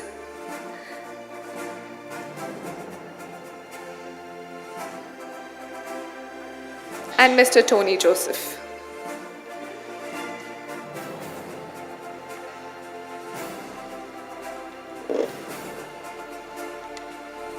I'd like to introduce our chairperson, Mr. R. Balakrishnan, an independent researcher in the field of Indus studies, has been consistently working for the last 30 years on subjects related to the Dravidian origin, the prehistory of Tamils, and the Indus Valley civilization. He employs a multidisciplinary approach to reconstructing the past, focusing on place name clusters. His study was published in the book Journey of a Civilization, Indus to Vaigai. Balakrishnan is also a creative writer in Tamil who has written multiple prose and poetry collections. He is a retired member of the Indian Administrative Service and served as the Chief Advisor to the Chief Minister's Office in the Odisha government. He has twice held the position of Deputy Election Commissioner at the Election Commission of India. He is the Honorary Consultant of the Indus Research Center at Roja Muthiah Research Library in Chennai. I would kindly request Dr. Sivanandam to please felicitate our guests.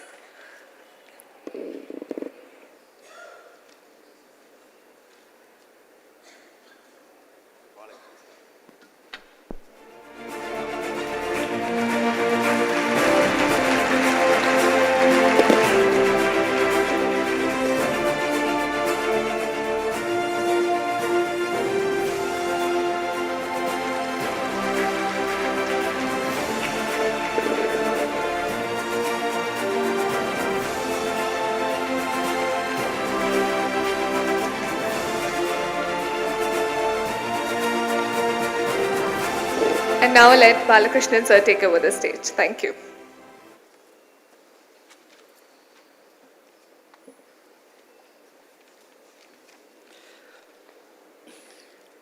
Good afternoon, everybody. In this session, we have two speakers.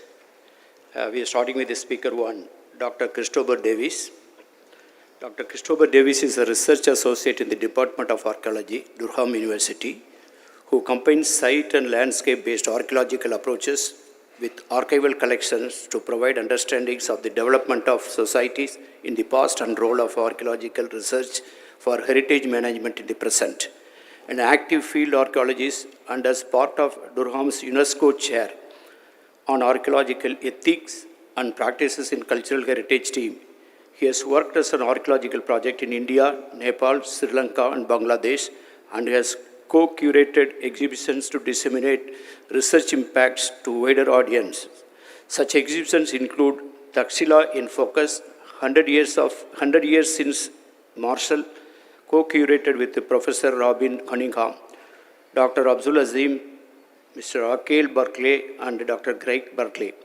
This project explored Durham University's Sir John Marshall photographic collection to investigate archaeological interpretations and development of the discipline in early 20th century South Asia and compare these images with the contemporary photographs to document Taxila's development since Marshall, as well as new discoveries and current issues.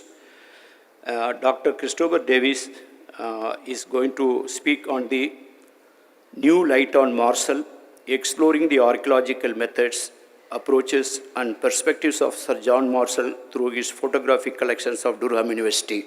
Recently, myself and Sundar Ganeshan, when we went to UK, thinking that John Marshall was buried, that much only limited information we had. We went to many places in search of him and his own native place. We wanted to go to Durham University, but we couldn't make it. Finally, we came to know that he was not buried, he was cremated. And in fact, we wanted to meet you in one university. Happy to see you here. I invite you to make your presentation. Thank you very much.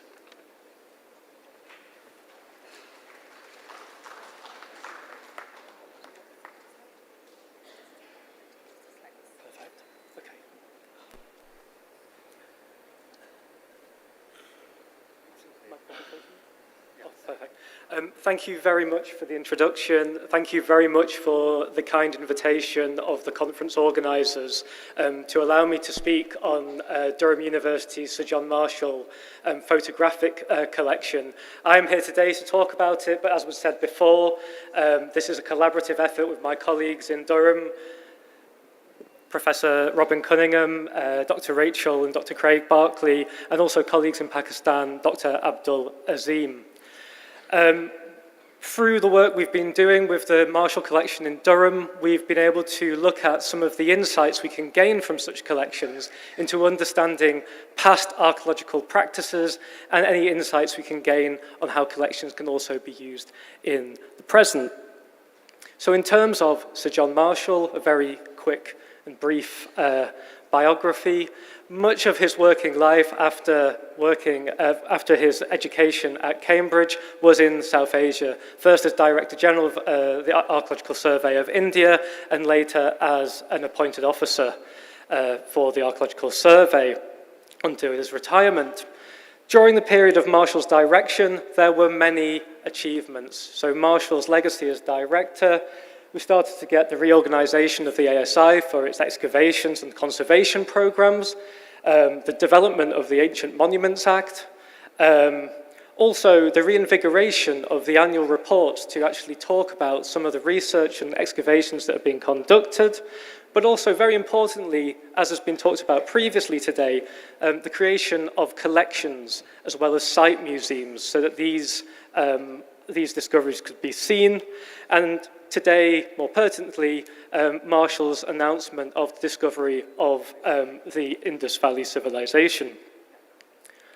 However, Marshall's legacy is often been framed by his successors and contemporaries, people who had more publications and promotions about their own work and also wanted to portray their work in comparison to those who had come before, especially through the use of popular books, but also through using new mediums such as radio and obviously later television to get these viewpoints across. And so in some ways, Marshall and the ASI in this period's legacy has been slightly lost. This is further compounded by, as been talked about by Professor Lahiri, Marshall and his contemporaries in the ASI didn't leave any personal published recollections of their time and their discoveries. However, there are other sources of information available to us. The files held within the archives of the ASI, but also photographic collections held across India, but also Cambridge, beautifully published in the Marshall Archives in 2010, and also at Durham University. And photographs aren't just images of past sites, past monuments, they're also artifacts in themselves, as this quote from Professor Guha shows. They're artifacts in themselves that can tell us more about the people that took them, the people who viewed them, and the people who curated and collected them. So as I said, Durham University is very lucky to host an archive of Sir John Marshall's photographs. These arrived in 1953. To the university, and the way this was set in motion was through the benefaction of Dr. and Mrs. Spalding, who also were great benefactors to other universities in the UK. They contacted Sir John Marshall to ask if he would be interested in donating some of his photographic collection to support the fledgling Eastern Studies departments in the Durham University, and also its fledgling museum, which is now known as the Oriental Museum. Marshall agreed to do this, and he took some time to do this, as in this quote at the top. He says to the Spaldings, "Meanwhile, I have not forgotten the photographs for Durham and have been making great effort to classify and arrange and title them. The task is bigger than I thought, for I had quite forgotten how many and diversified there were." So Marshall begins to look at his collection of photos and what he may curate and send to Durham. And then there's correspondence between the Spaldings and the bureaucracy within the Durham University, such as Professor Thacker, who was the first curator of the Oriental Museum, and also the warden and vice-chancellor of Durham University, James Duff. They were gladly accepting these photographs as they recognized the real importance of this collection for the aim of the university and the museum at that time, which was to create a teaching collection for students to understand the archaeology and history of South Asia. So there's roughly 5,000 photographs within the collection. These are organized by region and by site. They're quite comprehensive in terms of Marshall, and also it talks about this framing of what was important to the people who were curating these collections. This is his choice about what were the important monuments, sculptures, and sites to include. There's about 60 volumes. They were originally kept in these albums. They've now been moved, and as the process of digitization happens, they're being moved into acid-free and a more protective environment to ensure their preservation for future generations to look at. As I said, in terms of coverage, it covers the area of British India under the ASI when Sir John Marshall was working there, and we have pictures from Pakistan in the west, Ladakh in the north, through to Burma in the east, and down to southern India as well within the collection, such as Mahabalipuram. In terms of the types of sites, again, this is fairly comprehensive, going through from prehistory through to the colonial era, and also including different types of religious monument within the collection. And again, of great importance to this conference, sites from the Indus Valley civilization, such as this picture of Mohenjo-Daro. So this collection has been used by many different scholars, referenced by them, and also has been used to start to develop curated exhibitions to disseminate this collection more widely. A specific example here is in 2021, with my colleagues, we started to develop an exhibition about the UNESCO World Heritage Site of Taxila, looking at the photographs within Marshall's collection held in Durham, and then also contemporary photos of the site, looking at how the site had developed, but also starting to gain insights into that early archaeological approach and how interpretations had changed over time, looking towards the future as well. So this was hosted in Durham's Oriental Museum in late 2021 through to early 2022, and because of, and here is some of the pictures of that exhibition up on the wall, some of the photos displayed with the information. In the museum, we were also able to link in some of the images with some of our archival records and artifacts to provide a more well-rounded understanding of the material culture that Marshall was talking about. But also because it was 2021 and we were in the period of COVID restrictions and mitigations, we also looked to develop the exhibition online to ensure that more people could come and see this. One of the benefits of this is that this is still online now, even though the exhibition in Durham is not there. So it's provided a legacy to that research and dissemination we've done. And also, it was developed as a dual lingual exhibition to also ensure more reach across communities in South Asia and diaspora communities in the UK. So the focus of the Taxila exhibition was Marshall's work at many of the settlement sites that make up that, from the early historic Beer Mound through to the Indo-Greek influenced Sirkap, the later Kushan area Susuk, and then obviously the great monastic complexes found throughout the Taxila Valley. This one here, beautiful photo of Bamala Monastery. As well as showing the history of Taxila and its interpretations, we also wanted to look at the history of the discipline of archaeology. And some of the themes that came out from the curated exhibition were the development of the discipline of archaeology, especially going towards systematic and scientific methods, the dissemination of results from these excavations in the past, but also Marshall's classical background, how this influenced his interpretations of the material culture he came across. Now, in the last 20 years or so, there's been a great number of work done on visual imagery, visual history, archaeology, and how remains were presented. And as Professor Guha was talking about, we have earlier interpretations which are seen in these picturesque, romantic terms, often colonial frame narrative of the rescue of civilization from decay, which also then gets reflected in postcards of the time in those early photographs. But over time, there begins to be a development of archaeology being able to use photography to show objective and factual truths. As was talked about earlier, one of the main kind of figures that's looked at and seen when we talk about this move towards scientific and systematic excavations is Mortimer Wheeler, often through his own promotion of work. And here is the very famous, often used slide of Archaeology from the Earth, which shows a picture of Mackay's excavations at Chanu Daru, which is labelled Chaos, and then below one of Wheeler's own at Arakamedu, which is, again, noted as Discipline, showing this change to more systematic methods, the use of precision, categorization, and precision.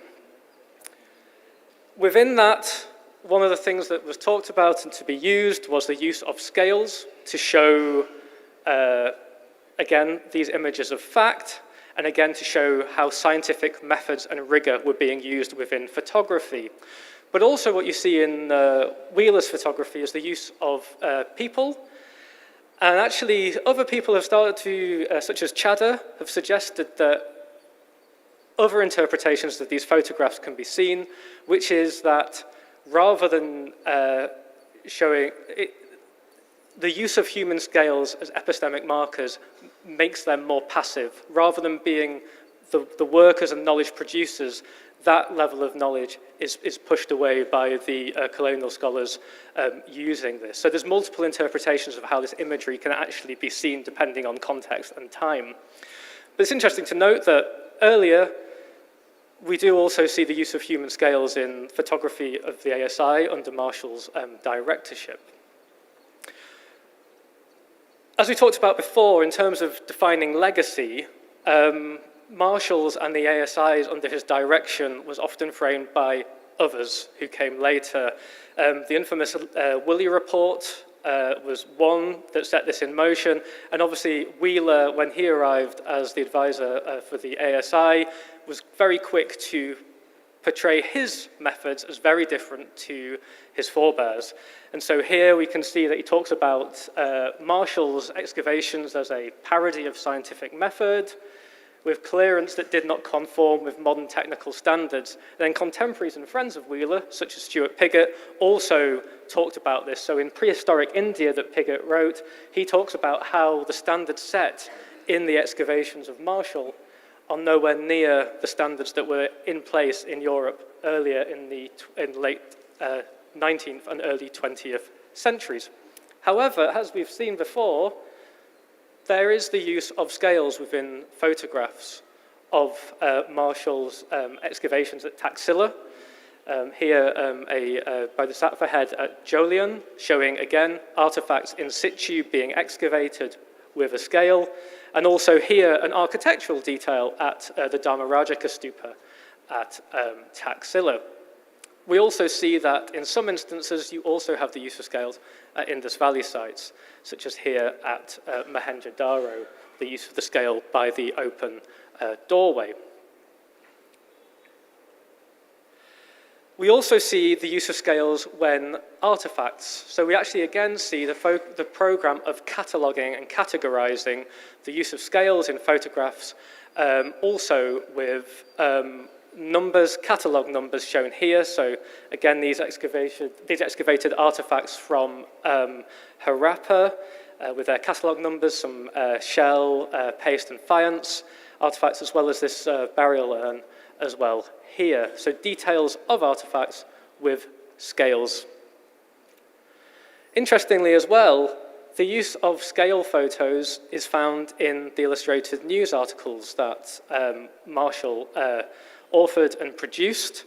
You see the ruler alongside many of the objects that are photographed, but also this one up here from a 1926 illustrated news article has a quote, "Apparently objects of worship, a pair of polished ringstones found at Harappa with a foot rule indicating scale." So again, it's emphasizing the importance here of showing scale. Through the archives as well, we can also see that further detailed plans are being drawn across sites. This is the view of the Taxila Valley, and also architectural elevation drawings. and conjectural reconstructions such as this stupa at Kalawan in Taxila. But also the ASI developed plans. Again, the so-called Great Granary at Harappa. Not only does this show the use of the importance of planning, mapping sites, it also shows the vastness and scale of the undertakings that were being done by the ASI at this time during Marshall's tenure. And also, interestingly, at the top, you can see an elevation across the site. So often the Marshall's understanding of stratigraphy is often questioned, and there are issues with it, but there was an attempt being made during these excavations, not only to plan, but understand horizontal and vertical excavations. One thing where photography was really important, that comes across in the writings, the books of Marshall's, is within conservation. So the conservation manual clearly states that before any work is undertaken, photographs should be taken of an artifact or a monument from different angles, and then after the repair, similar photos should be taken afterwards to detail that process, and that's quite clear within the conservation manual. And again, we're lucky that we have some photographs in the Durham collection which shows this process. So for instance, at Ayol in Ayr Valley, we have the pictures of conservation in progress. And also in Taxila, we can see the movement from the discovery, cleaning, photography in the field to the conservation ex situ for conservation. The next theme that came up in the exhibition was the role of dissemination. Now, the 1920s, when the discovery of the Indus Valley Civilization was announced, was one of great discoveries throughout the world. So there was the work of Leonard Woolley at Ur, and also, most famously, that of the discovery of Tutankhamun's tomb in Egypt. Now, what we see here, and what Christina Riggs has talked about in her work, is the framing and development of working shots, but moments of discovery. So the prepared development of photos to show excitement and moments that would capture the public's imagination.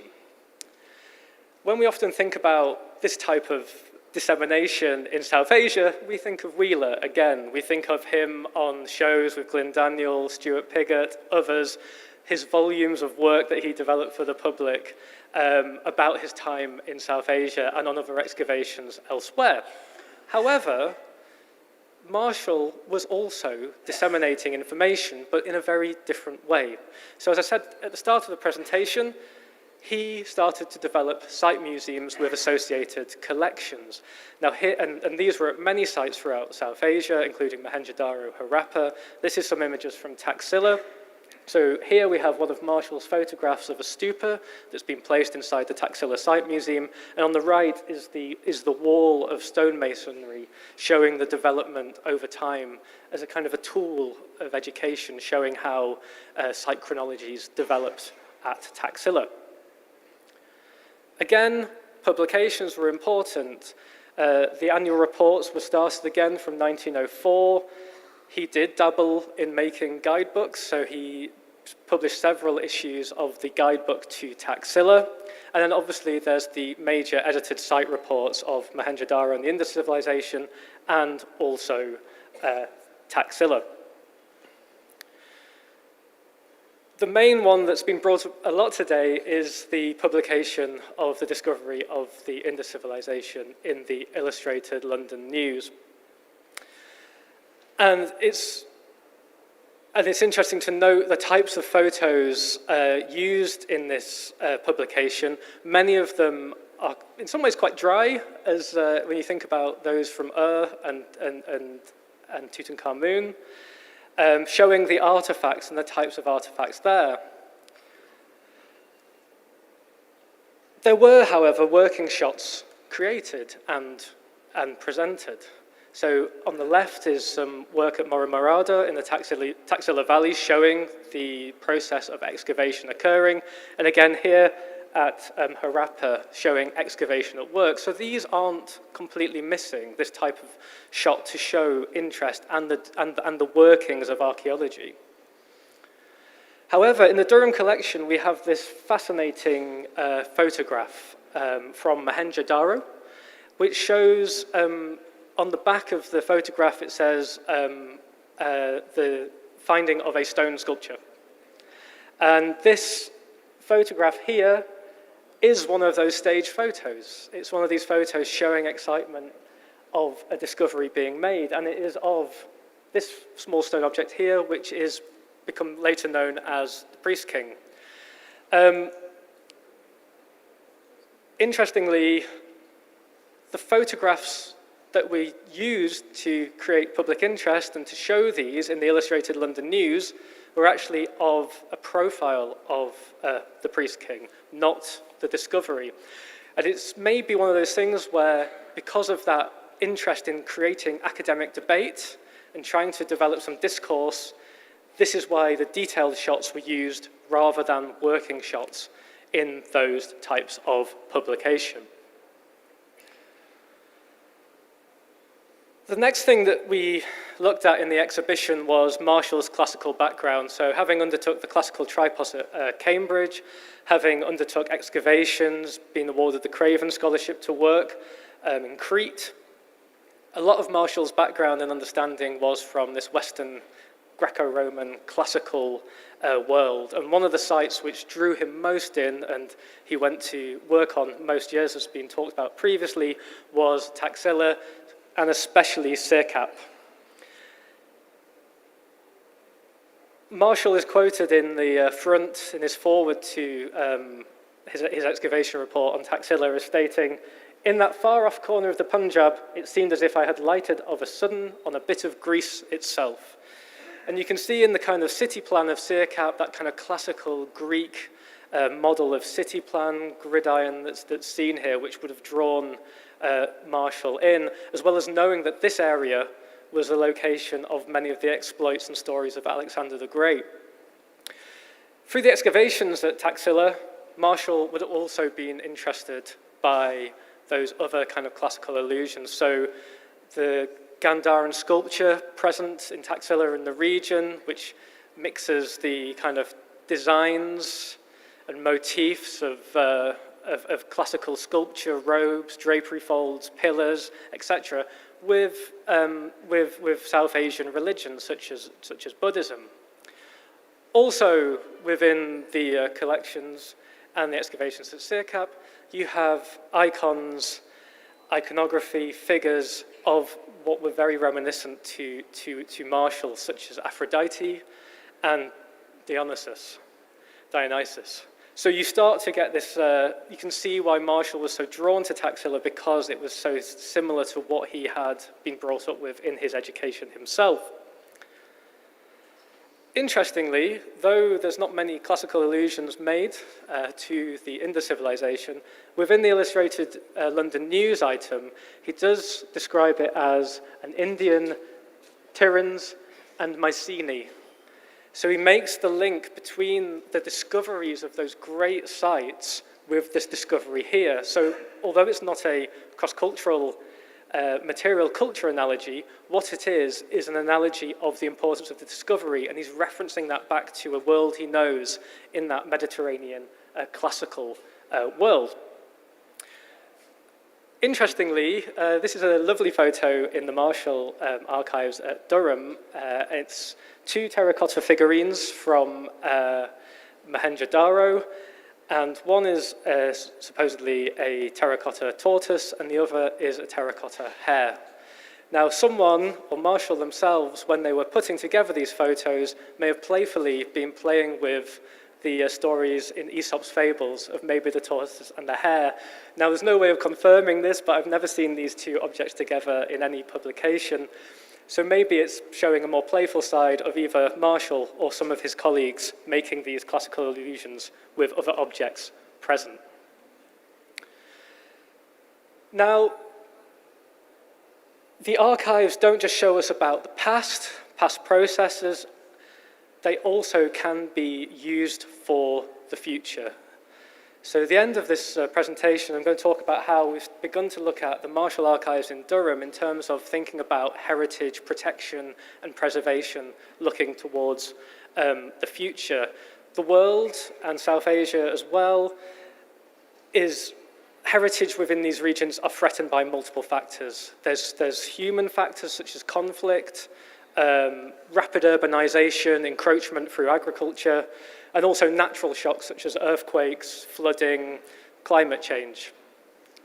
So actually, one of the things that we were looking at was how we could use the archives to look at how sites photographed 100 years ago, what condition they were in the present and the current, and start to understand how these sites have been affected by conservation, management, and these kind of natural and human factors that may be detrimental to them. In 2018, Dr. Abdul Azim, photographed here with Professor Cunningham at the Oriental Museum, he undertook a scholarship at Durham where he looked at the Taxila photos in the archives and then went back to Taxila to take photos from the same angles of these photographs to start to see the transformation of these sites and see what had changed. So at various sites, we can see some of the conservation and the state that is in. We can also see changes in monument over time. So here, the stupa losing its dome in how it's currently looked after. But then also issues such as encroachment to sites, the build-up of buildings around these very fragile sites. Because again, as we know, it's not just the standing remains in these areas, there will be subsurface heritage that needs protecting in the surrounding area. We're also keenly aware of global challenges, and we're also starting to see how we can integrate analysis and looking at these original photographs to see how we can link those to their reports, to look at how we can see how these can be used to work towards some of those global sustainable development goals. And at the moment, we've got a project looking at water in the Kathmandu Valley. And again, here, looking at some of those archives which deal with water and seeing what information we can glean from that, which can help us in our multidisciplinary studies to help preserve heritage and communities for the future. And with that, I'll say thank you very much.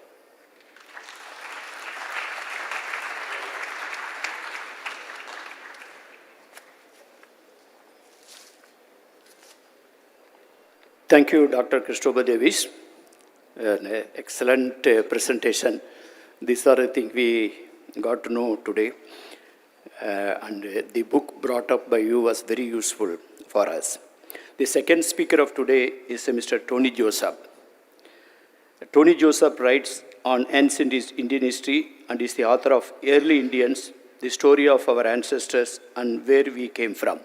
It's a very popular book, which has been translated into 6 Indian languages, including Tamil.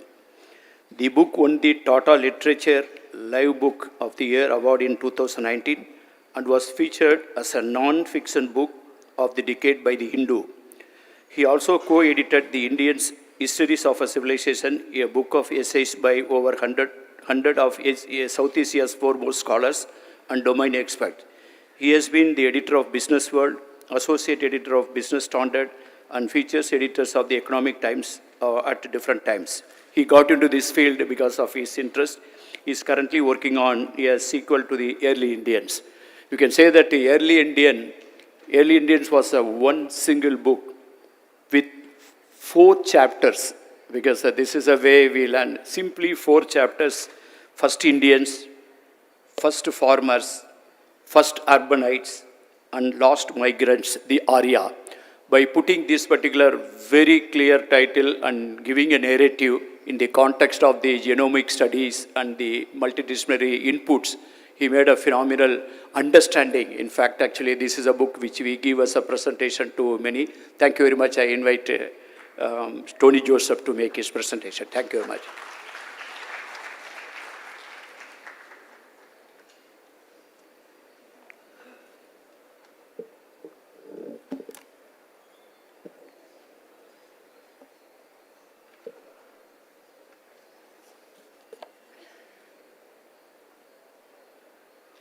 Thank you very much, Mr. Balakrishnan, for the very generous introduction. And I thank also the Department of Archaeology of the Tamil Nadu government and the Roja Muthaiya Research Center and Dr. Sundar and Dr. Shivanandam for inviting me to this landmark function. I'll be using the next 30 minutes or so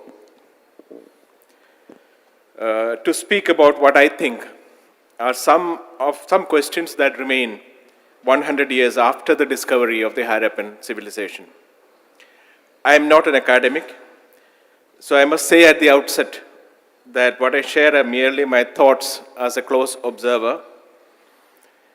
I have no new findings to announce, but only a few questions that I hope will provoke thought about some of the popular or common assumptions. I must also put on record at the outset my deep debt to Padma Shri Airavata Mahadevan, whom I had the occasion to meet more than once during the writing of my book, Early Indians, and whose insights were crucial to that book, as well as to what is to follow.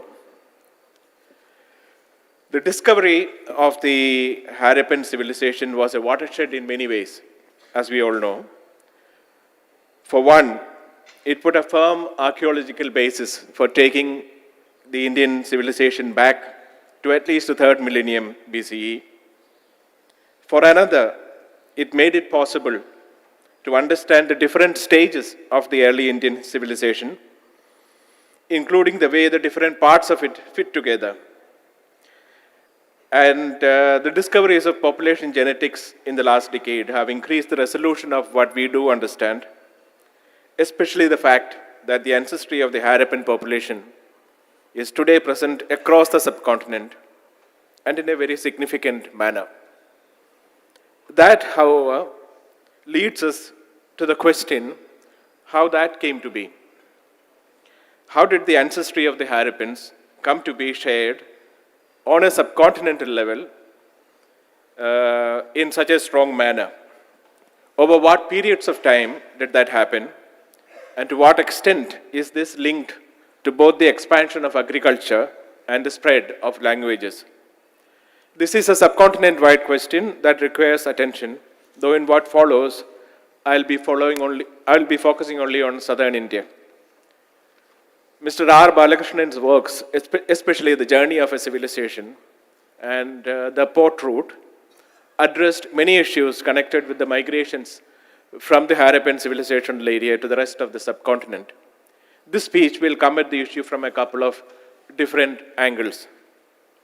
The heart of this talk is about tracing the chronology of the spread of Proto-Dravidian in South India alongside the spread of agriculture and its connection or not with migrations from the Harappan civilizational area. Such a chronology of the early development of the Dravidian language family in the south will solve many problems and also integrate better the evidence we have from archaeology, linguistics, and genetics.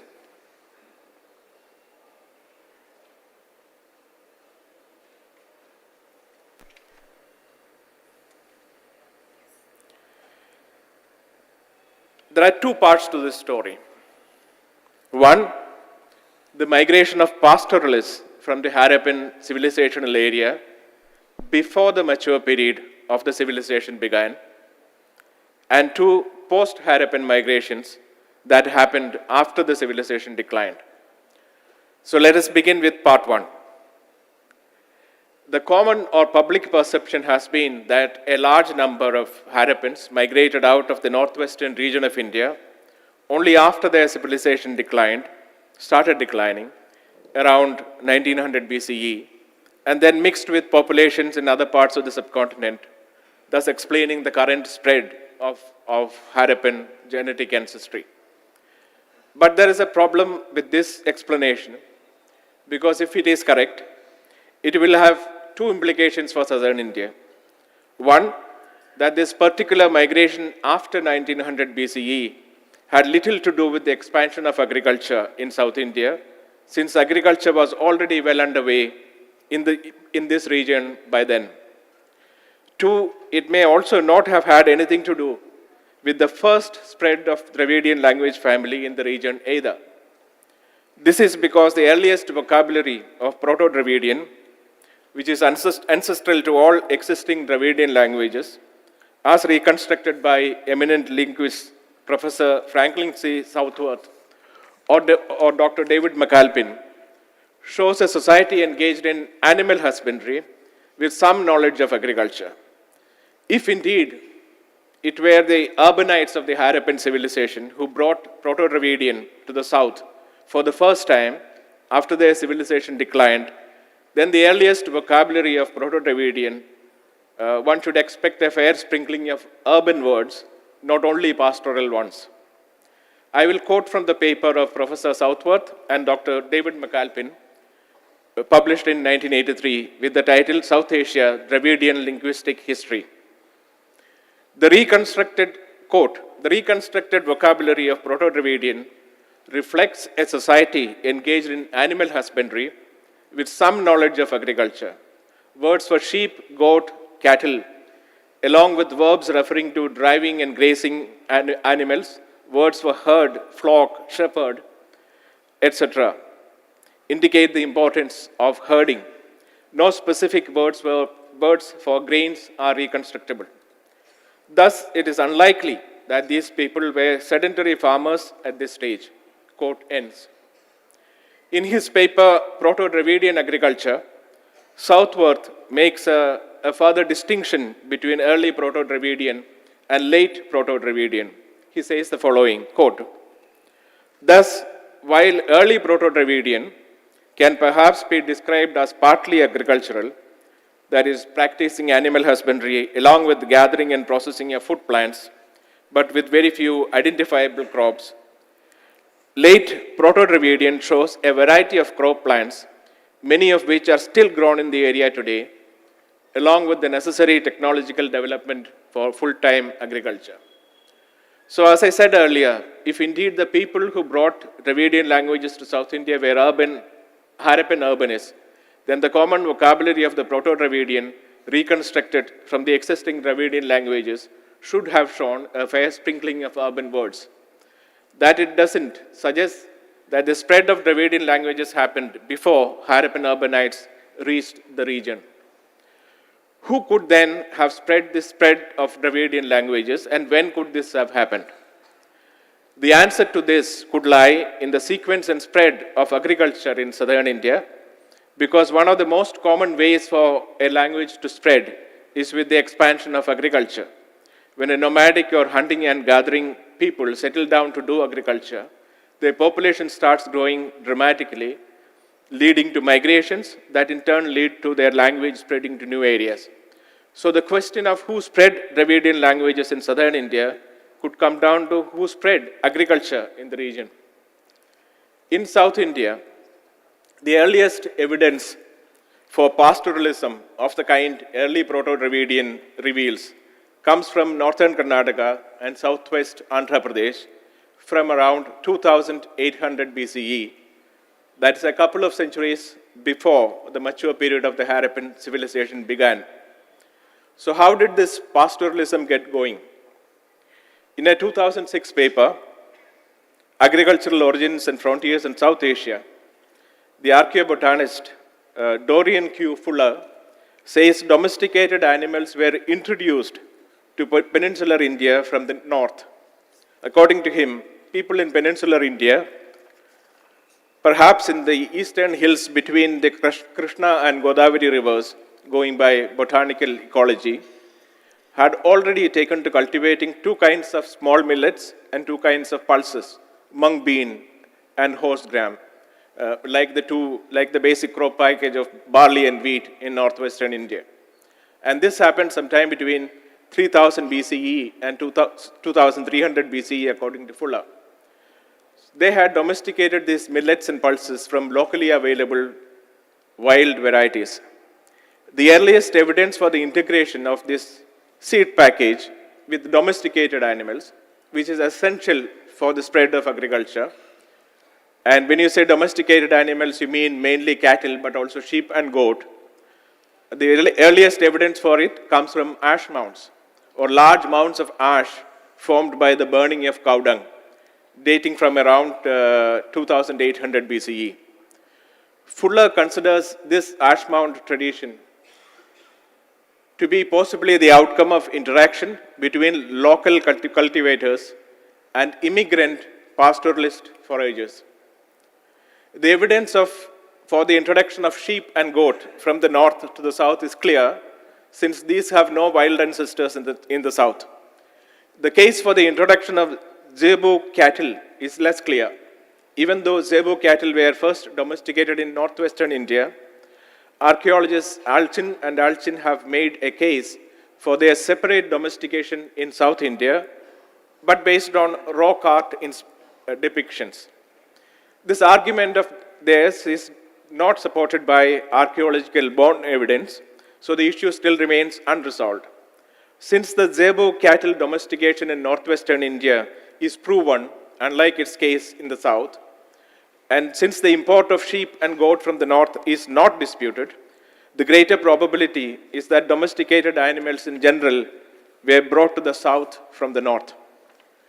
The question that is interesting for us then, who brought domesticated animals from the north, introduced them to the south, and thus completed the full agricultural package and set off an agricultural expansion and perhaps the spread of Dravidian language family? It couldn't have been Harappan Urbanists at a time when the mature Harappan civilization stage had not yet begun. But it could possibly be other residents of the northwestern region who were still pastoralists and who probably spoke a Proto-Dravidian language like the Harappan Urbanists. Even today, there are pastoralists in the northwestern region of the Indian subcontinent, like the Brahuis of Baluchistan, who, by the way, also speak a language linked to or classified as Dravidian. There is a possibility, therefore, that some of these pastoralists may have brought cattle and goat herding to South India around 2800 BCE, and that when they did so, they were also the first to bring a Dravidian language to South India, and also probably the earliest to spread northwestern or Harappan ancestry in the south. Recent genetic studies have shown that the Harappan ancestry is a mixture of ancient Iranian and First Indian ancestry. First Indian meaning the original out of Africa migrants who could have reached India before 50 or 60,000 years ago. It would have been the first Indians who were experimenting with millets and pulses in the eastern hills between Krishna and Godavari rivers too. A look at the climatic map of India will show that a pastoral migration of this kind is feasible. There is a savanna zone, an expanse covered in grasses, that runs from Gujarat and Rajasthan through the central Deccan and all the way down to South India along the western side of the peninsula. This would have been a perfect route for pastoralists to take. The ash mounds, the earliest monumental features of South India, that are found all across South Deccan Plateau, could then be a ringing celebration of the coming together of the full agricultural package and the beginning of an agricultural revolution in southern India.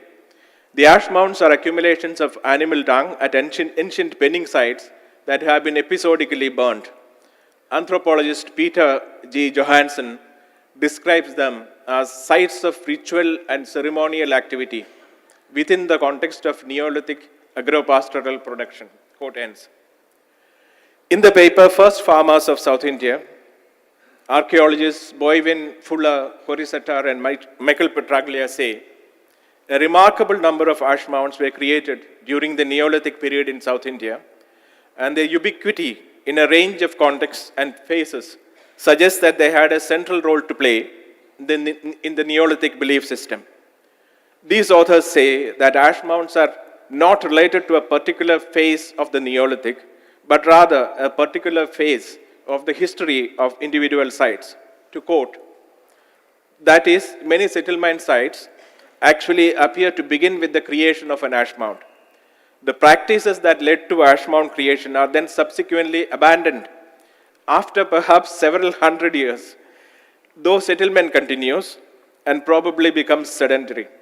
What this quote ends, what this strongly suggests to me is a community of people with certain common rituals and practices expanding into new regions and sites as their population expanded and recreating their community using traditional practices.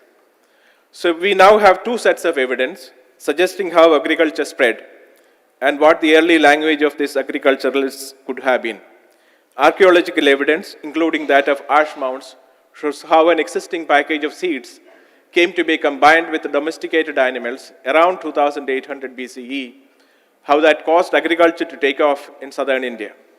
Reconstruction of the vocabulary of the Proto-Dravidian language shows that people at this stage were in the process of transition into being fully agricultural or clearly agricultural. In other words, expansion of agriculture and that of Dravidian languages in southern India seem to have gone hand in hand, and that began happening before the mature Harappan period began. That takes us now to part 2 of the story, the post-Harappan migrations, and the mark they have left on Dravidian linguistic history, especially in Tamilagam, which perhaps also explains the standout nature of Tamil in the Dravidian language family firmament.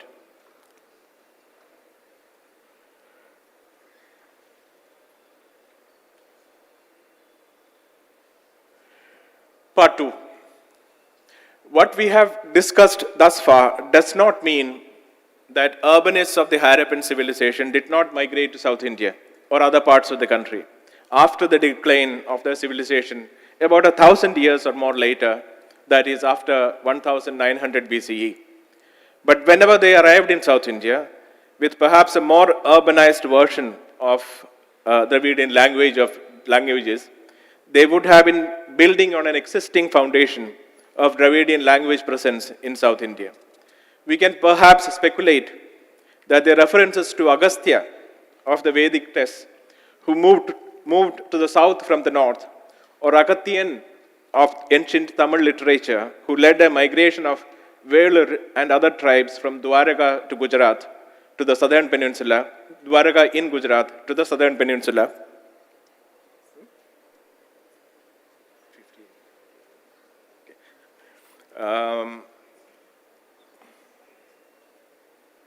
Pardon? I'll count it. They would have been building on we can perhaps speculate that the references to Agastya of the Vedic texts, who moved to the south from the north, could refer to this later migration of people from the Harappan civilization. Because of a Sanskrit myth that portrays Agastya as having been born in a water pitcher,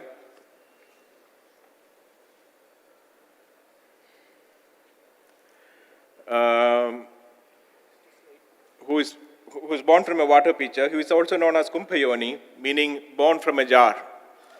Scholar Airavadam Mahadevan uses this fact to identify Agathian or Agastya in a Purananuru poem by Kapilar, Purananuru 201.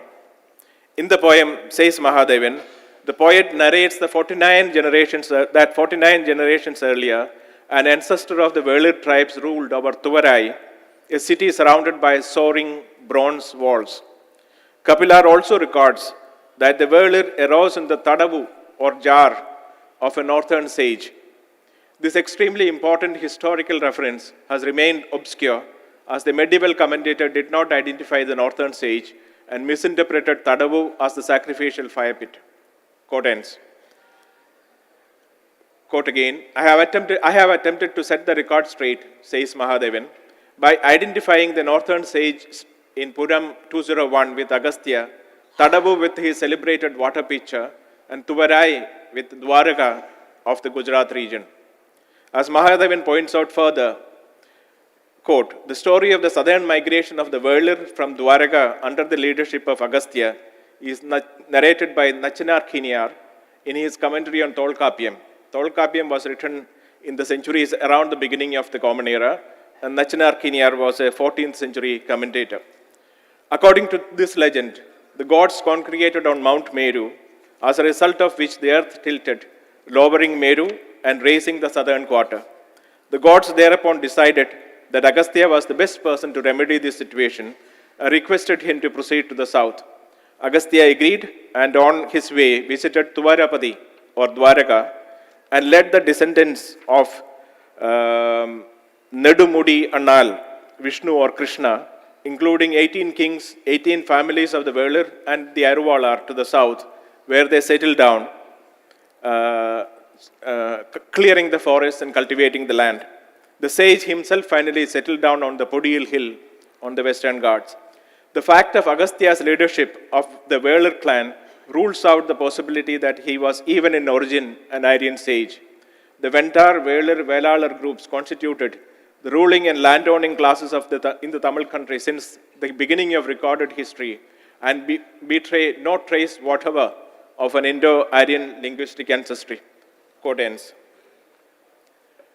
Mahadevan also uses the myth of the Agastya being born in a jar to connect him with the Harappan script, where the image of a jar with handles and a tapering bottom is by far the most frequent sign, accounting for about 10% of the sign occurrences.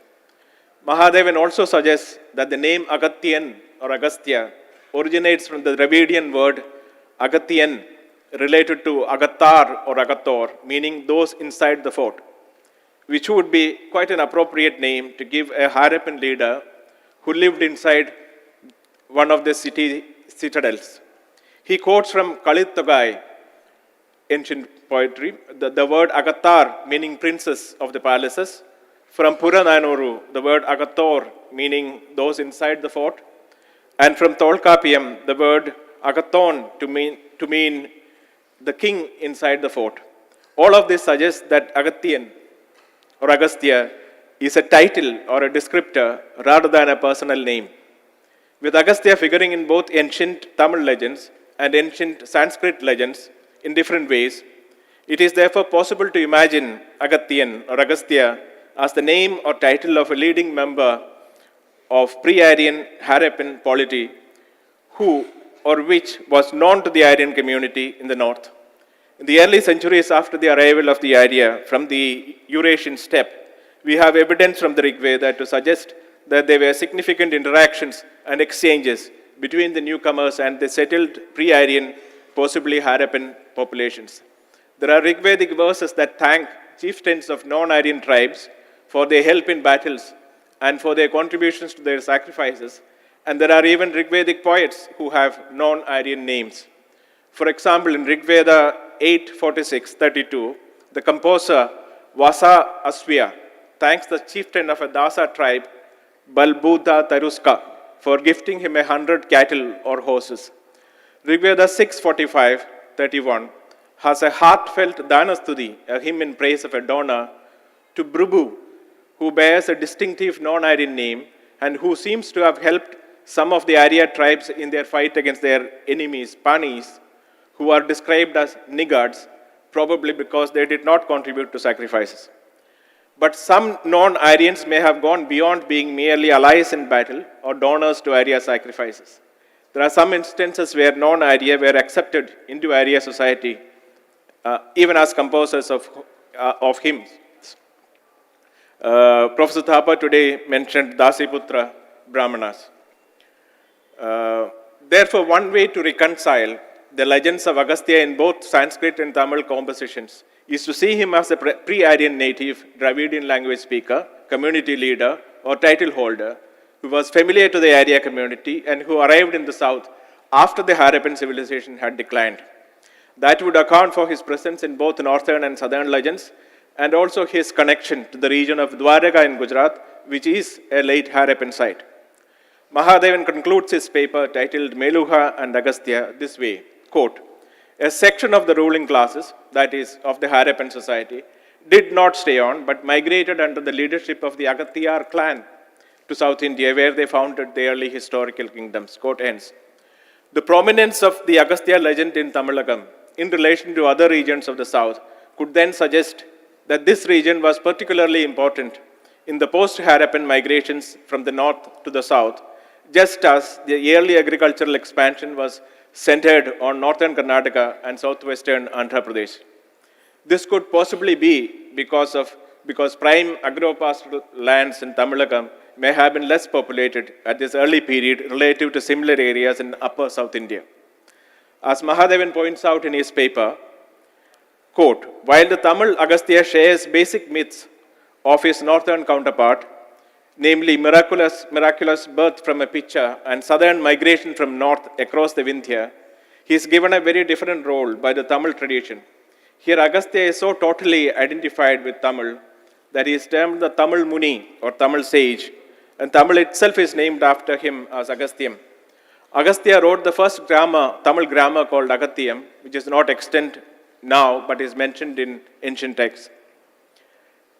Even today, Tamil Nadu has the largest number of Shiva temples dedicated to the Lord of Agastya, Agasthyeshwara, a feature almost unique to Tamil Nadu. If Agathian or Agastya indeed wrote the first grammar of Tamil, whether he is a singular person or one of a line of people who held that title over time, it could be similar in context to what Panini did for the Vedic language. Panini composed the grammar Ashtadhyayi at a time when the spoken language of the cultural elite had deviated considerably from the ancient orally preserved texts of the Vedas. This is the context that provided the necessity for a grammar that would bridge the old and the new while standardizing the language then in use. If the post-Harappan migrants brought with them a version of Dravidian language that had deviated from the language spoken in Tamilakam, that could explain the context and the need for the creation of a grammar for the language spoken in Tamilakam.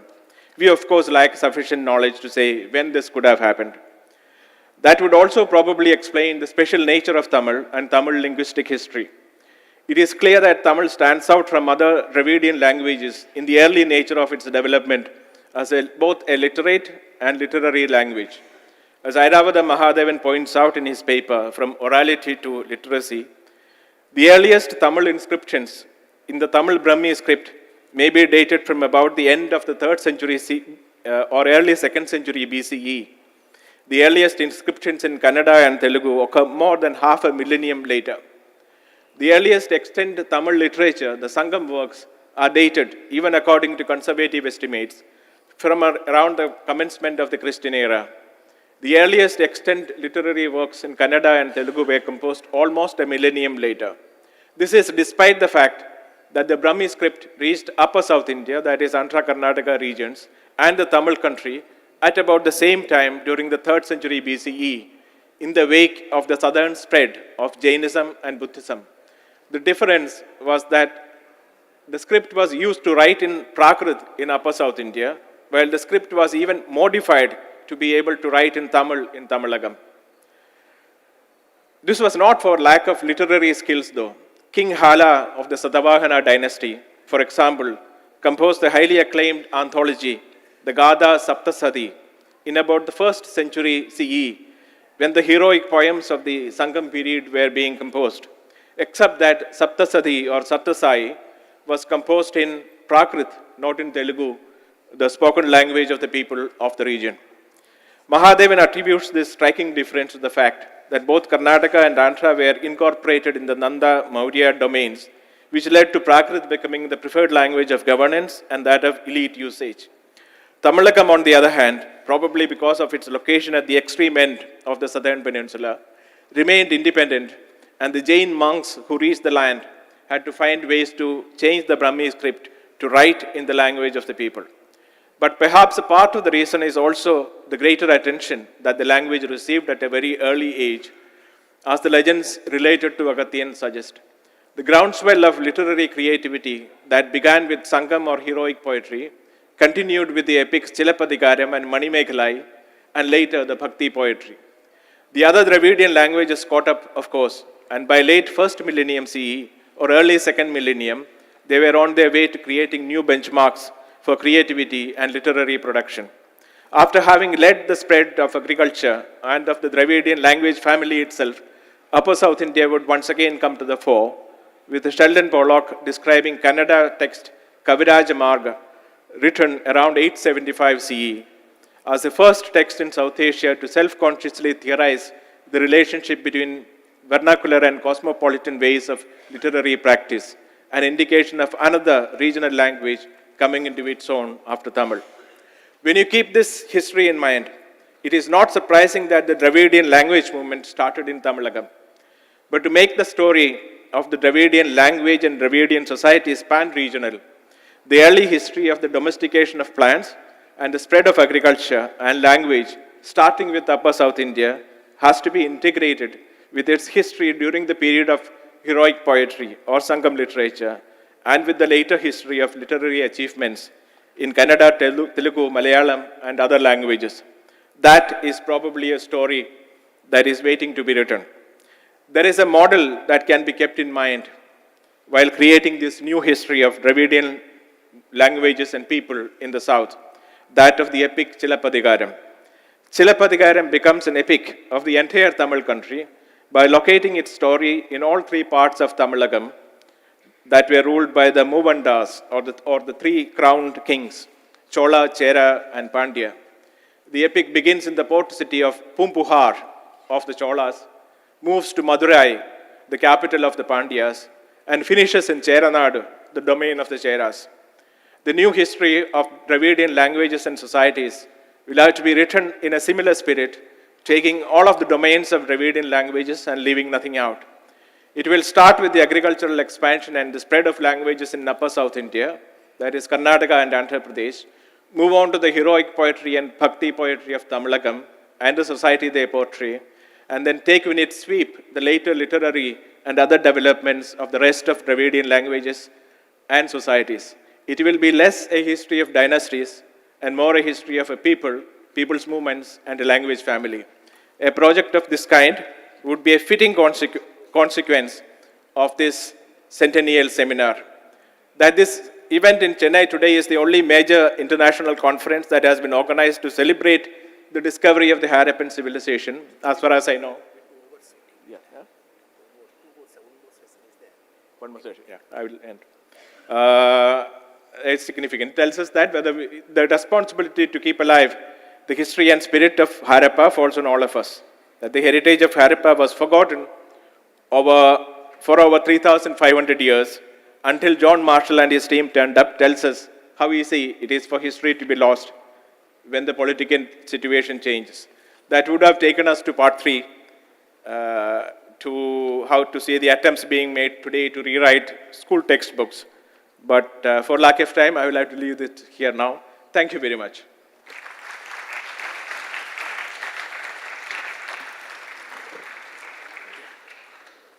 Thank you very much. We fell short of time in the morning inaugural session itself, which we are trying to make good. So, sorry for the interruption. Now, I think probably we can take one question or maximum 2 questions, because the one more session is there. Maximum 2 questions if they come from that.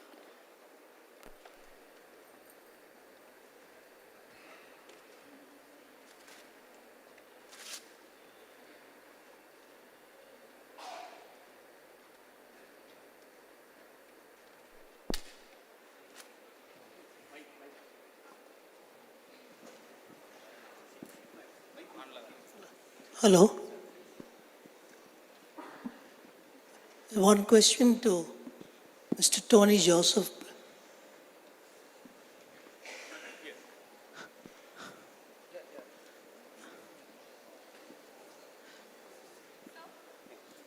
Sir, yes, sir.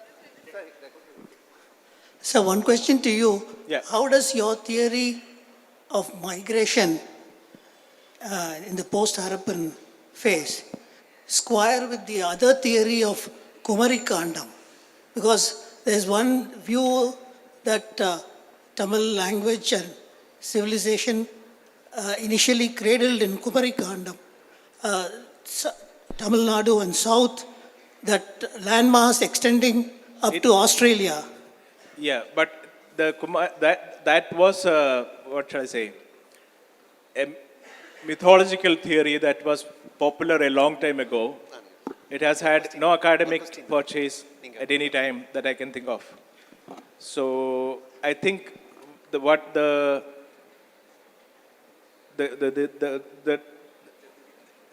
evidence that has accumulated over time does not support such a story. Can you? Is it audible? All right. So just one. Sorry. Previously, the lack of. I'm here. Yeah. Yeah. So the lack of urbanized vocabulary in Indo-Aryan is one of the primary reasons which has been used to reject or reduce its probability as a candidate for a language which is spoken in the Indus civilization.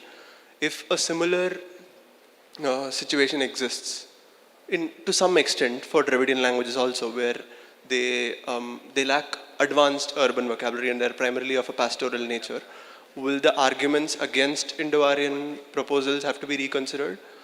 No, because you're saying the earliest, when you're talking about the pastoral words in the earliest, what is it, the Proto-Dravidian language, the ancestral of all the, you're saying that this happened not in an urban context. You're saying it happened especially in a pastoral context. Because the people, if you assume that it came with the people who brought the domesticated cattle, then they themselves are pastoralists.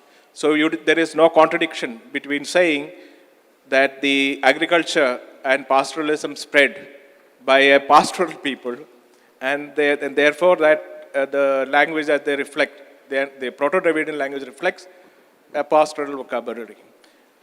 The contradiction in the Aryan language is a real contradiction if the argument is that they were both the creators of the Harappan civilization and also had a vocabulary that is rural or pastoral. So then that contradiction, there is no contradiction in the second case.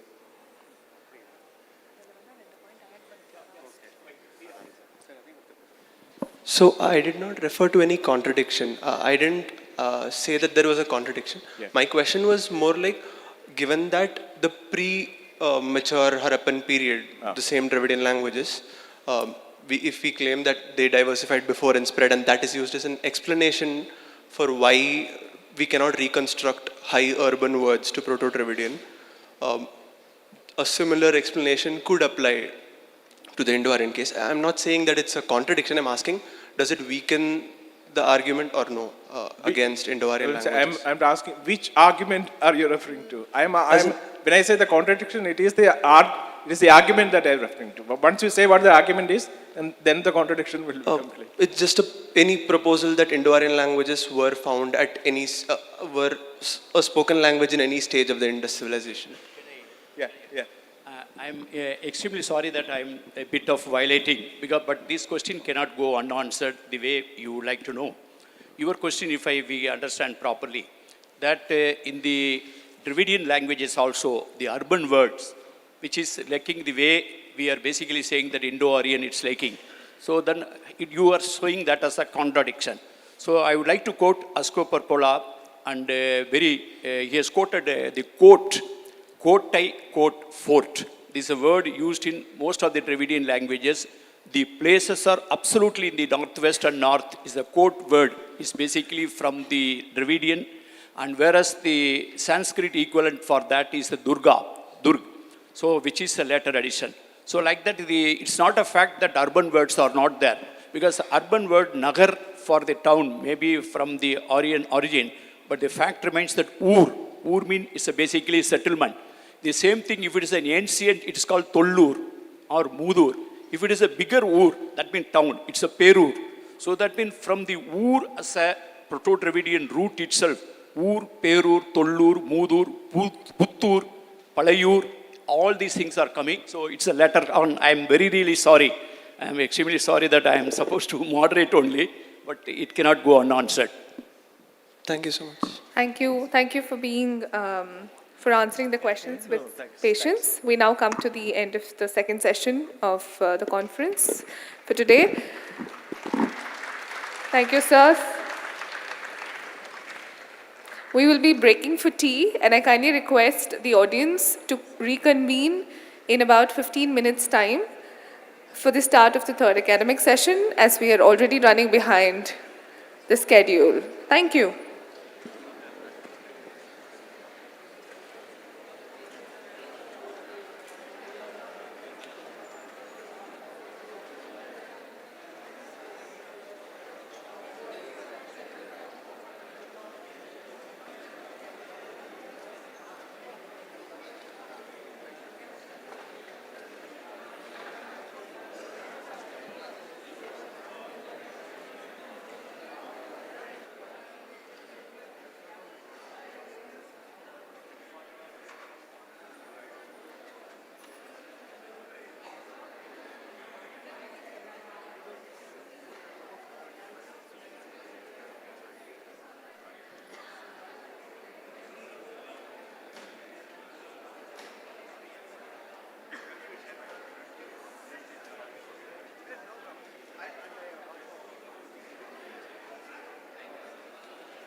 Okay,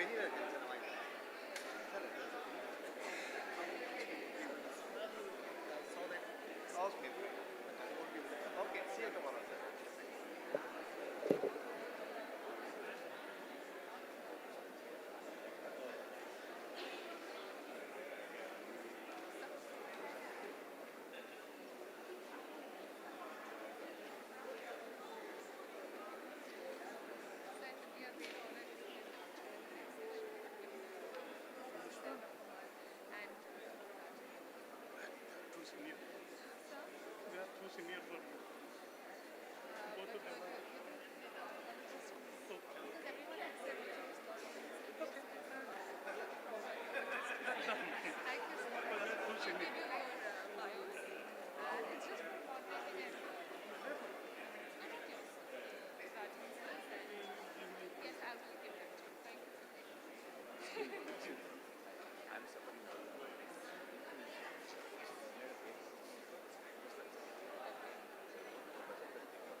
கொடுக்குறேன்னா தாராளமாக கொடுங்க, தாராளமாக கொடுங்க, உங்களுக்கு இன்ட்ரெஸ்ட்னா கொடுங்க.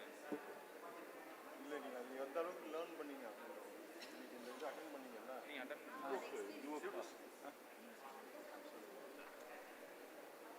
Youth யாராவது இருக்காங்களா?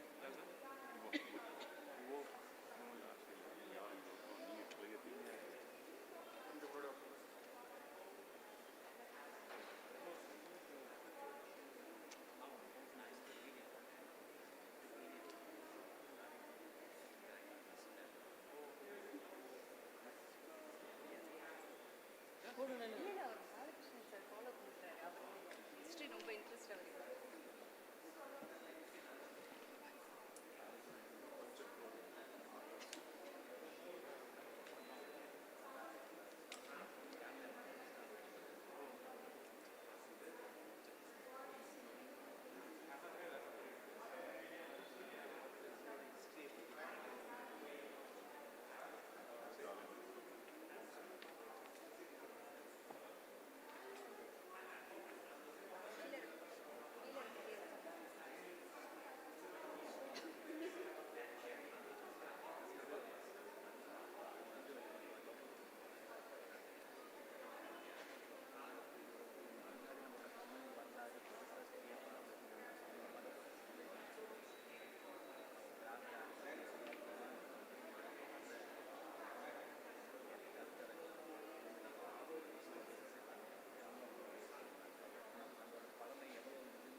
அங்கே வச்சுக்க, ஒன்றும் பிரச்சனை இல்லை.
I welcome you all to the evening session of the International Conference on Discovery of Indus Civilization. We'll be starting in a few minutes.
We have two talks in the evening session. We would like to ask Dr. Alok Kumar Kanungo to please chair the session. A small introduction before we ask him to come on stage. Dr. Alok Kumar Kanungo specializes in archaeological and ethnographic studies of indigenous practices and ancient technology. He has traveled, documented, and analyzed the rich heritage of the Nagas of Northeast India and the ancient glass, ceramic, and iron of India in fields, labs, and museums across Europe, the United Kingdom, and the United States of America. Keeping the intellectual rights of the indigenous people and craftspeople at the forefront, he has written or edited 17 books, 1 journal, and 90 research articles. He has received many awards, including Scientific Missionary, Humboldt, Fulbright, British Academy, Homi Bhabha, Spark, and ICHR fellowships. He has lectured in many universities and research institutes in the US, New Zealand, Europe, Southeast Asia, and India. It is with great honor that I request Dr. Alok Kumar Kanungo to please adorn the stage.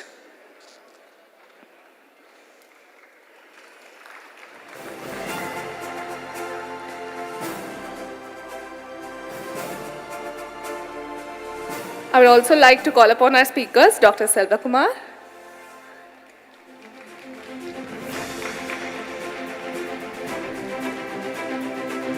and Dr. Raj.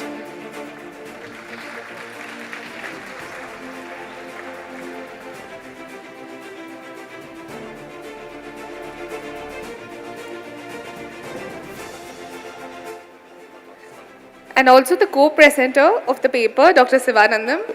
Please, sir.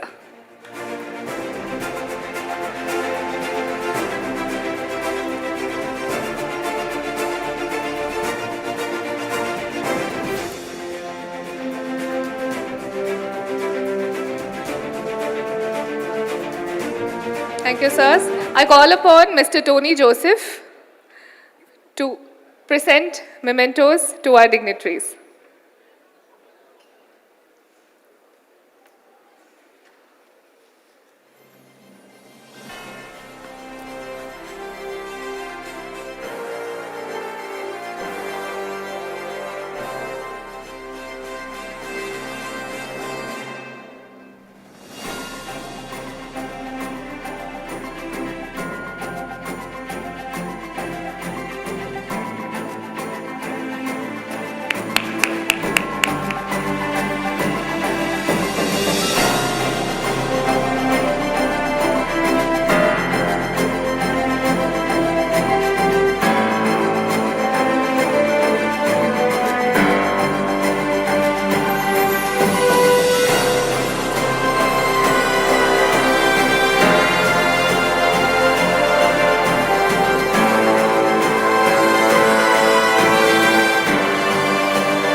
I now ask Dr. Alok Kumar Kanago to take over. Thank you.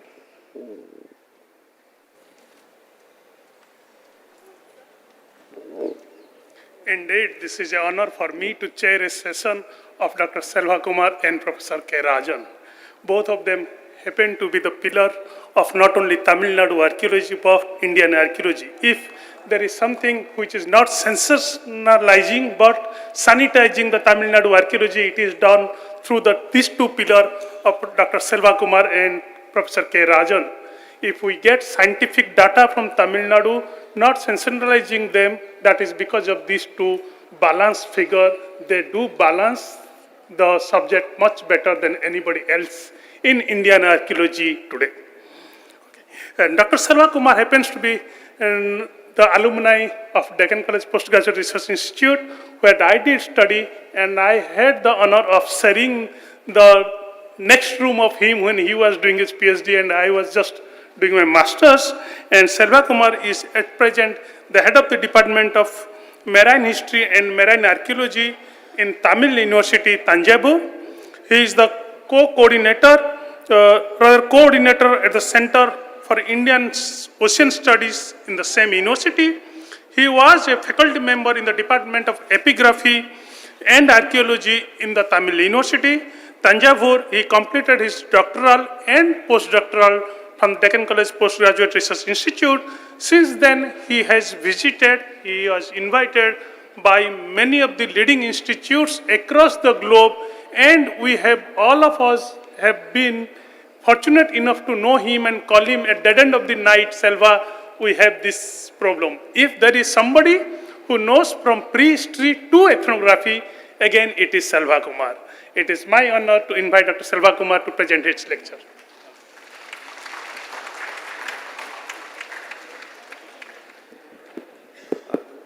Thank you, Dr. Alok. I would like to thank Tamil Nadu State Archaeology Department and Roja Muthaya Research Library and Dr. Sundar and Dr. Sivanandam and Dr. Balakrishnan and Dr. Rajan for inviting me to make this presentation. My topic today is Harappan India, contemporary cultures of Harappa in the Indian subcontinent. That is the focus of my research. How to...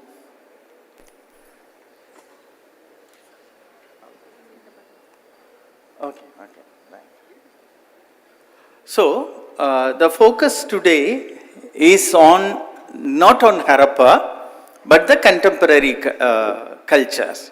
My lecture is mainly for popular consumption, but I am raising three academic issues here. That is the focus of my presentation today.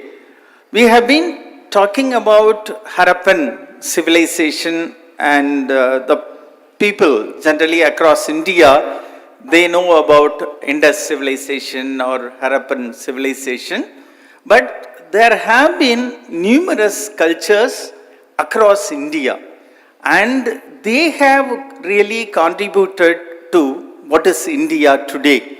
Multiple languages, multiple cultures, and what we call otherwise as unity in diversity. So that is why I have decided to focus on these cultures, and apart from that, we need to look at these cultures from a pan-South Asian holistic perspectives, and not these cultures as something silos, but something as some kind of dynamic and interacting entities. Also, one of the academic issue that I wanted to focus is this definition of archaeological culture. We have been we have been having problem regarding the definition of archaeological culture. So that I am trying to focus, and also I am trying to cite some of the flaws in the conventional 3/8 system, and I am trying to use the Thinai concept of Tolkappiyar as an alternative, as a value add, not really as an alternative, as a value add to the 3/8 system proposed by C.J. Thompson as part of the cultural history approach. The next academic issue that I am raising is related to the periodization of Indian history. There are issues in the periodization of Indian history. And I am not focusing on linguistics and also genetic data and the text correlation and migration, which are beyond the scope of my paper. When we look at the archaeological sources, I would always suggest two alternatives, Plan A and Plan B. Sometimes I feel material culture should be looked upon purely from material perspective, which I call as Plan A. That's what I am presenting. Plan B is part of interdisciplinary approach where we will be using textual sources and trying to interpret archaeological material, living cultures, languages and tradition. Already Tony Joseph has made my presentation simple by citing some of the South Indian Neolithic culture and related issues. Coming to the Harappan civilization, we all know about the Harappan civilization. It is said that this civilization covers more than 1.5 million square kilometer area.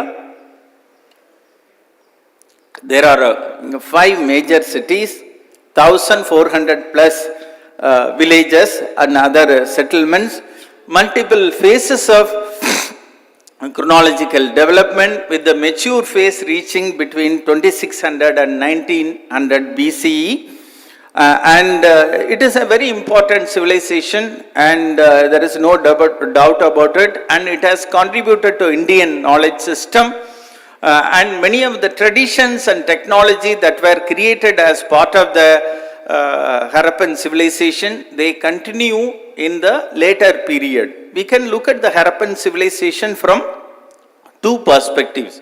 One, from a horizontal perspective that I am presenting, how Harappan civilization had interacted with the contemporary cultures, what were the other contemporary cultures that existed. Second, the vertical or temporal perspectives, how Harappan traditions continue in the later period, how there are some references in the literature, Tamil literature and other literature which can be correlated to the Harappan tradition and technology. Similarly, we have evidence of Carnelian beads and graffiti. Dr. R. Balakrishnan has worked on the similarity of the place name. Now Dr. Rajan is going to present the similarity of the megalithic graffiti and the Harappan, script, so-called Harappan script and other elements. So here we are dealing with verticality, but my paper focuses on the horizontal aspect, the contemporary cultures of the Harappan cultures. So you all know this. Actually, Kenoyer has tried to create some kind of integrated chronology for the Harappan cultures. Normally people see Harappan culture as a monolithic entity, but if you look at it, has multiple kind of developments. We have Sorath Harappan, Sindhi Harappan, and so many categories. Some of these are very distinct, and he has classified this into localization era, integration era, and regionalization. And then we have later Harappan culture. So we should not view Harappan culture as a single entity. It covers much broader space and time. These are the settlement pattern. You can see the major cities like we have Dholavira, Harappa, and Mohenjo-daro, and Kanverivala, Rakhigarhi. These are some of the settlements more than 60 hectare in size. So you can look at its distribution. And here also you can see the different cultural regions, different territories based on, this is based on Posel and Kenoyer's data. We have, apart from these Harappan, we also have other cultures, late Harappan culture, or sometimes described as a Chalcolithic culture, about which Rajesh is going to present. So we are actually seeing diversity of cultures in this area. We have Gagar Hakra River Basin, and we have diversity of cultural developments in this area. Then they have divided something as late Harappan, about which Kenoyer and Prabhakar and several others have done categorization. I will not be focusing on that. So I wanted to give a brief introduction. Now my main focus is that we need to look at the cultural development from a Pan-Asian perspective. And we need to take into account there have been foragers, hunter-gatherers across South Asia existing during this period. Suppose if we are dealing with the period between 3300 BCE to 1300 BCE, I try to argue the entire period should be seen as one kind of time slot. So now we have a conventional classification into Paleolithic, Mesolithic and Neolithic. Some of these southern Neolithic culture is seen as a Neolithic. Then we have Chalcolithic, we call Harappan as a Bronze Age civilization. And we also talk about late Microlithic site as part of Mesolithic. I think this causes confusion. I think we need to have some kind of new chronological periodization wherein all these terminologies can be modified to give sufficient space for multiplicity of cultural development in a same time period, for which I am suggesting that we need to have single time period based classification. Suppose if we call period 1, period 2, period 3, that kind of classification can be done. This can be done at a span South Asian or Indian subcontinent level, whereas we can very well have regional chronology. That is one of the points that I wanted to highlight. The second point I am raising is the history of foragers or hunter-gatherers who have been occupying India right from the early period. We have references to these communities in the Ashokan inscription as Adavikas. Even in the later inscription, we have numerous references, and they have been living in some of the areas, and they have been categorized into tribes in the colonial period. I feel that these communities should be given due representation in the history of India. Whereas we try to focus mainly on the major civilization, completely ignoring these so-called margin. That is one of the point I wanted to highlight.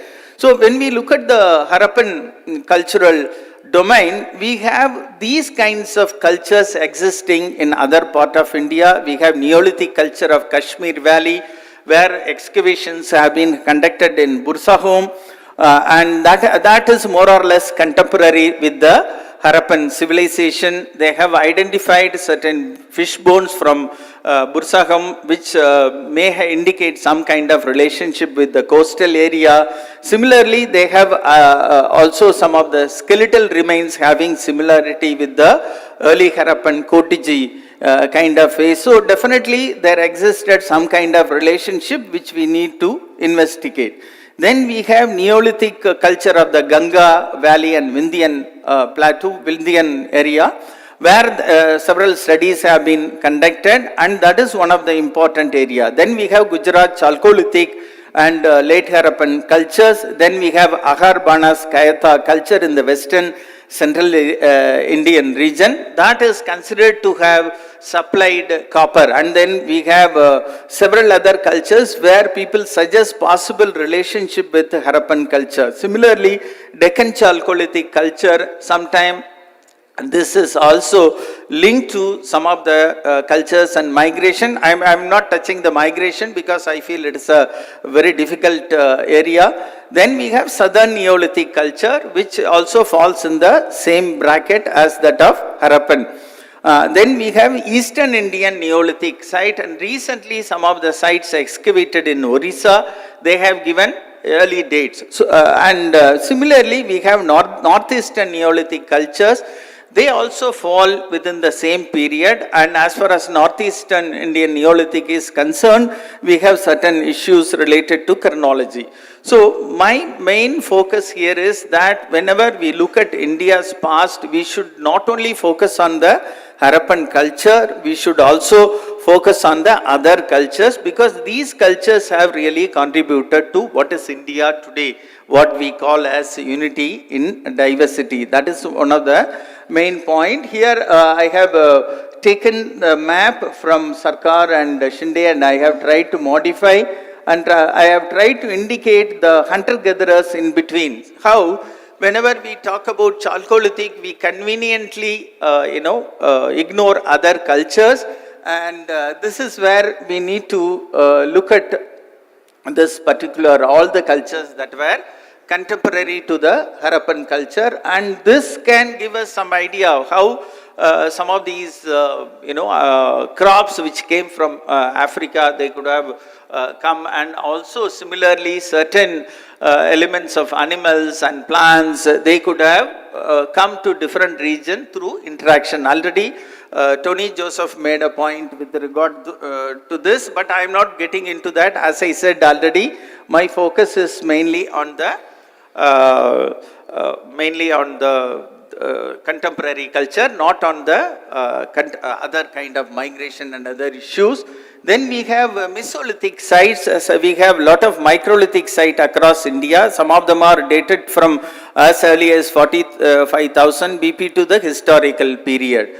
So they are also equally important. Some of these microlithic sites could represent the settlements of the hunter-gatherers. I think we need to take that also into account, and because of the conventional perspective of periodization and seeing these cultures as separate entities, we try to treat them as separate.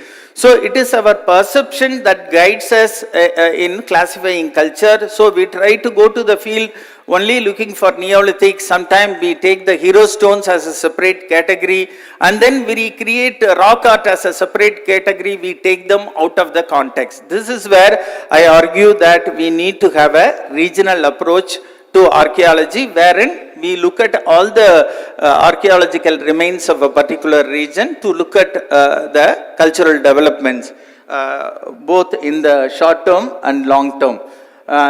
This point already I made. We have a lot of evidence for coexistence of forest people or hunter-gatherers in the later period. We have V.N. Mishra, who has studied the site of Bagor in Rajasthan, where we have, he has found evidence of copper objects which are suggested to indicate the connectivity between the Harappan culture. Similarly, Central India, we have Jerome Jacobson, who have documented several microlithic sites. And then coming to Kerala, we have Tenmala, where there is a date of 5120 BP for a Mesolithic context, which is also very important. Then we have Nalamalai Hills, where Dr. M.L.K. Murthy has documented microlithic sites, hunter-gatherers coexisting with the Southern Neolithic context. And similarly, we have evidence in Sri Lanka where these hunter-gatherers continuing up to 3000 Kal BP, that is 1000 BC. Then Shirin Ratnagar and Sudeshna Guha, they have highlighted how these hunter-gatherers were also part of the Harappan cultural system. This is a very important point. Similarly, Professor Padaya, when he is working on the Neolithic sites of southern India, he has repeatedly highlighted that the need for focusing on these regional cultures. And we have, as I said already, we have reference to Adavikas. Even Yasovarman's inscription, it talks about the forest dwellers. We have clear evidence from anthropological context of these communities living in different parts of India. So the central argument is that we need to give due representation to these forest people while reconstructing the entire history. Now I'll come to the Southern Neolithic culture, where I'll be talking about some of the work that I have done. Already Tony Joseph has presented the Southern Neolithic culture. I'll be mainly presenting the site of Molapalayam, where we have done some recent excavation. I'll quickly go through this. And here, we have a lot of ash mound. Tony Joseph already highlighted about these ash mounds and the Neolithic settlements, which are dated to 3000 BCE to 1200 BCE. We located the site of Molapalayam near Coimbatore. And if you look at this map, you know how these early domestication areas within India. This is a map from Banham and Petrie and Fuller. Here also Fuller's another map where he talks about the early domestication. I'm not going to talk about the migration, which I think is very complicated. And these are some of the Neolithic site in Mysore, and this is from Dorian Fuller, who discusses about some of the animal and plant domestication in this area. This is an ash mound. We have an ash mound section. I'll quickly go through the excavation at Utnur by Alchin. We have several sites where we have these kind of polished stone axes, and they are being worshipped at several sites in Tamil Nadu. And we have this kind of tradition where people even today send their cattle through fire. This is common in Karnataka. In Tamil Nadu also it was practiced earlier.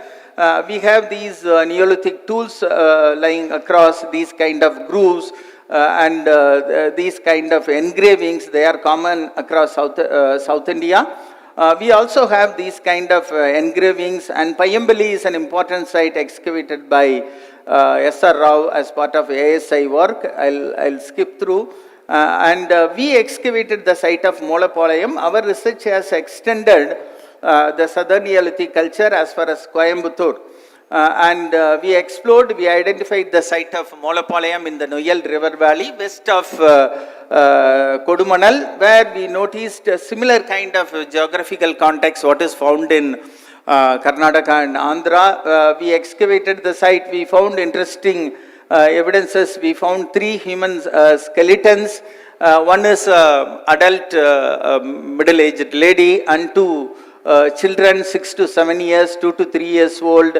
We also found a lot of pottery. We find these kind of storage pits and lithic artifacts, and a lot of evidence for grinding wild as well as domesticated animals. And also we found a lot of plant remains, and more importantly, we found terminal of pyram shell in a context dating to 1600 to 1400 BCE. That definitely indicates the connection with the coastal region. And we also found a bead of Oliva sp, 2 beads. They were found nearby the adult female skeleton. And this is Oliva sp. We interestingly found another shell pendant made of the lamellidans, which is a freshwater mussel. We also found a lot of botanical remains studied by Satish Nayak from Deccan College. We have all these varieties. Some of these are African crops according to Dorian Fuller. We found ceramics and so many other materials. We also found terracotta headdress.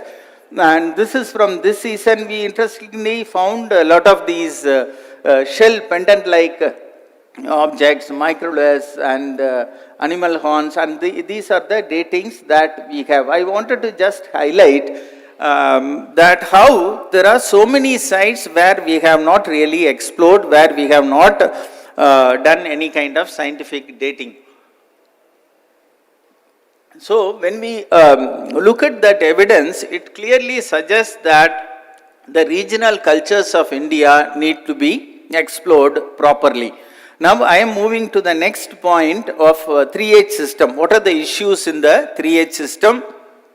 Most of us work with the cultural history approach, where we try to visualize cultures in terms of Neolithic, Chalcolithic, Iron Age in a kind of neatly, neatly carved out categories. We try to perceive the sites also from that perspective. So I found the Thinai concept expounded by the Tolkapiyar, who talks about Kurinji, Marudam, Mullai, Neidal as the 5 landscape. That is very important. The Thinai concept is basically eco-poetic concept that talks about the various cultural landscape of the Sangam age or early historic period, somewhere around between say 300 BCE to 500 CE.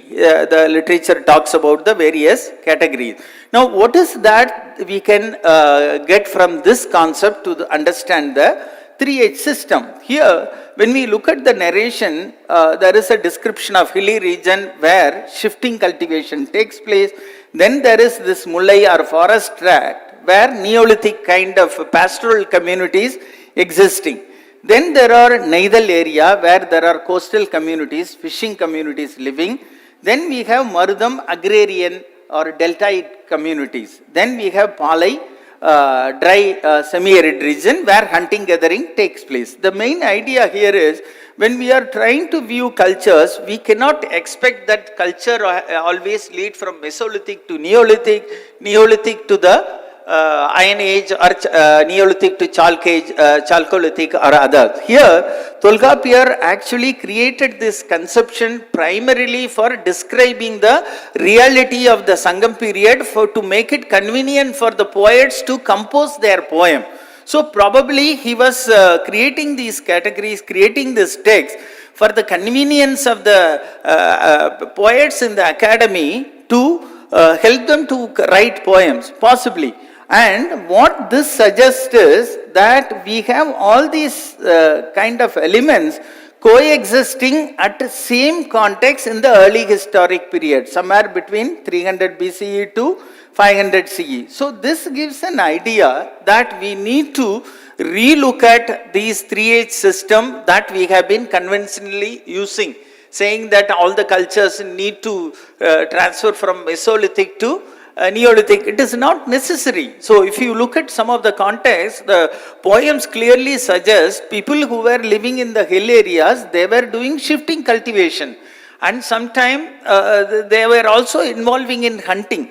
So what really happens is, after the Neolithic period, the cultural transformation took a different kind of direction, for which Tolkapiyar gives a very ideal situation based on the narration of what he found in the early historic context. So I am trying to use that to understand that how these cultures could have developed, what really could have happened after the arrival of the Neolithic, how the communities could have transferred. There were some communities probably they transformed into pastoral and community. Some communities did not transform into pastoral. They tried to adopt shifting cultivation by exchanging the agrarian product from the agro-pastoral communities. So this kind of diversification really happened. That is being narrated in the early Tamil literature. And this is where I am trying to argue that Tamil literature could be a very useful source for understanding the cultural diversity. And that could be used for interpreting the cultural development, and we need to, I seriously believe, we need to dislodge these categories of Neolithic. What is the difference between Deccan Chalcolithic and the Southern Neolithic? Why we have to categorize that as separately? Now there are several scholars who have been categorizing this as early agro-pastoral communities. But just because we don't have copper, why should we call this as a separate kind of cultural history stage? Because many scholars, I know, they have been arguing, they have dislodged these categories. But these terms are still persisting in the academic literature. It is causing confusion. At one time, when in the historical narrative, we write Indian history, we move from Harappan civilization to Vedic culture and go into a narrative, and then we push all this Neolithic, Chalcolithic culture to a prehistoric. This happens in many of the textbooks. Some of the textbooks, some of the research scholars have really understood and they have done away with. Still, we are still carrying an old baggage that puts a lot of restriction on describing these culture. This is where I found the categorization created by Kenoyer in the case of Harappan civilization is very useful. So this kind of cultural development happens according to the ecological niches that we understand, and this is where we understand the verticality and the linearity. And the verticality is presented in 3-age system. The linearity of the cultural landscape is presented by Thinai concept of the Tolkapia's exposition. This is where I feel it is very important. I already mentioned we have issues with this cultural periods as long-term average of material cultural cake layers. This has been pervading some of the archaeological textbook, some of our understanding. I think these needs to be dislodged. Recently, an interesting book has been published by Peter Johansson and Bauer, where they have been talking about these kind of cultural periods as, kind of black boxes. They talk about dislodging these categories. I think this is a very important argument where we need to relook at. Even if you, this is a classification based on Mark Kenoyer. Here also you can find he has dislodged most of it, but still he talks about, this is from one of his papers, where he talks about Mesolithic and Microlithic 10,000 to 2000 BC. Then we have food producing era. This is where I feel we need to dislodge some of these categories and try to give due representation to these microlithic communities, and we also need to take our research from a regional perspective. Right now what we are doing, we are going for an Iron Age site, we are going for a Neolithic site, we are going for a Harappan site. We are not trying to do a very regional kind of category. We pull out rock art as a separate category and create, take it out of the context and look at this, look at it or try to analyze it. This is where I try to argue we need to have a holistic regional approach where we can get a better understanding of the archaeological record. This is another point that I wanted to highlight. This is something very important, as already Kenoyer has done it. So he has tried to incorporate some of the southern peninsular Indian cultures as part of the broader tradition. He has done in several areas an excellent integration, and this is what I am trying to argue. So what are my main points? I feel that we need to relook at and rethink the concepts such as urbanization and civilization and cultural periods, and similarly migration and dispersal. Migration and dispersal, I think it's very complicated. It is not a simple one-to-one relationship. You find certain symbols here, certain symbols there, and correlation is very complicated. And I am trying to adopt a very strict approach. That is why I did not touch literature or other sources. Similarly, chronology-based categorization and regional cultural sequences that we need to do. We will do the chronology-based categorization across broader South Asia, and then when it comes to cultural sequences of Harappan or other areas, we will have regional cultural sequences. That is where I am trying to argue that if we talk about Harappan India, you say, let's say 3000 BC to 1300 BC, you treat it as a single kind of time bracket at a meta level, at a South Asian or Indian subcontinent level, where we try to do away with Neolithic and Chalcolithic, call them as early agropastoral communities. And similarly, the category of Iron Age, that also we need to look at, and this has been discussed by Peter Johansson and Andrew Bauer, and I found their argument very interesting. And that is where I am trying to ask, should we shift to neutral chronology based period? So rather than Neolithic, Bronze Age and Chalcolithic as linear sequences, we need to think out of box to come to some kind of categorization. And Thinai concept of Tolkapiam, as I said already, it offers very interesting probabilities what could have happened to these kind of Mesolithic or so-called microlithic forages after the Neolithic period, how these communities transformed. This is one area where we need to look at, and whenever we look at Indian history or Indian culture, when we try to focus only on Harappan civilization, people tend to think only that exists. But if you look at the complicated nature of this Varna category, Varna caste category of India, and completely distinct languages and culture, we can very much understand that some of these complex developments took place in the late prehistoric period. So there is some problem with our perception. Unless we correct these kind of categories, we will be looking for similar kind of sites. So I try to argue that we need to have more interdisciplinary and problem-oriented regional holistic approaches are very essential. Another problem I found is this scientific dates. When we talk about several cultures, we don't have many scientific dates. I found several conflicting dates, and many of these dates have not been calibrated. So looking at the chronology, I think we need to do a lot. As far as southern India is concerned, several excellent publications have come. Dorian Fuller and Ravi Gorisetters and their publication excellently presents the chronology of southern Neolithic. Similarly, Tamil Nadu State Archaeology Department now dating several sites. So this helps us to build a nice chronology and understand these cultures better. Already I told you this rock art and megaliths, how these kind of fragmented categories can create confusion. And finally, I am coming to this point. Why do we need to research on these cultures? Why research Indus? Why research Southern Neolithic? How communities have interacted with each other and the environment that need to be understood.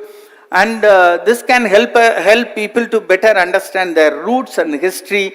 It is part of their heritage, and we can use this as for heritage education and also for sustainable tourism.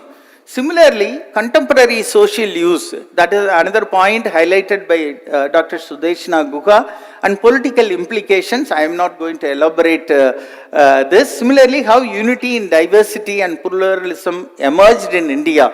This is something important. I think the research and studies on the past can be used for a positive future. That is why I strongly feel that our research should not only focus on major civilization, we should also focus on the other kind of cultures, and this can be very much highlighted from the fact that Dr. Nayanjot Legari in the beginning, she said Marshall and the other. So I am talking about the other. That is where you can contextualize my presentation. Similarly, Tamil Nadu State Archaeology Department and Dr. Rajan, they have been trying to, look at the cultures, and they have got early dates for Iron Age, but still they are very hesitant because they are re-looking at.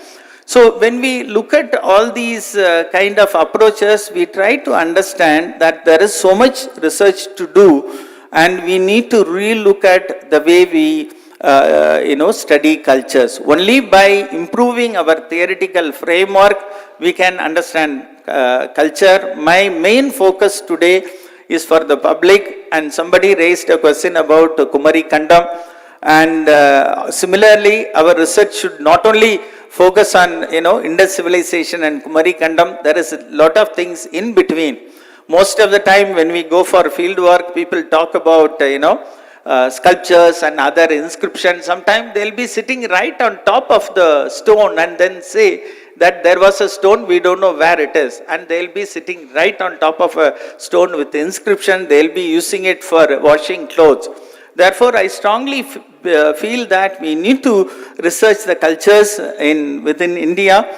And then we also need to have a broader maritime perspective. Sometimes we have to study cultures from Afro-Eurasian perspective, because we cannot interpret Harappan culture just by focusing on northwestern India. As Dr. Nayanjot Legari pointed out, how the connection with the West that was brought out by these early researchers. We need to look at the cultural connections. We are now talking about, Indian Ocean and other research areas, and I would always suggest that we start our research right from a micro level, from a point provenance, and from there you move into multiple level from a global perspective. With these few words, I finish my presentation. Thank you. My presentation was mainly for the public, and I would, in the process, I also wanted to highlight 2 or 3 methodological issues, and thank you for listening.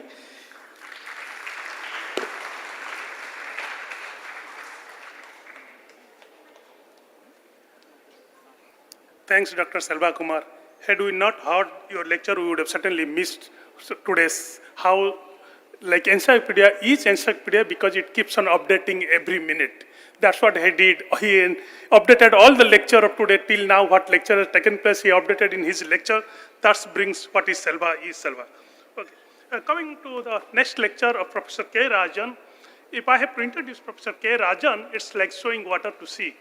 Yet, as a protocol, I need to introduce him, but if we do not know Professor K. Rajan, then certainly we do not know Indian archaeology. With that beginning, Professor K. Rajan is a renowned Indian archaeologist, known for his extensive research and contribution to the field of South Indian archaeology. Again, his contribution to the marine archaeology is nowhere less. His work primarily focuses on the ancient history and cultural heritage of Tamil Nadu and surrounding regions. Nevertheless, he worked in Dwarka too. Rajan has conducted numerous excavations, including Kodumanal, that have revealed important findings about the early history of Dravidian civilization, including insights into the Sangam period, early urbanization, and the socio-economic structures of ancient South India. He is the author of several books related to archaeology, including early writing system. Currently, he is associated with the State Archaeology Department and working on the graffiti marks of Tamil Nadu, the book which we saw got released in the morning. And other than Professor Rajan, this paper is co-authored with Dr. R. Sivanathan.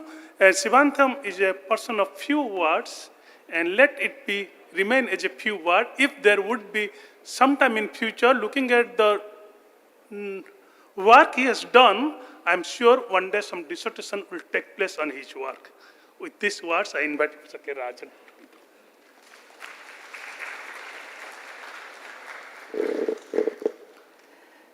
Thank you very much. At the outset, I would like to thank Raja Mutaya Library, Dr. Sundar, for giving this great opportunity to express my views on behalf of the team. So I am only team head here. I am not the complete work I have done. If any credit that is there because of these graffiti marks, that credit goes to the team members.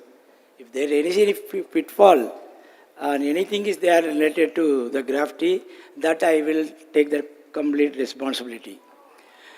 With regarding to the Indus script, we will like to thank the government of Tamil Nadu for generously funding this project.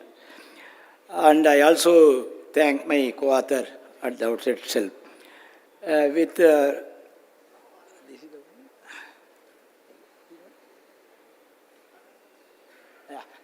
So whatever that geographical area, if you have considered, we have taken a very small geographical area of the Indian subcontinent. In this small geographical area, we are having the issues in India. We are having 3 issues we have taken. One is that Indus writing system, and we are having a graffiti writing system, and also Brahmi writing system. That in the Brahmi writing system, we are having 2 things. One is Prakrit Brahmi, and second one is Tamil Brahmi. And in this name that they have given, sorry, what is the back?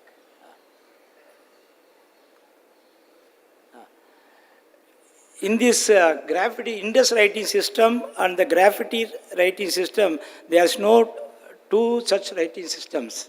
Actually, this is created by archaeologists, really speaking, because the same contemporary society is using the script as well as the graffiti. If that sign is found on the seal or identical sign found on the pottery, that has been designated as a script. The same script is written on a ceramic or any other contemporary society, that is been declared as a graffiti. But in the South Indian context, all the writings that could not be undeciphered, that has been declared as a graffiti. So that way, we are having a two system, and really there is only one system. Either we have to accept it as a sign, or we have to say that is all graffiti. So we have to differentiate these two things first.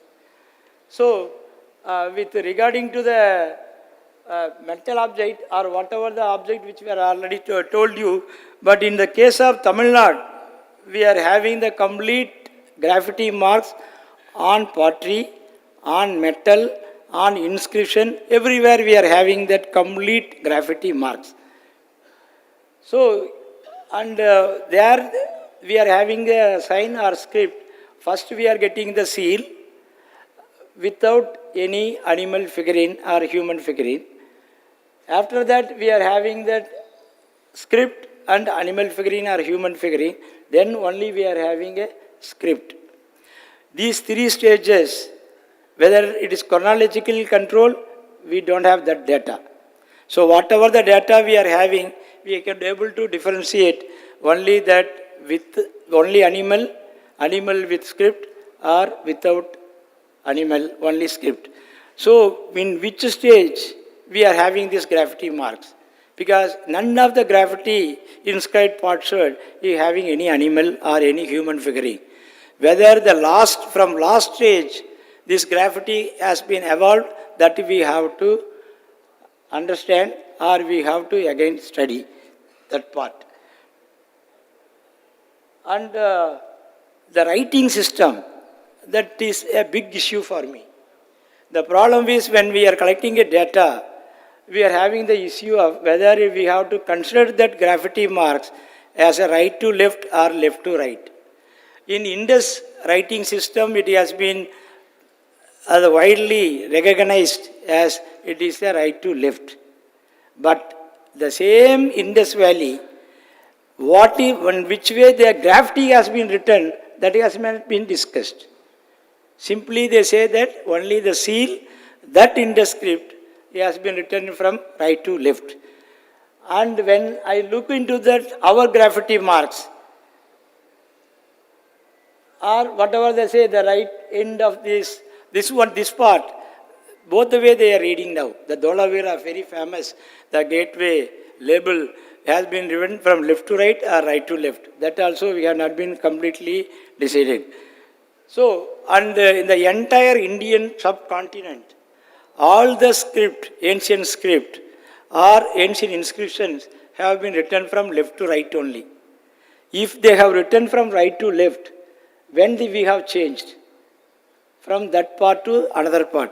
So, we have not having any evidence in any script, Karos or any Brahmi script or any other inscription which we are having in the later days. So, this is also big issues. When we have to move from left to right, that we don't know. So, and then we are having, but whatever the inscription, we have collected about 15,000 inscribed potsherd, highest in India. None of the state or the entire Indian subcontinent you put together, that also will not match to the small geographical area where we have documented. Maybe in future the inscribed potsherd may come up in the excavation, then that time the data may change. But as on today, if you taken into the account of this, you can see here and also here, everywhere you can see that it has been clearly, see the overlapping clearly indicates that it has written from left to right. None of the graffiti has written from right to left. If you take by script, we are not getting in the Indus. But the only seal that we are getting at Anakote, probably a by script. The top one, we are having identical things we are having. in Indus Valley, and the same thing we are getting in Sri Lanka, we are getting in Tamil Nadu, the entire South India, we are getting such symbols. But down it is written as clearly Ko-Veta, so that is a Brahmi. So this, when they started using the Biscript, and when they moved from this graffiti to Brahmi, that we have to decide.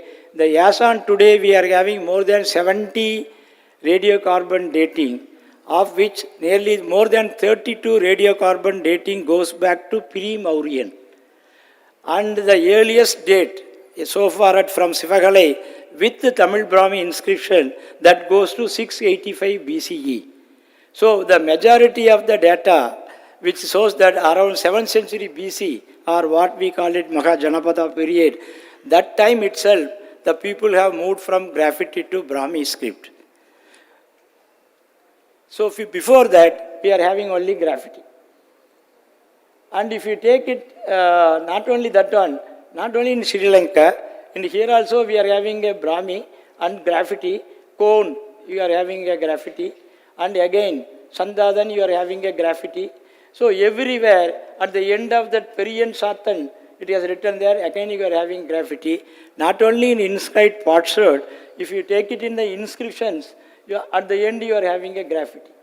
The same identical graffiti you are having in a inscribed potsherd.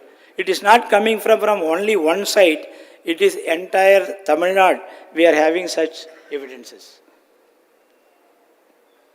And not only that, if you take it a rock art, in the Kilvalai rock art, you are having the same graffiti which are having a parallel in the Harappan script. And also, this is one of the longest one. We are having this graffiti continuously on a bangle. So that way, it is a type of writing system that existed here. Then we are having a chronological issue.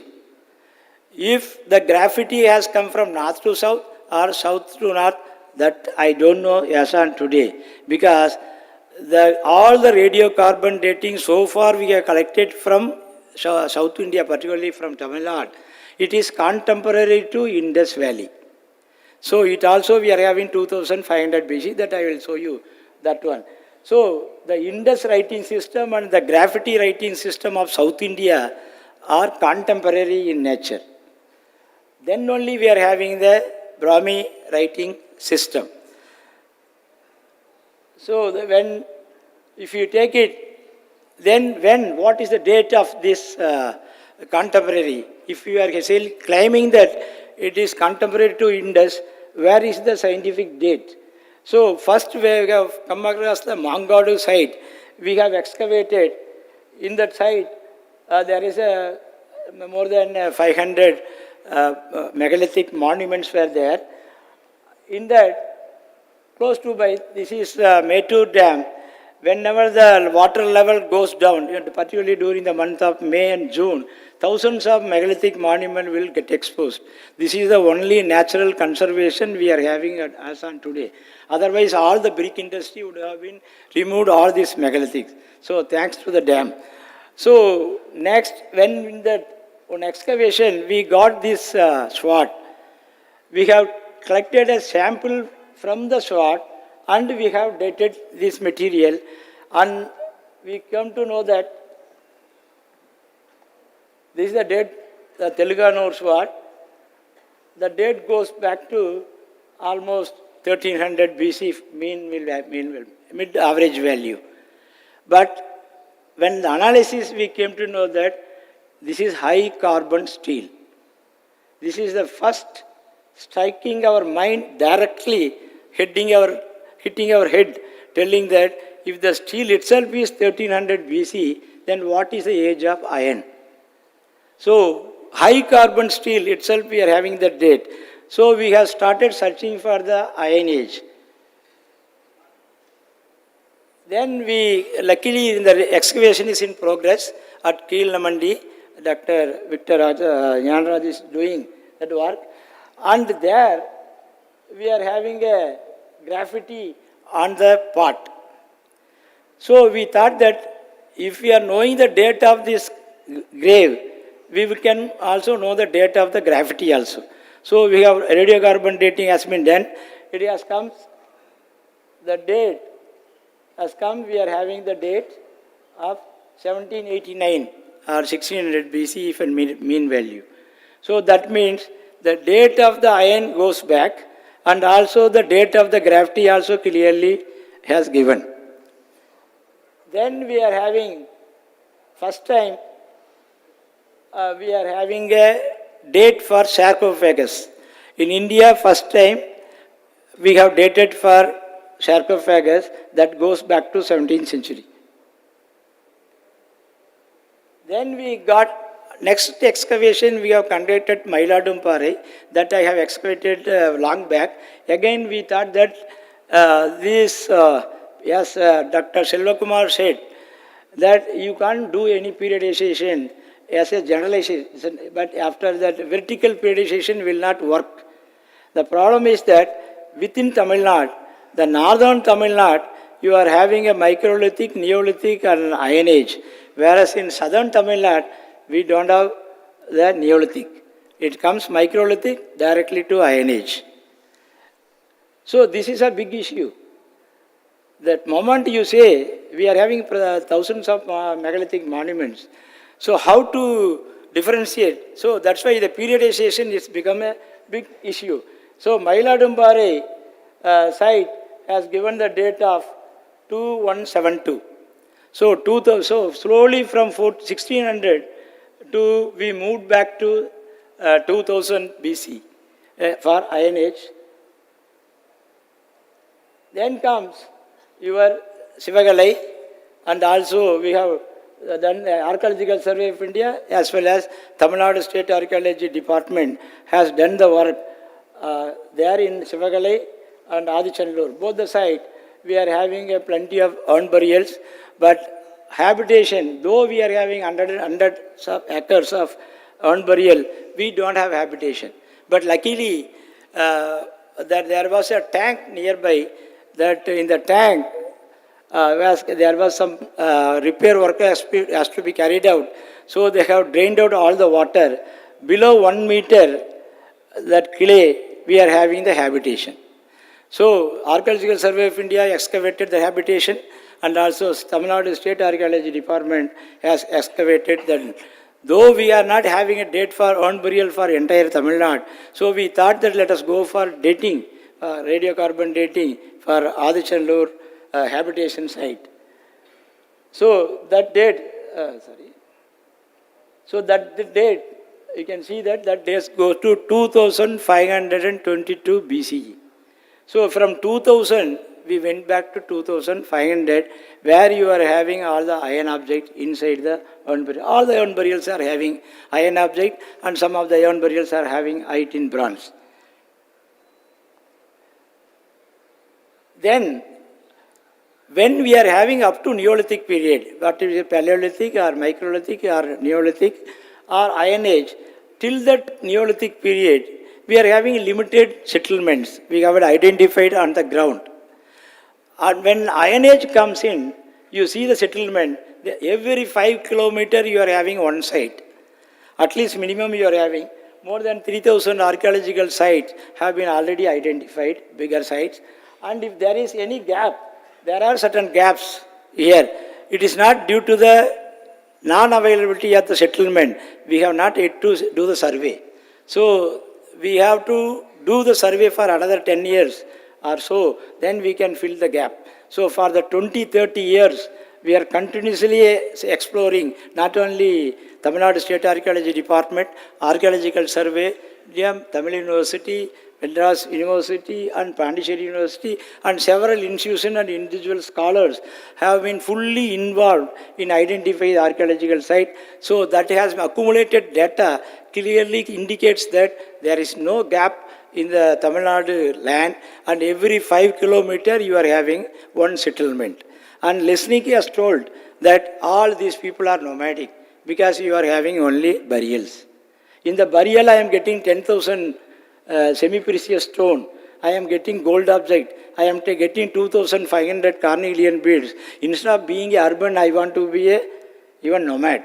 So that much of cultural material you are getting, even in Adichanallur, if you take it into the, for example, so they are not nomads. Actually, we have failed to identify the habitation site. So now re-surveyed all the area and we have identified all the habitation sites. So that way, if you take it a graffiti, in that case, all the sites are yielding a graffiti. Nearly 140 sites are yielding a graffiti marks. All the sites. If you take this one, there is no cultural gap. So completely the entire Tamil Nadu, you are having Tamil Nadu, you are having a graffiti marks inscribed words available in all the archaeological sites. And if you take it into the account, till today, that means every day the data is accumulating. Every day excavation is in progress.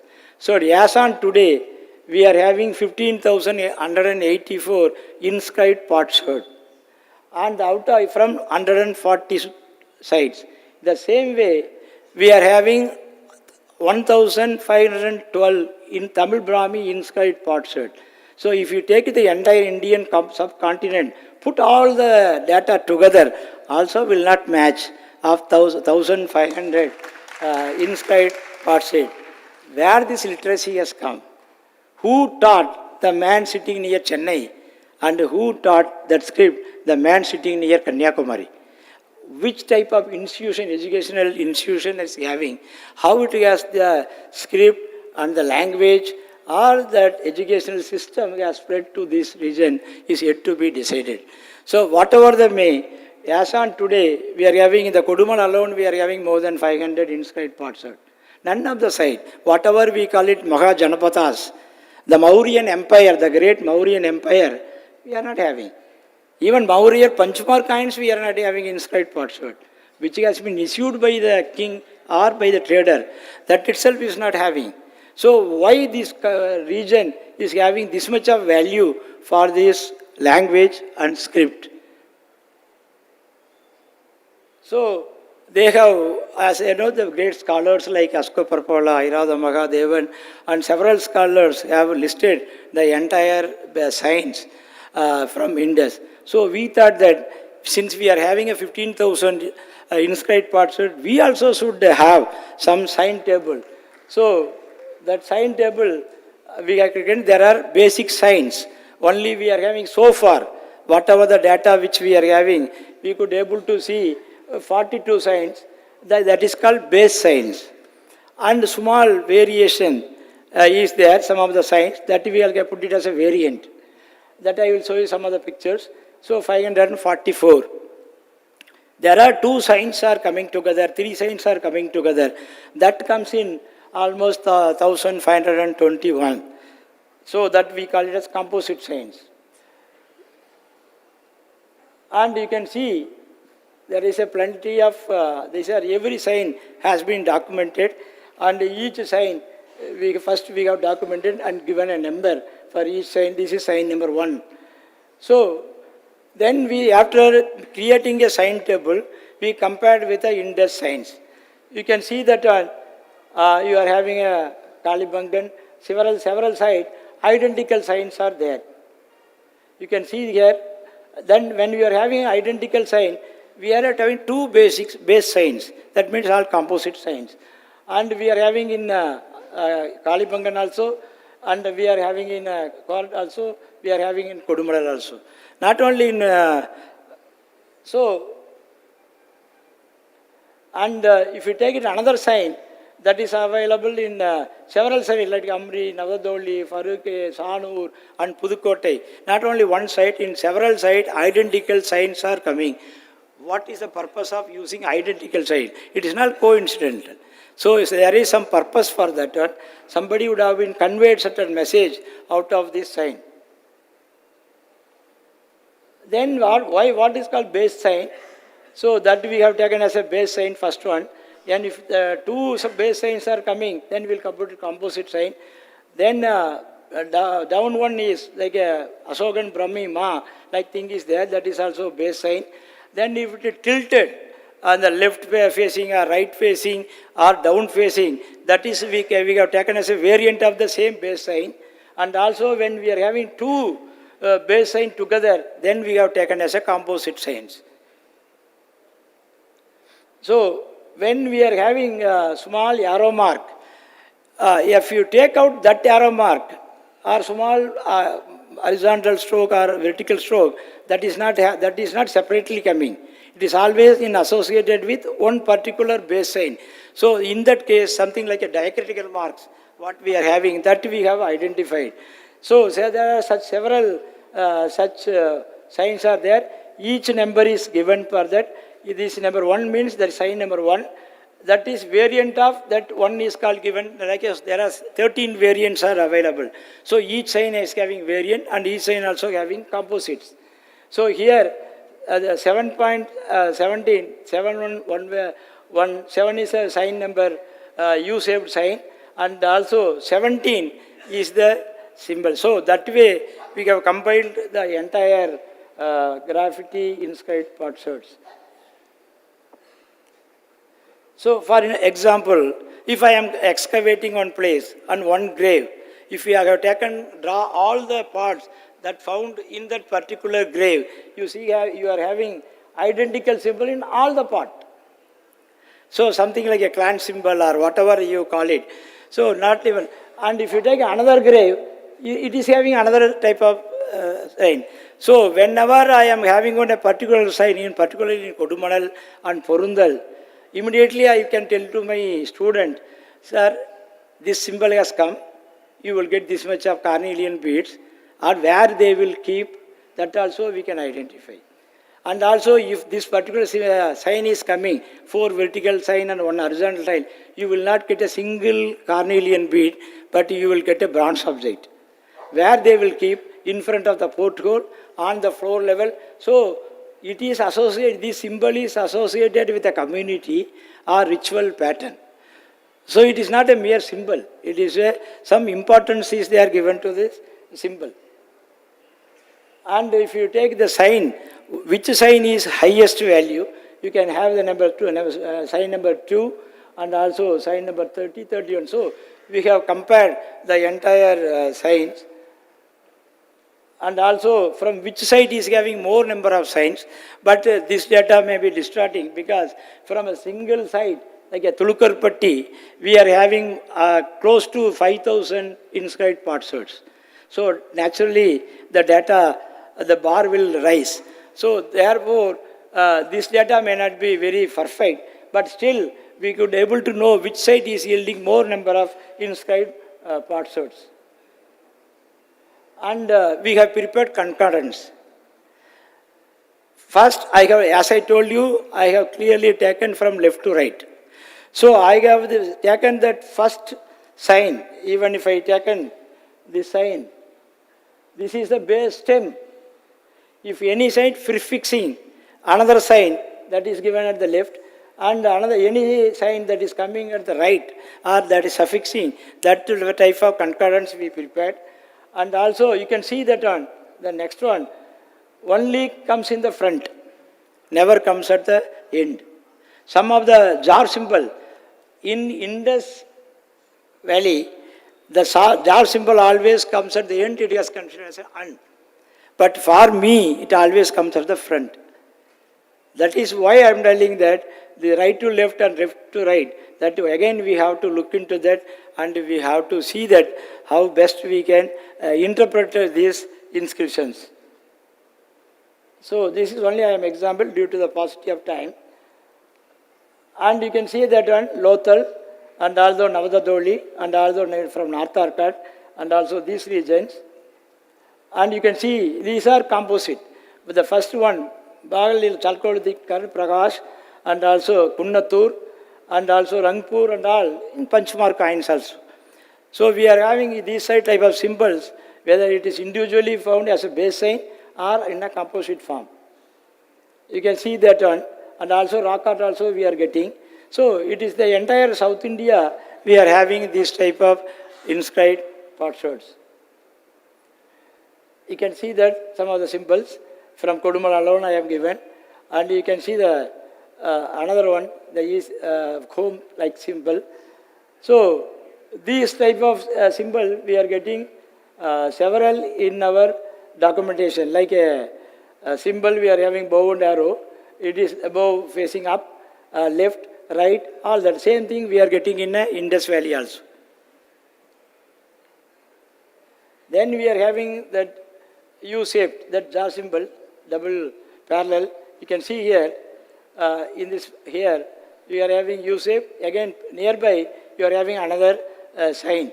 That sign always comes at the right end. One always comes in the front only. So in the concordance, you will get tomorrow, we will keep 9 volumes or 8 volumes for your scrutiny in front of this, our seminar hall. So you can go through all that. Whatever that academic debate or criticism, we are most welcome. And here, and also we are having the same identical U symbol. And if you take it now, we have prepared 100 plates. That I think we have given in the book form. So you can go through that. We have also given number also. So here, here you can have V-shape. Same thing we are having in the graffiti as well as in the seal. Not only seal, in even Harappan pottery also. Here it is a sign. There it is a graffiti. So these things we should not, we should either you should call it as a sign or we should call it as a graffiti.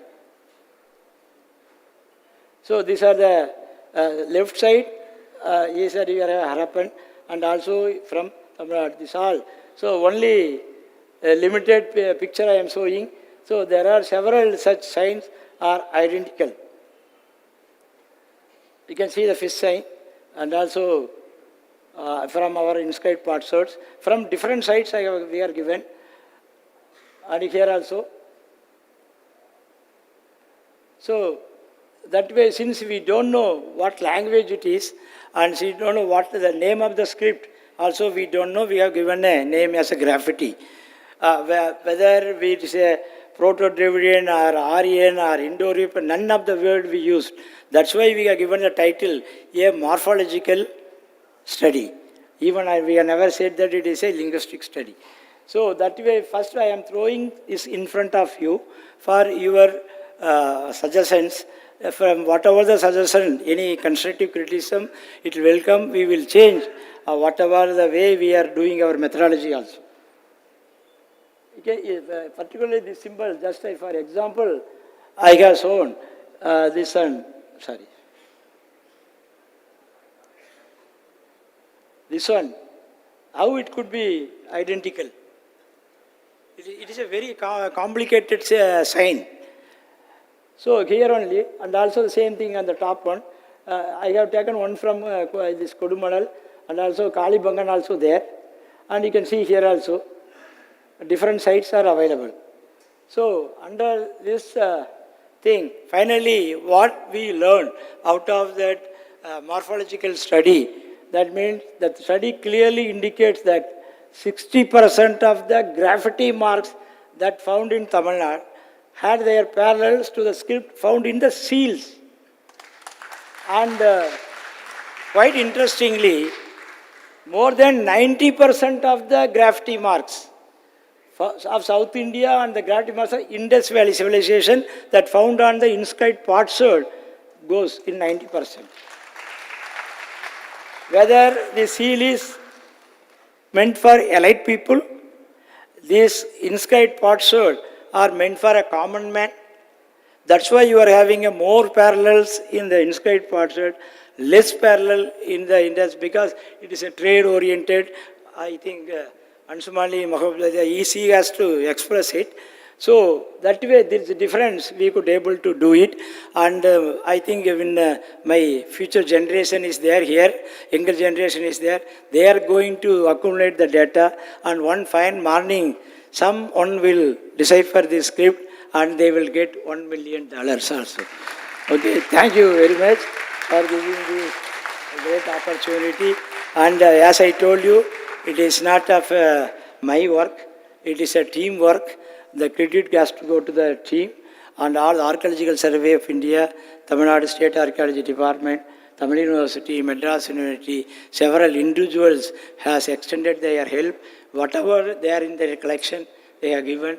That way we have documented. We try to document in future also with all this data.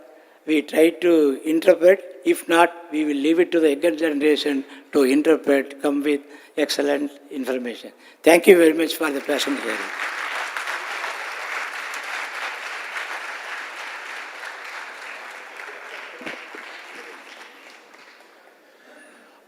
Hardly there can be a word to thank Professor Rajan today. Having said that, as I started, I said how balanced he is. He himself said, having the data, the amount of data he has, he says, I'll put the data on the table for you to verify and I'll change that. Very few people would say that. And we take, in archaeology, we take help of GPR to understand if there is a structure, and the GPR is never 100% right. But if you want to interpret Tamil Nadu archaeology on the basis of graffiti, you call Professor Rajan. He will tell if this is the symbol, you will not get the bead, you will not get this gold. It is more accurate than GPR today. Thank you.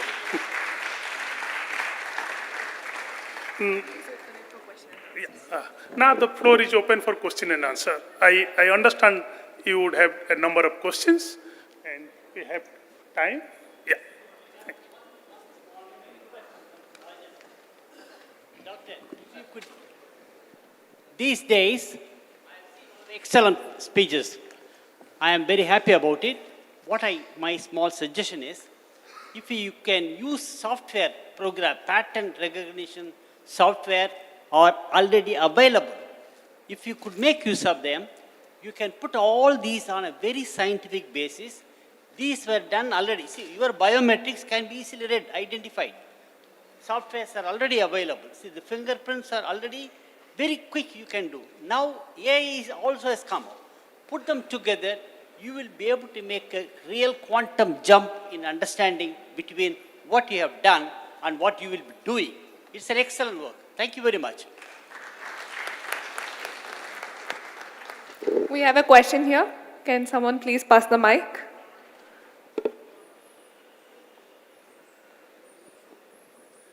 No, any student, if they want to ask in any language, Kannada or Telugu or Hindi or English, there's no problem at all. But you should ask questions. Okay? That is more important. The first speaker spoke about Harappan culture, Harappan identity with the contemporary culture. You have to compare from 3 dimensions. One is cultural identity, linguistic identity, genetic identity. You must find out how these kind of various identities are come closer. And then only we can say finally that this particular culture is more closer to the Harappan culture. I want to know whether, how do we do the future, how do you study? Yeah, I think already I told you, I adopted Plan A, in which I am just looking at material culture. To look into this literature or language is complicated. I would like to add what Dr. R. Balakrishnan and Dr. Rajan, they did. Their work refers to verticality, which means how Harappan knowledge system continues in the later period. For example, we have cornelian beads, technology, where Airavadam Mahadevan also used Sangam literature like what Dr. R. Balakrishnan does for the contemporary surviving names. That should come in the verticality. So I did not focus on the verticality. When we want to reconstruct Indian history, you take into the contemporary existing situation like languages. We have Austroasiatic, we have Dravidian, we have Indo-Aryan languages. I said I did not get into that. I think it's a very complicated business. Similarly, genetic studies, I said I did not get into it. But people are very curious. This is a position which Shireen Rathragar also says, why we should identify culture. So I am not trying to go into that. I did not take up that particular problem in my research. To do that, I think we need more interdisciplinary studies. Sometimes things are, there is a gap. We just may not be able to do that. It's like what deciphering, like what Dr. Rajan has done is he has extensively used the graffiti to try to come, to understand why this occurs in the Iron Age context in South India, what is its meaning. Similarly, Balakrishnan, what he has done is, that is another set of study, how place name survives. So that, as I said, verticality, that kind of verticality is related to population genetics. That is one thing. As I said, people themselves are source for history, our own body and our own DNA. But that is much more complicated. We have only one sample studied at Rakigari. I said the theoretical aspect and some of the conceptual approaches we need to finalize. So your question, I will not be able to answer. We can, but we can try if we use multidisciplinary approaches at a later point. Thank you. Sir. Thank you. We have one last question from Mr. Balakrishnan. Sir, not even a question, it's an observation. I think today's this session, both the presentations have been very phenomenal. When you were answering, Selva Kumar was pointing out that the verticality versus looking at horizontally and a local culture's point of view. But most of the time, the people like non-academics like us who are venturing into this kind of area, the technical terminologies used by the academicians, actually it creates a huge problem. Instead of adding clarity, sometimes it makes the things very complex. Like for example, when we are dealing with the BRW pottery, black and red ware pottery, there was a tendency to, wherever it's found, that is call it a megalithic pottery. Just call it megalith, matter ends. So the fact remains that BRW is found in megalith as well as non-megalith. It founds not only in South India, outside South India also. So then this kind of sweeping terminologies has created a lot of problem. That same thing holds good for the Iron Age versus Copper Age and the megalithic versus non-megalithic. So that's the reason, in spite of knowing that it's very unfair to put a pottery in a pan-Indian context, still consciously people like us did it.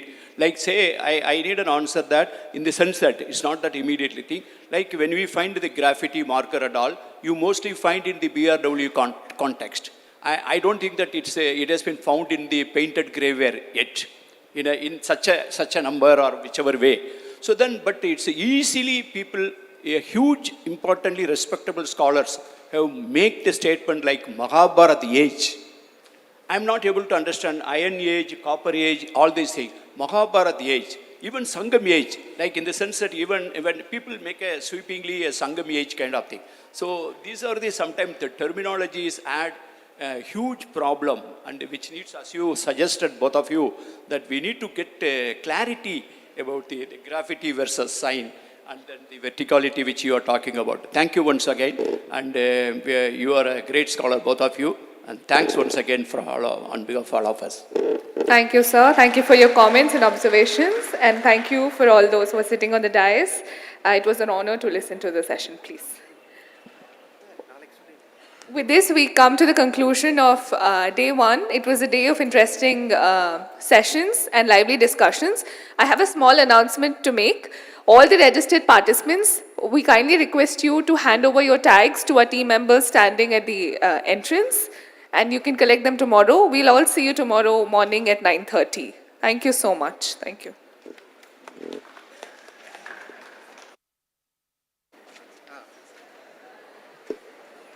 you.